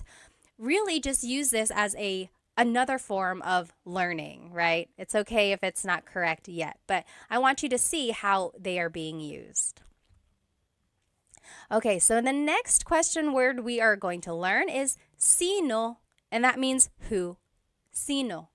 So these are the different ways sino is used. Sino plus the word ang, then it's a verb, a noun, or an adjective. So it's easy because you just have to use sino ang, and then you just fill in the end with a verb, noun, or an adjective. Sino ang kumakanta? Singing. Who is singing? Sino ang kumakanta? Ang kumakanta ay si Mario. Si Mario ang kumakanta, or kumakanta si Mario? Si Mario. I wanted to show you all the different ways a response could be made. So, sino ang kumakanta? Who is singing? This first example is formal. Ang kumakanta ay si Mario. This next one is a little bit formal as well. Si Mario ang kumakanta. Si Mario ang kumakanta. That's kind of formal. This one is casual. Kumakanta si Mario. Mario is singing. Kumakanta si Mario. And then this last one is just a short answer. So, si Mario. Who is singing? Mario. So those are the different ways you can say Mario is singing. Those are the different responses. And then there is the word that has to be in the answer. Si. Because we're asking about a person, your answer has to have si or sina if it's more than one person. We'll see that. So now if you are going to fill it in with a noun, sino ang mga magulang mo? Mga magulang means parents. Sino ang mga magulang mo? Who are your parents? Ang mga magulang ko ay sina John at Mary. So that's what I was just saying. Si is for one person, sina is for more than one person. So, ang mga magulang ko ay sina John at Mary. My parents are John at Mary and Mary. Another way to say it is sina John at Mary ang mga magulang ko. Or sina John at Mary. So those are the different ways to say John and Mary are my parents. When in doubt, go ahead and just use the shortest answer. I don't want you to sound redundant, and then I also don't want you to have to think of too many vocabulary words or an extended sentence structure. So just answer it with the shortest answer because it's still correct. Sino ang mga magulang mo? Sina John at Mary. And then, if it's an adjective that you're asking about, it would be sino ang, and then the adjective. Sino ang pagod? Pagod means tired. Who is tired? Sino ang pagod? Ang pagod ay ang mga bata. The kids are tired. Ang pagod ay ang mga bata. That one's formal. Next, ang mga bata ang pagod. Ang mga bata ang pagod. That is also formal. Or pagod ang mga bata. Pagod ang mga bata. That one is casual. That is what I would say a lot more than the other two. And then the short answer, ang mga bata. Sino ang pagod? Ang mga bata, the kids. The kids are tired. So those are the different ways to say the kids are tired. Now, let's take a look at the responses. Si and sina. Si is for one person. Sina is for multiple people. So an example, kumakanta si Mario. Si Mario, because it's just one person. Versus kumakanta sina Mario at Jane. Mario and Jane are singing. So sina is used because there's more than one person. Now you can also respond with a pronoun. So sino ang pagod? Who's tired? You can say ako, me, ako. Or sino ang pagod? Siya. Him. He is. Siya. Sino ang pagod? Ikaw. You. You are tired. Ikaw. So you can just respond with a pronoun. So I would say that, like, sino ang pagod? Ako. Just say ako. Keep it easy, right? And then here are the different pronouns. So ako is I. Siya, he or she. So that's gender neutral. Sila, they. Ikaw, you, singular. Kayo, you all, plural. Tayo is we inclusive. That's you and me, all of us. We are all tired. Maybe we all ran a race together. We are all tired. Pagod tayo. And then pagod kami, me and my husband Chris, we ran. Only us, we did. So pagod kami, we are tired. Not you. I'm just telling you about it. Okay? Now here are other ways sino is used. Sino siya? Who is he? Who is she? Sino siya? The response, siya si Pat. She is Pat, or that is Pat. Sino ito? Who is this? Sino ito? Ito si Pat. This is Pat. Ito si blank. Sino yun? Who's that? Sino yun? Yun si Pat. That's Pat. Or sino ka? Who are you? Sino ka? The response, ako si Pat. Now, I do want to say, you really shouldn't say sino ka if you want to be polite. Sino ka is kind of rude or just a little blunt. Like, sino ka? Who are you? So it would be more polite to say, sino po kayo? So for one thing, add po to be respectful. And then when you're adding po, you have to use the plural you pronoun. So kayo, sino po kayo? That's a lot more polite instead of saying sino ka. If you want to ask, who are you again? Sino po kayo? And then just a pronunciation tip. If you have sino ang in a question, you might hear sinong. So they put it together. So sinong kumakanta? Who is singing? Sinong kumakanta? Instead of sino ang kumakanta, it's sinong kumakanta. Okay? Now let's practice some translations when we're using sino in a question. So sino ang plus a verb, noun or object or adjective. And here are the examples there. And let's do number 1 together. Who is taking a shower? Naliligo means to take a shower or taking a shower. So it would be sino ang naliligo. Sino ang plus the verb. Sino ang naliligo? Easy, right? The response, si George ang naliligo. Si George ang naliligo. Or the simplest answer, si George. Si George. But you have to add si or si na because that is the indicator of a person. You have to add that in your response. So go ahead and take a minute, pause the video now. You finish the examples and then we'll go back and do them together. Okay, welcome back. Let's do number 2. Who is your sibling? Sibling in Tagalog is kapatid. Sino ang kapatid mo? So kapatid is a noun. So sino ang kapatid mo? The response, kapatid ko si Sam. Kapatid ko si Sam. Or it could be, si Sam ang kapatid ko. Si Sam ang kapatid ko. Remember, there are different ways to respond. Number 1, we said, si George ang naliligo. It could have also been, naliligo si George. So again, you can look back at the different ways a response can be made. When in doubt, just say the shortest answer. So this one could have been, si Sam. Sino ang kapatid mo? Si Sam. Number 3, who is scared? Natatakot is scared. Sino ang natatakot? Who is scared? Natatakot ang mga bata. The kids are scared. The kids are scared.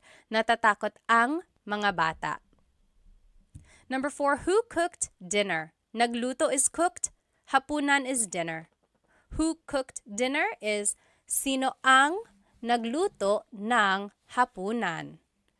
So that's just sino plus ang plus a verb. Sino ang nagluto ng hapunan? Nang is the sentence marker before the noun. Si Lola ang nagluto ng hapunan. Lola cooked the dinner. Si Lola ang nagluto ng hapunan. And then last example, who called? Tumawag is called. Sino ang tumawag? Sino ang tumawag? So it's just the verb. Tumawag ang nanay mo. Your mother called. Tumawag ang nanay mo. Or the simplest response, ang nanay mo.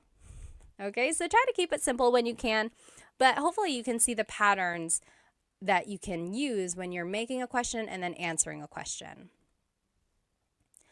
All right, the next question word that we are going to learn is kanino. Kanino means whose. Kanino. It could be used like this. Kanino, then the word ang, then the noun, then na, and then an adjective. I know that's a lot. Let's take a look at it in action. So, kanino ang sombrero na itim? Whose black hat? Kanino ang sombrero is hat, na itim. Itim means black. Now the response. Kay Jacob ang sombrero na itim. The black hat belongs to Jacob. And I want to move forward and then we're going to go back and make everything make sense. Okay, so the next sentence structure or question structure would be kanino ang plus the noun plus na and then a demonstrative pronoun. So it's similar to this previous structure. Instead of an adjective though, it's going to be a demonstrative pronoun. So kanino ang sombrero na ito? So whose hat is this? Whose hat is this? Kanino ang sombrero na ito? And the response, kay Jacob ang sombrero na iyan. That's Jacob's hat. Okay, so hopefully you can see here, there's just this pattern of kanino, then the noun, ang plus a noun, na, it's like a sentence marker. Again, sometimes it doesn't have a direct translation, but it's like the linking word for the adjective or for the pronoun.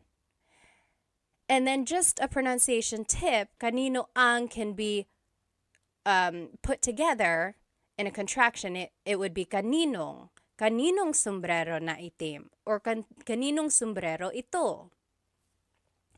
All right, when using the contraction though, you drop the na if there's a demonstrative pronoun. So kaninong sombrero ito, you wouldn't say kaninong sombrero na ito. So that's just one thing. It's kind of redundant when you add the na again. So just to respond, you would use an ownership marker, then the person, then the word ang, then the noun, then na iyan. So let's see what that would look like. Kanino ang bahay na iyan? Whose house is that? Kanino ang bahay na iyan? Here are the different ownership markers. So one of these has to be in your response. If there's only one owner, it's kay, kay. If there's multiple owners, it's kina, kina. More than one person, it's kina.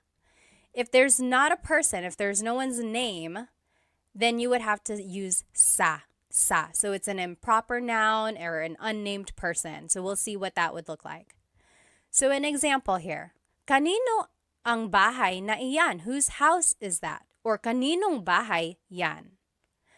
If it's just one person, it would be kay Rose ang bahay na iyan.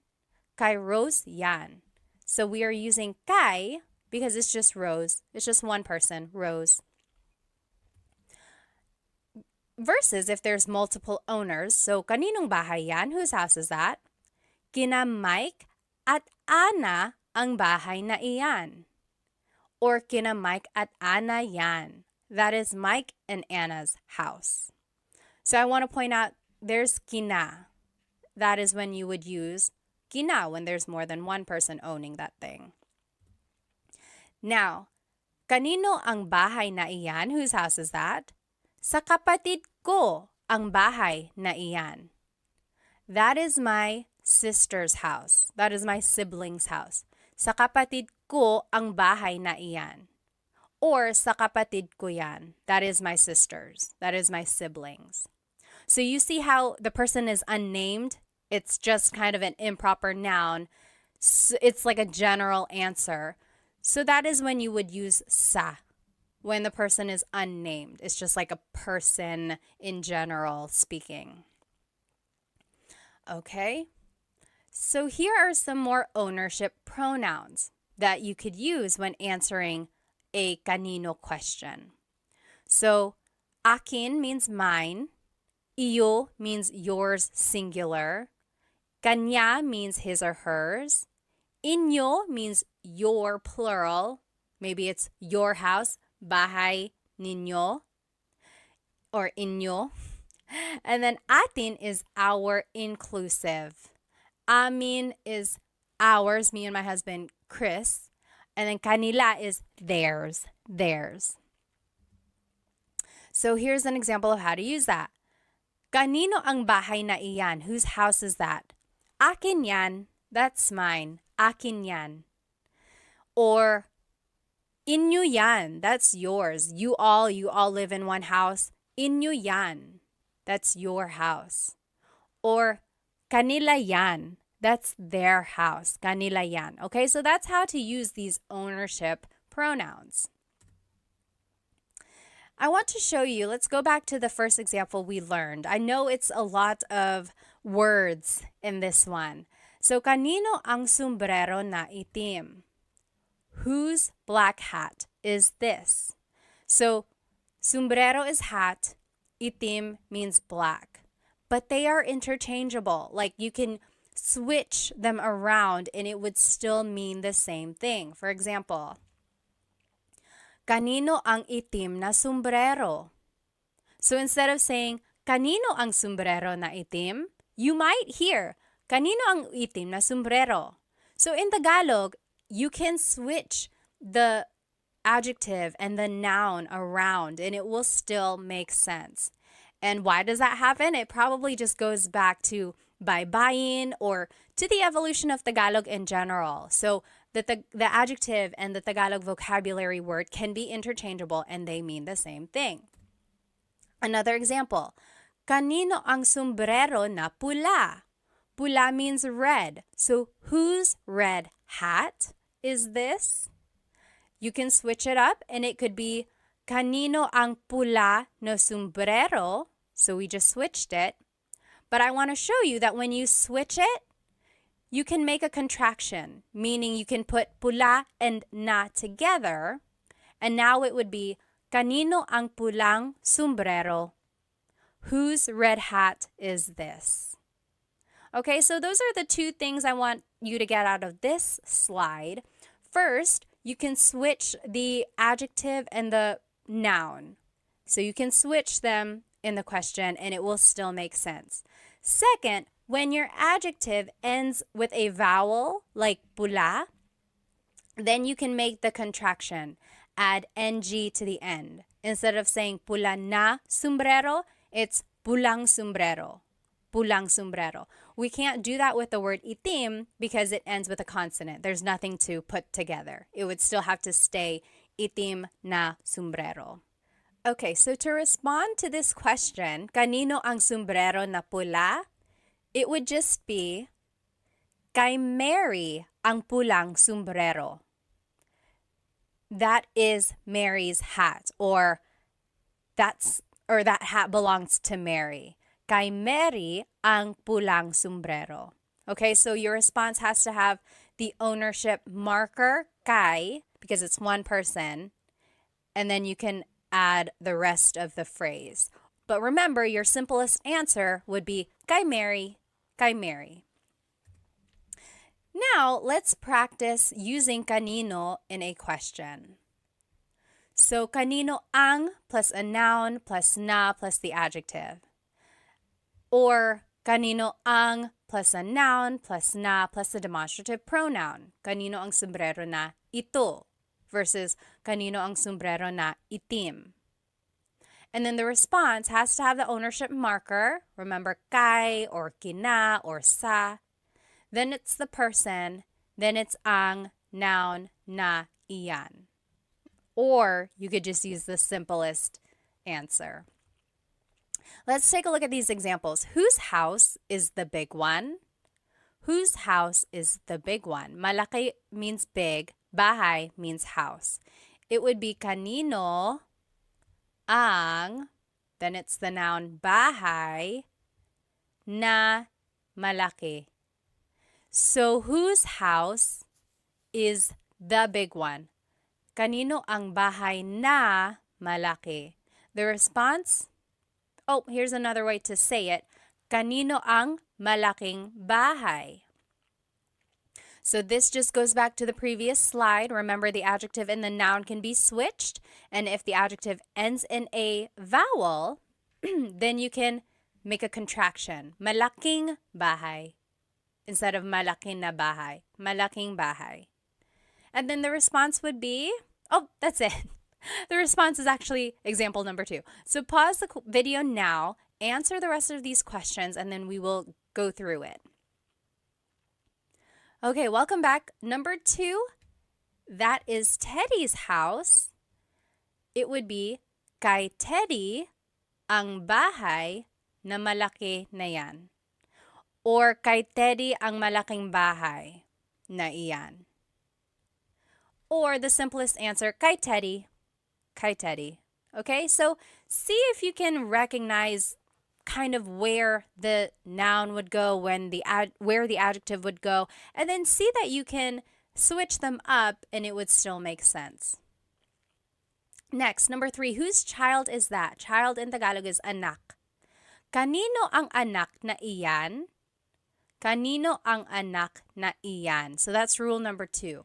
Kanino plus ang plus noun plus na plus the demonstrative pronoun. Or kaninong anak yan? Kaninong anak yan? This second part is how it would be pronounced. I just want to show you how it would be pronounced. It's not technically the correct spelling of things, but that's how you would hear it or say it quickly. Kaninong anak yan? Whose child is that? Number 4, that is Chris and AJ's child. Kina Chris at AJ ang anak na iyan.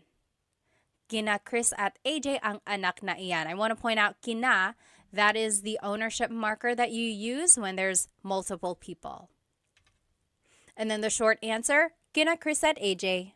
Kina Chris at AJ. Number 5, whose cell phone is this? Kanino ang cellphone na ito? So that's following sentence structure number 2. Kanino ang, the noun is cell phone, na, ito is the demonstrative pronoun. And just quickly speaking, someone might say, kaninong cellphone ito? Kaninong cellphone ito? So the na is dropped usually. Whenever someone is speaking quickly, the na is dropped. But I want to point out that technically there is a na. I don't think I would be a very good teacher if I didn't tell you the correct technology, like the technically correct way to say these things. But in colloquial speaking or in common conversation, the na is dropped. Kaninong cellphone ito? And then the response, that is my cousin's cell phone. Cousin in Tagalog is pinsan. Sa pinsan ko ang cellphone na iyan. So I want to point out sa is the ownership marker that you use because it's not a specific person, right? The person is unnamed. So sa pinsan ko ang cellphone na iyan. Or just in common conversation, you might hear, sa pinsan ko yan. Sa pinsan ko yan. Or even the shortest answer, sa pinsan ko. Sa pinsan ko. Okay, let's just look at all of the questions that we have learned here. So we learned ano means what, bakit means why, saan means where, sino means who, kanino means whose. Then we're going to learn these last 4 here. Next, paano means how. Paano means how. So paano plus a verb. Paano magluto ng adobo? How does one cook adobo? Paano magluto ng adobo? Or paano gumawa ng video? How do you make a video? How does one make a video? Paano gumawa ng video? So there's the paano question word, then it's a verb that follows. And then ng plus a noun. Another way to use paano is paano plus a pronoun plus a verb. So paano ka uuwi? Paano ka uuwi? Paano ka umuwi? How did you get home? Paano ka umuwi? Or paano mo nalaman yung balita? How did you discover the news? Paano mo, there's the pronoun, nalaman, there's the verb, yung balita. And just to note, there's no particular response formation for these paano question words. There's no pattern or anything like that, because your answers will just be a statement using the appropriate tense of the verb. So just answer as if it's a statement, right? So that brings in all of our conjugation patterns and using the correct pronouns and things like that. So just make a sentence with what you know. Now I want to show you this other question word. We learned paano, but there's also gaano. This also means how, but in a different sense. For example, gaano plus an adjective plus ang plus a noun. For example, gaano katangkad ang anak mo? Even if you've never heard the word katangkad, but you know the word matangkad. Matangkad means tall. Hopefully you can kind of maybe guess that this is asking about the height of someone's child, right? So, gaano katangkad ang anak mo? How tall is your child? Let's see another example. Oh, the answer would be 5'10" siya. He is 5'10". 5'10" siya.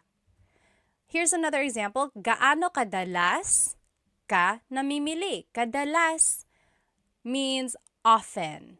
Madalas means often. Namimili means to go shopping. So how often do you go shopping? Gaano kadalas ka namimili? Namimili ako linggo-linggo. I go shopping every week. Namimili ako linggo-linggo. So I want to point out that when it says to use an adjective, we're actually using the adjective with a ka prefix.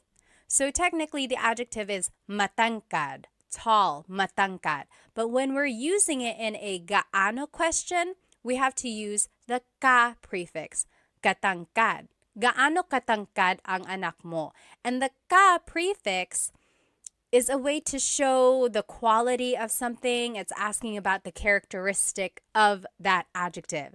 It's a little interesting. So when we're asking gaano katangkad, it's like asking about that person's adjective or that height. So yes, again, the prefix ka is used when measuring the extent of that adjective. And then just a pronunciation tip, if you happen to see gaano ang something, it's usually put together and it's gaanong. So gaanong katangkad ang anak mo? We didn't have ang in these examples because technically you don't need it, but some people add it still, and it would be gaanong katangkad ang anak mo. So both of those are correct.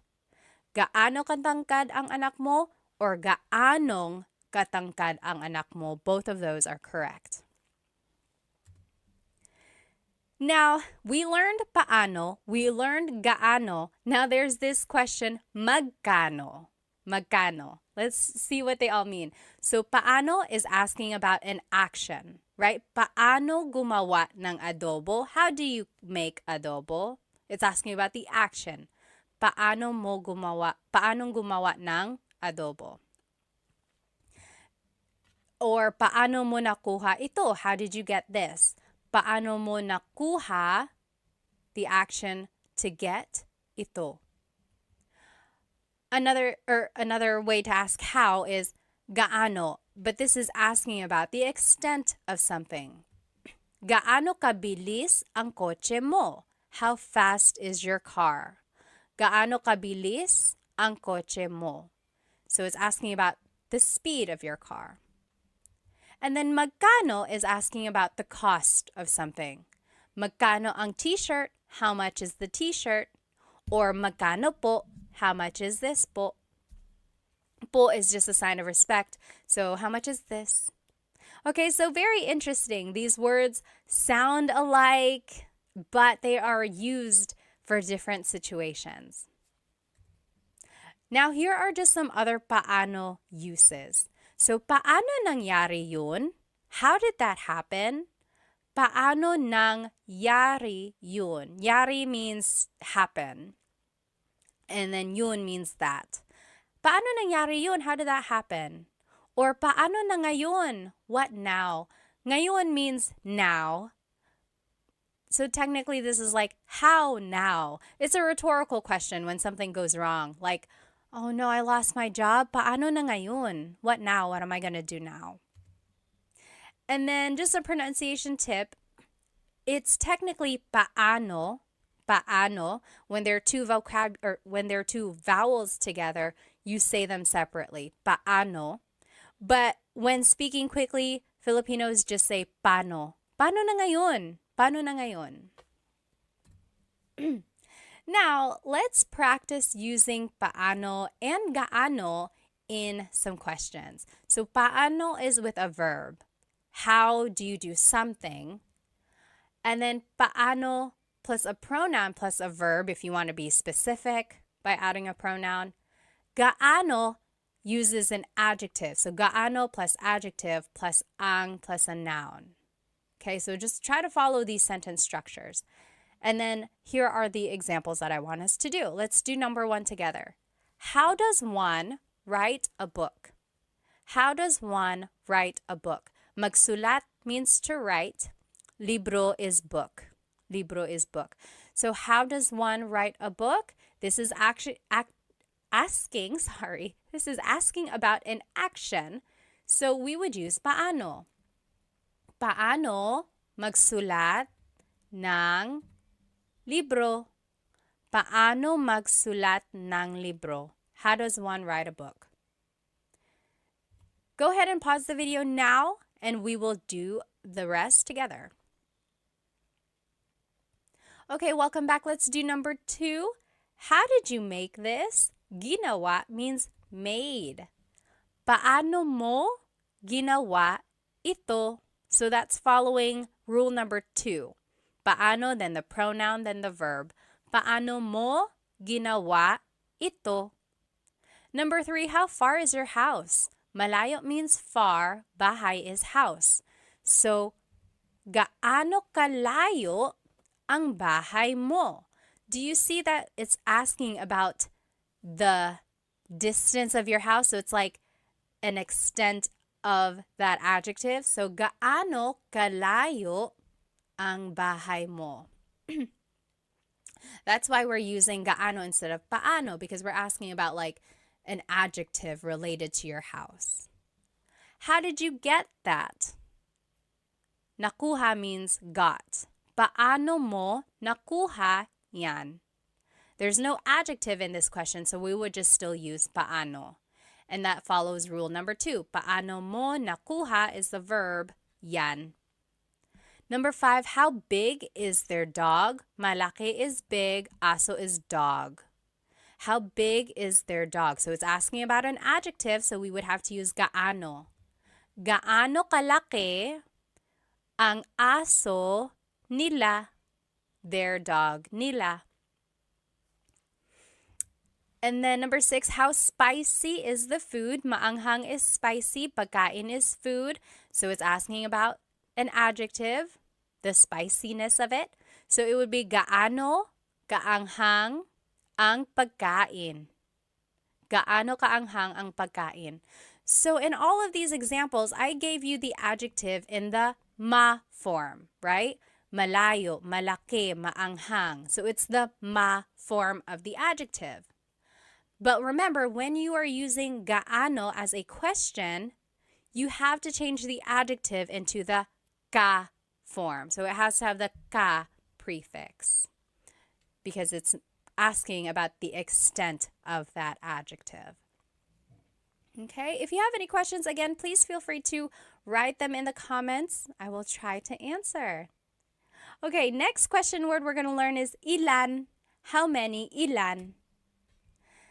So it would be ilan, then ang, then a noun.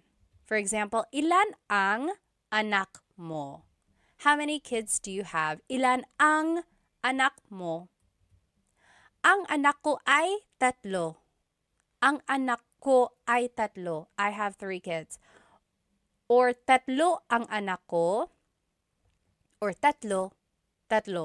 So again, there are many ways to respond. The first one is formal. No one really says it like that. The second one is common. That is what people would say. And then the last one is the short answer, which is also acceptable. I have 3 kids. That is what that means. Now, you might hear someone say, ilan na ang anak mo? Ilan na ang anak mo? Na means already. It's kind of like an emphasis. Maybe you haven't seen someone in a very long time and you're just catching up. They're like, ilan na ang anak mo? How many kids do you have now? Or how many kids do you have already? So it's just like an emphasis. And then technically, when you want to make something plural, you have to add the word mga. So mga anak, kids, mga anak. But in the question form, you don't have to add mga because it's already implied. So you don't say, ilan ang mga anak mo? You can, it's not wrong, but people drop it and it's just, ilan ang anak mo? How many kids do you have? But it's not incorrect if you wanted to add mga. Ilan ang mga anak mo? It's just kind of redundant. All right, next, ilan ang plus a verb. Ilan ang pupunta sa handaan? How many are going to the party? Ilan ang pupunta? Pupunta is the verb meaning to go. So, ilan ang pupunta sa party? The response is, ang pupunta ay 5. Or 5 ang pupunta. Or 5. I would say the second one. 5 ang pupunta. 5 people are going to the party. Next example, ilan ang kakain dito? How many are eating here? Ilan ang kakain dito? And then, your response is, ang kakain dito ay 3. Or 3 ang kakain dito. Or 3. That means 3 people are eating here. Or will eat here. So, both of these questions ask about like how many people are coming, how many people are eating. And I didn't add the word tao because it's kind of implied already. Like ilang tao ang kakain dito or ilan na tao ang kakain dito. Those just kind of make it a little bit more complicated. If you want to just get straight to the point of the question, you don't have to add the word tao. It's kind of implied. So, ilan ang pupunta sa handaan, ilan ang kakain dito. It's asking about like the people. Okay. Next. Just a pronunciation tip. When there's ilan ang, it's usually put together and it's ilang. Ilang taon ka na? How old are you? Ilang taon ka na? I will say when you make the contraction, though, it kind of changes up the sentence structure or the grammar. So, ilan ang taon mo? Technically, if we were following the sentence structure that we learned, it would be ilan ang taon mo? How many years do you have? How many years are you? But when we make the contraction, ilang taon ka na, now we are using a different pronoun. So, ilang taon ka na. And you don't have to add na, ilang taon ka. How old are you? Ilang taon ka. But I do want to point out you have to change the pronoun here when you're making the contraction. And it's just a different form of asking how old are you. Another example of that is ilan ang anak mo? How many kids do you have? Versus ilang anak ang meron ka? So we made the contraction and then now we changed up the grammar a little bit. So they both mean how many kids do you have? But this one is literally meron means to have. So ilang anak ang meron ka? How many kids do you have? So same meanings, just different ways of saying it. All right. Now, when you respond with an amount of something, you might hear or you might use this word lang or na. So, ilan ang anak mo? How many kids do you have? A response could be, isa lang ang anak ko. I only have one kid. Lang means only. Isa lang ang anak ko. Or, na means already. Tatlo na ang anak ko. I have 3 kids already. Tatlo na ang anak ko. Or another example, ilang donuts ang kinain mo? How many donuts have you eaten? Ilang donuts ang kinain mo? Or how many donuts did you eat? So, you could say, dalawa lang, only 2. Dalawa lang, only 2. Or, apat na ang kinain ko. I already ate 5. I've already eaten 5. Apat na ang kinain ko. So these 2 words kind of show almost like an emphasis, or they just give you an idea of how much or little something is. Only and already. Okay? Now, there are other ways to use ilan. Very interesting. So there's pang-ilan, tig-ilan, and mga ilan. So, pang-ilan is what you use when you're asking about the ranking of something or the order of something. So, for example, pang-ilan ka sa magkakapatid? In what order were you born amongst your siblings? So, were you the oldest? Were you the firstborn? Are you in the middle? Are you the last? Where were you in the order of your siblings? Pang-ilan ka sa magkakapatid? Some responses, panganay ako, I'm the oldest. Panganay ako. Pangatlo ako, I'm the third. Pangatlo ako. Or bunso ako, I am the youngest. Bunso ako. So you'll see the response usually has pang in it because the question has pang. So pang is almost like in which or where. It's just asking about like the placement of things. Okay, so here's another example. Pang-ilan ka sa contest? What place did you get in the contest? Pang-ilan ka sa contest? Here are some examples. Una ako, I was first. Una ako. Pangalawa ako, second. Pangatlo, third. So again, there's that pang prefix that you use to answer when it's a pang question. Very interesting. Next, tig-ilan means how many of each. So for example, maybe you're shopping at a store and you're like, oh, I like all of these t-shirts, but I want multiple of them. They might ask you, tig-ilan na t-shirt ang gusto mo? How many of each t-shirt do you want? For example, oh, I want 3 of the red t-shirts, 2 of the white t-shirts, 1 of the black. So, tig-ilan na t-shirt? How many of each t-shirt do you want? Your response would just be the number of it. So, dalawang pula, 2 reds, isang puti, 1 white, and so on. So, you see it's asking how many of each type of thing. Another example, tig-ilan na tsokolate ang gusto mo? How many of each chocolate do you want? So, for example, if there are M&Ms, Snickers, Twix, and so on. Tig-ilan na tsokolate ang gusto mo? You could say, tig-iisa po. I'll take 1 of each. Tig-iisa. 1 M&M, 1 Snickers, 1 Twix. Tig-iisa. Or tig-dadalawa po. 2 of each. 2 M&Ms, 2 Snickers, 2 Twix. Tigdadalawa. Tigdadalawa. And then tigtatatlo po. 3 of each. You get the idea. And then I want to show you that the question has na. So tig ilan na t-shirt, tig ilan na chocolate. And in this case, na is translating as of. How many of each t-shirt, how many of each chocolate do you want? And then just a pronunciation tip here.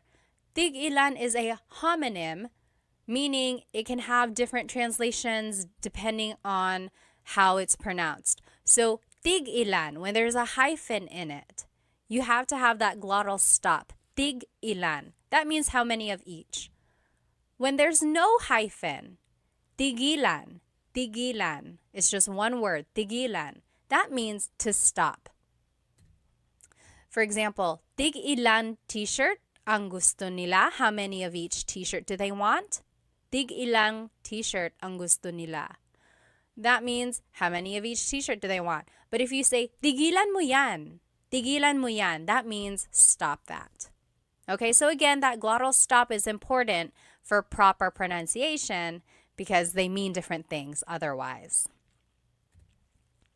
And lastly, mga ilan means about how many. Mga ilan.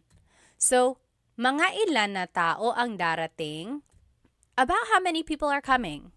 Mga ilan na tao ang darating. You could say mga 10 tao or mga 10 na tao. There's the contraction that you can make when the adjective or when the number ends in a vowel. Just add the ng at the end. So about 10 people, mga 10 tao. And up here, I just wanted to show you, you can make a contraction again. Instead of mga ilan na tao ang darating, it's mga ilang tao ang darating. About how many people are coming. So that's just a pronunciation tip. Make that contraction to make it flow a little bit better. Another example, ilan na tao ang darating? How many people are coming? Ilan na tao ang darating? 10. So that's just to show you the difference here. Mga ilan is about how many are coming versus ilan na tao ang darating. This is like definitive. 10 people are definitely coming.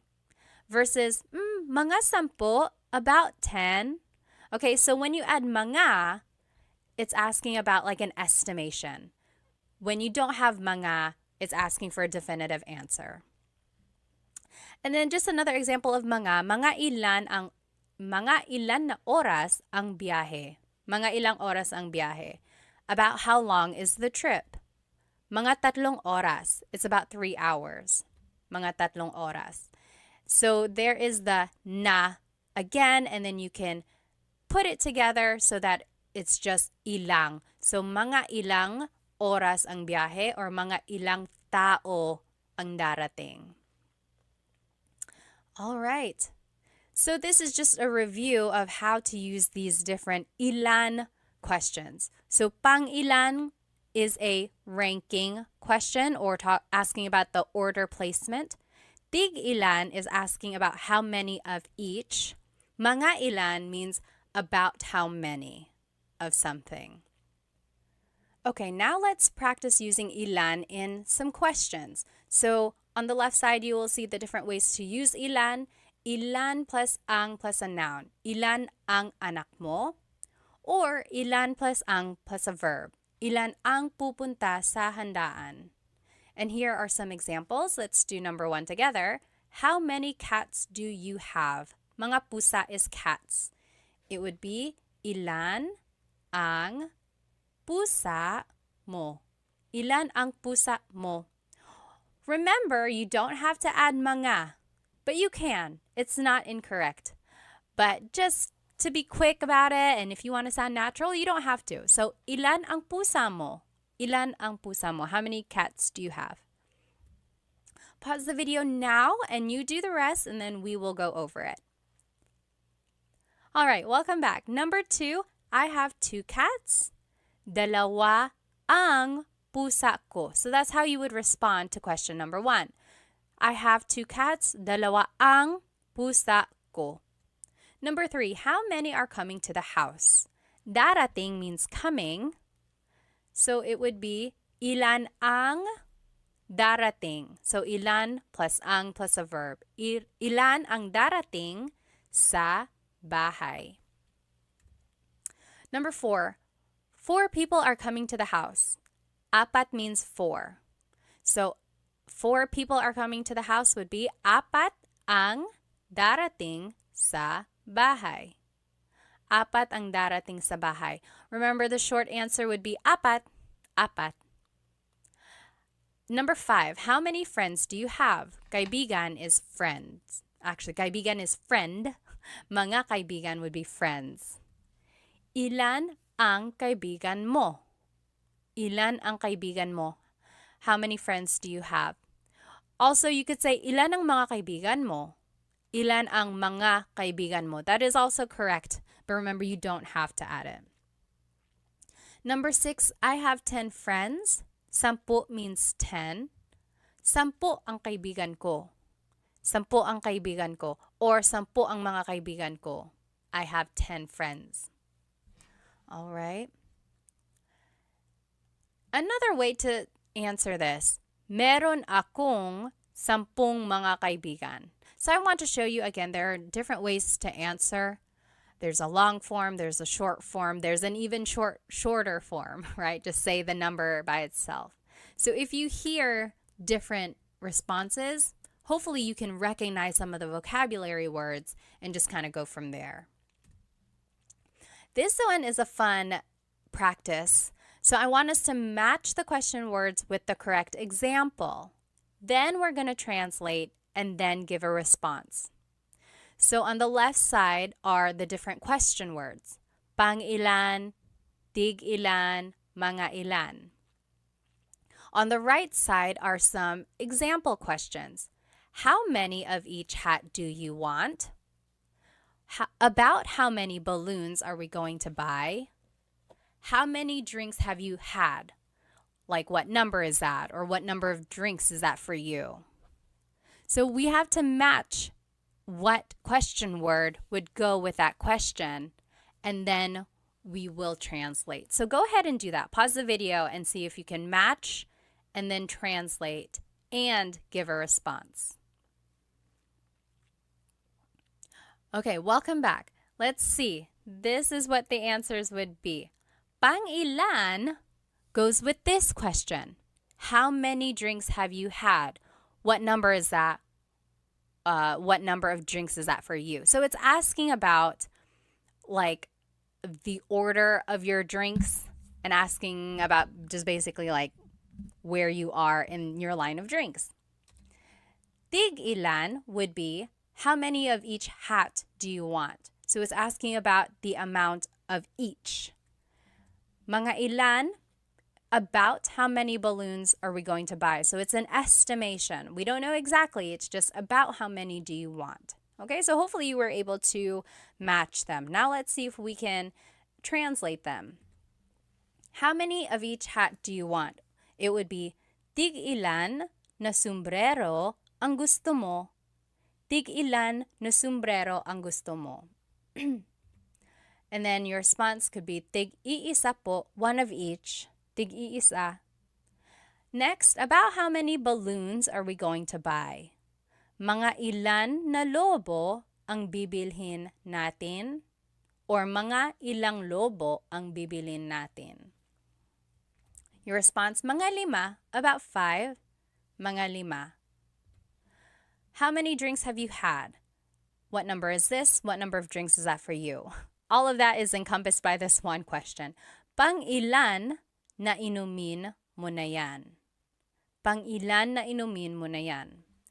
Pang-apat na ito. This is my 4th. Pang-apat na ito. So do you see how that one is asking about the order of your drinks or like how many you've had? And then your response is just that order. So this is the 4th. Pang-apat na ito.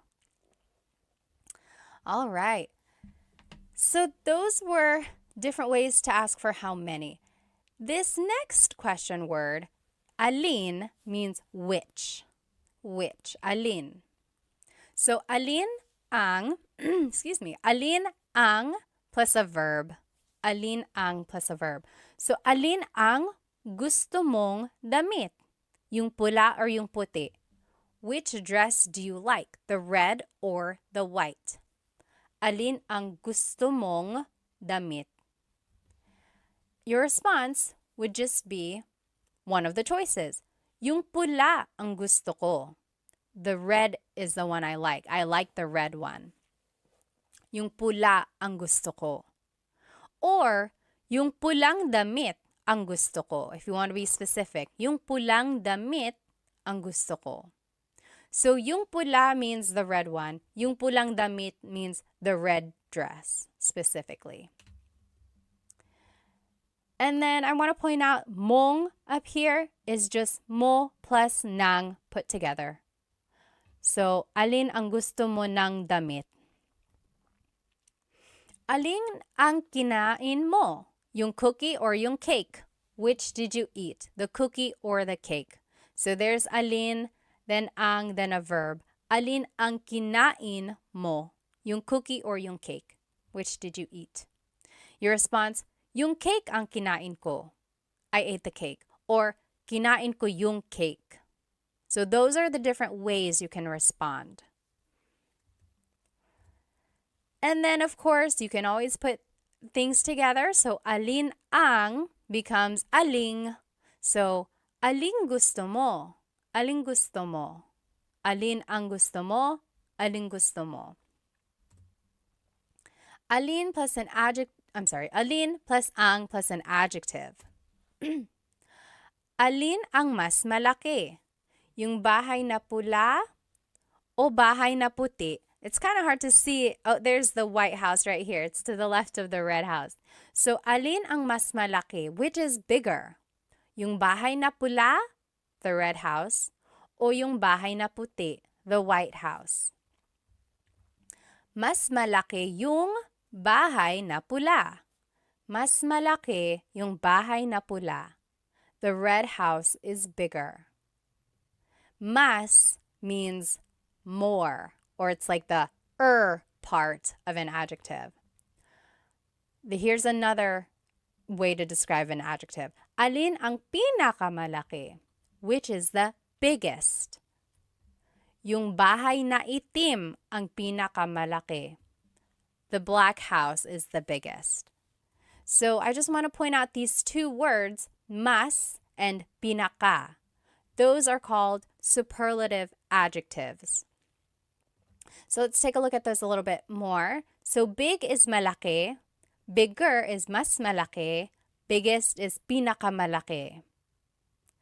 Small is maliit, smaller is mas maliit, smallest is pinakamaliit. And then just one more example, pretty is maganda, prettier is mas maganda, prettiest is pinakamaganda. So those are the different ways you can describe something, especially in this alin question form, like which is bigger, which is the biggest. Now you can also use alin with a pronoun. So it's alin plus ang plus noun plus pronoun. Alin ang bahay mo? Which is your house? Alin ang bahay mo? Your response? Yung bahay na maliit ang bahay ko. Or yung maliit na bahay. Both of those mean the small house is mine. Yung bahay na maliit ang bahay ko. And then another example now with verbs. Alin plus na plus noun plus ang plus a verb. So, alin na kotse ang bibilhin mo? Alin na kotse ang bibilhin mo means which car are you going to buy? Yung mura na kotse, the cheap car. Yung mura na kotse. I think we already saw this. Anytime you see alin na, it's aling. So, aling kotse ang bibilin mo? Aling kotse. Now, let's practice some questions using the word alin. here are the different formats of using alin. Alin plus ang plus a verb. Alin plus ang plus an adjective. Alin plus ang plus a noun and pronoun. Then alin plus na plus noun, ang, and verb. Here are our practice questions. Which is your favorite? The sweet or the salty one? Paborito means favorite. Matamis means sweet. Maalat means salty. Alin ang paborito? So we just followed rule number 2.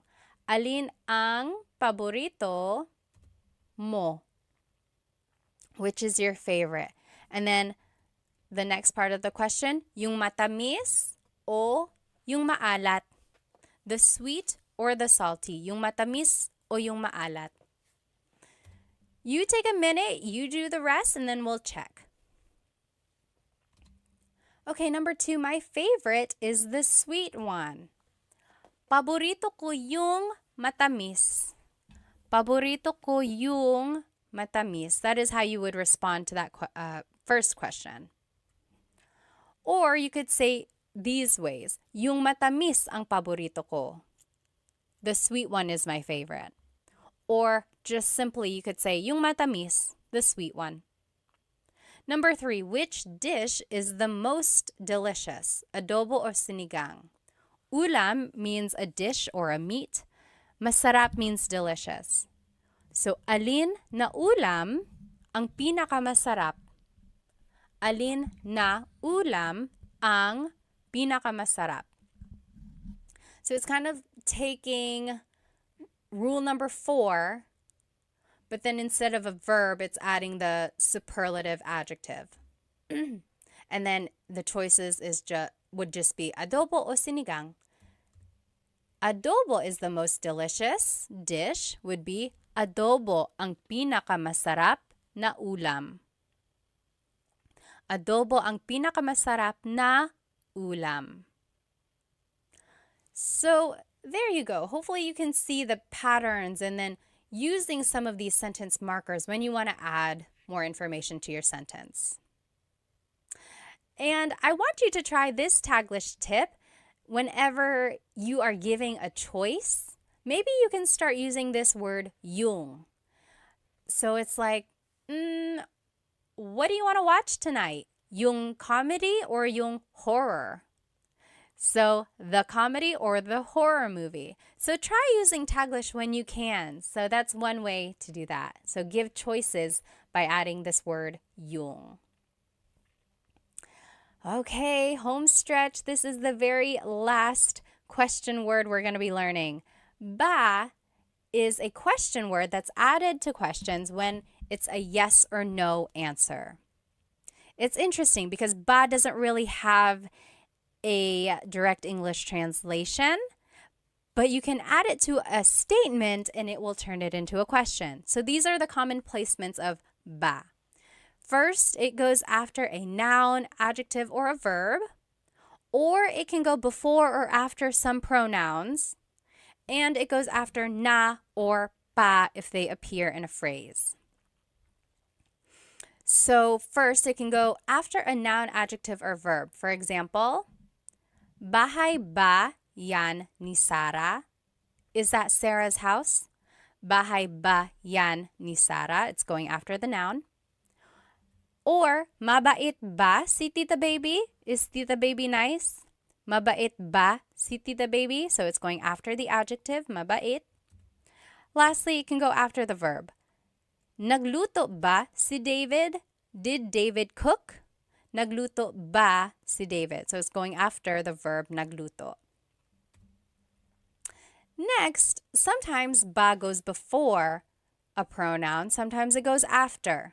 Take a look at this. So subject pronouns, we already learned about these in the previous lessons. Kumakain ako means I am eating. Kumakain ako. But if you wanted to ask, am I eating? Like if you're asking yourself rhetorically, ba would go before it. Kumakain ba ako? Am I eating? Kumakain ba siya? Is he eating? Kumakain ba sila? Are they eating? Kumakain ba kayo? Are you all eating? Kumakain ba tayo? Are we eating? kumakain ba kami? Are we eating exclusive? But take a look at this pronoun. Kumakain ka ba? Ka. When you are using the singular you, ka, ba goes after that. Kumakain ka ba? And that's the only pronoun in the subject pronouns when ba would go after it. And I haven't found a rhyme or reason why this happens. Why is it ka has to go before the ba? It's just one of those things that has been a pattern in the Tagalog language. So just take note of that. Again, if you mix it up, if you happen to say kumain ba ka, that's not correct, but someone will correct you, hopefully. So don't be scared of making the mistake. Just know that there are certain times when ba goes before or after. Now let's take a look at possessive pronouns. So bahay nila yan, that means that is their house. Bahay nila yan. But when you add ba, it turns it into a question. Bahay ba nila yan? Is that their house? Bahay ba nila yan? So it's going before. Next, bahay ba namin yan? Is that our house? Bahay ba namin yan?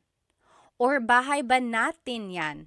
Our house inclusive. Bahay ba natin yan? So those three examples, ba is going first. Now take a look at the last four examples. Ba is going after the pronoun. Bahay ninyo ba yan? Ninyo can be interchangeable. I've actually heard it bahay ba ninyo yan and bahay ba ninyo yan. So I've heard ba go before and after the pronoun for ninyo. Next, bahay mo ba yan? Bahay mo ba yan? Ba is going after the pronoun. Bahay ko ba yan? Bahay ko ba yan? And bahay niya ba yan? Bahay niya ba yan? Niya is another pronoun where I've heard both. Bahay ba niya yan? But mo and ko usually go before ba. So it's tricky. This slide is just to show you that it can be tricky when using ba and pronouns. I would say practice it. Also listen to native Tagalog speakers or listen to Tagalog movies and you will see you will hear where ba naturally goes. Okay? Again, it's unclear why ba goes before or after some pronouns. And there's no rhyme or reason that I know of. If anyone knows of a reason, please let us all know because I'd love to know. Next, ba goes after the words na or pa if they appear in the question. So na means already, na means already, pa means still. For example, natulog na ba si ate? Did big sister go to sleep already? Natulog na ba si ate? Or gising pa ba si kuya? Is big brother still awake? Gising pa ba si kuya? There's pa and it means still. Is he still awake? Kumain na ba kayo? Have you eaten already? Kumain na ba kayo? Na is right there and that means already. And lastly, busog pa ba kayo? Are you all still full? Maybe you ate a lot. Busog pa ba kayo? What's interesting is that when you take out the word ba, then these are all just statements. Natulog na si ate. Ate is asleep already. Natulog na si ate. As soon as you add the word ba, it turns it into a question. Natulog na ba si ate? Did ate go to sleep already? Same with busog pa kayo. Busog pa kayo. You all are still full. You're full. You ate a lot. You're still full. Busog pa kayo. But as soon as you add ba, it turns it into a question. Busog pa ba kayo? Are you still full? Very interesting how this small word can make a big difference. So now here are just some other ba uses. Talaga ba means, is that so? Talaga ba? Talaga means really. And when you add ba, it means, oh, really? Is that so? Hindi ba? That means, is it not? So it's like, hey, these are not the right tickets. And you're like, hindi ba? It's not?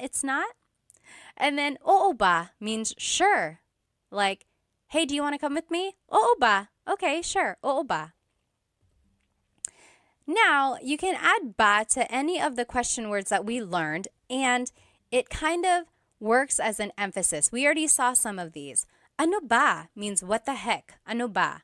Bakit ba means why with emphasis. Bakit ba? Sino ba? Like who with emphasis. Like if someone is like, hey, someone's knocking at the door, they're really knocking, they're knocking really hard, and you're like, sino ba? Who is it? And again, same with those other question words. Saan ba, ilan ba, kailan ba. It's just asking it more with an emphasis. Alrighty, last set of practice questions here. Let's practice ba, and here are the placements of ba. Remember, they go after a noun, adjective, or verb.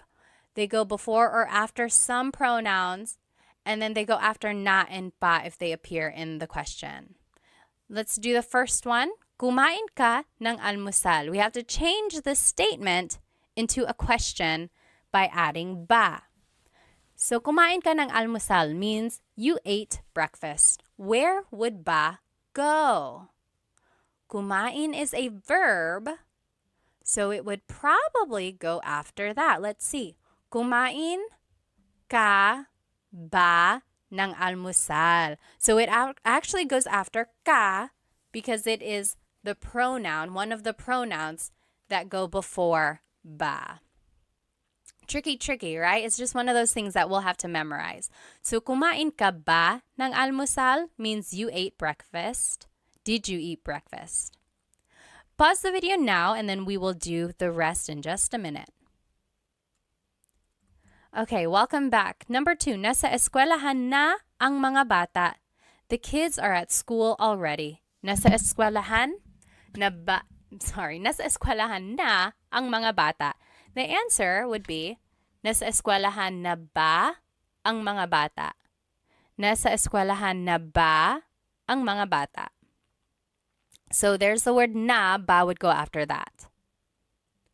Next, galit si nanay, mother is mad. Galit ba si nanay? Galit is an adjective, so ba would just go after that. Rule number 1. Number 4, bahay yan ni Ate Mary. That is Ate Mary's house. Bahay yan ni Ate Mary. Where would ba go? It would go after the noun. Bahay ba yan ni Ate Mary? Is that Ate Mary's house? Number 5, aso mo yan. That is your dog. Aso mo yan. It would be aso mo ba yan? So tricky. You might have put ba after aso, but mo is one of those pronouns that has to go before ba. And just one of those things that we have to remember again. Number 6, pupunta dito si Luke bukas. Luke is coming here tomorrow. Pupunta dito si Luke bukas. Where would ba go? Pupunta ba dito si Luke bukas? So ba would just go after the verb. Okay. We did it. We learned all of the different Tagalog question words. There's a lot, isn't there? And there are lots of different ways to use them. But let's go ahead and review them. So ano means what? Ano. Bakit? Why? Bakit? Saan? Where? Saan? Kailan? When? Kailan? Sino? Who? Sino? Kanino? Whose? Kanino? Paano? How? Paano? Ilan? How many? Ilan? Alin? Which? Alin? Ba is a question word. Ba. And then just to recap, here is everything we did in class today. We learned the different Tagalog question words. We learned the question formation of these words. We also practiced some responses. We also learned some common questions. And then we did a lot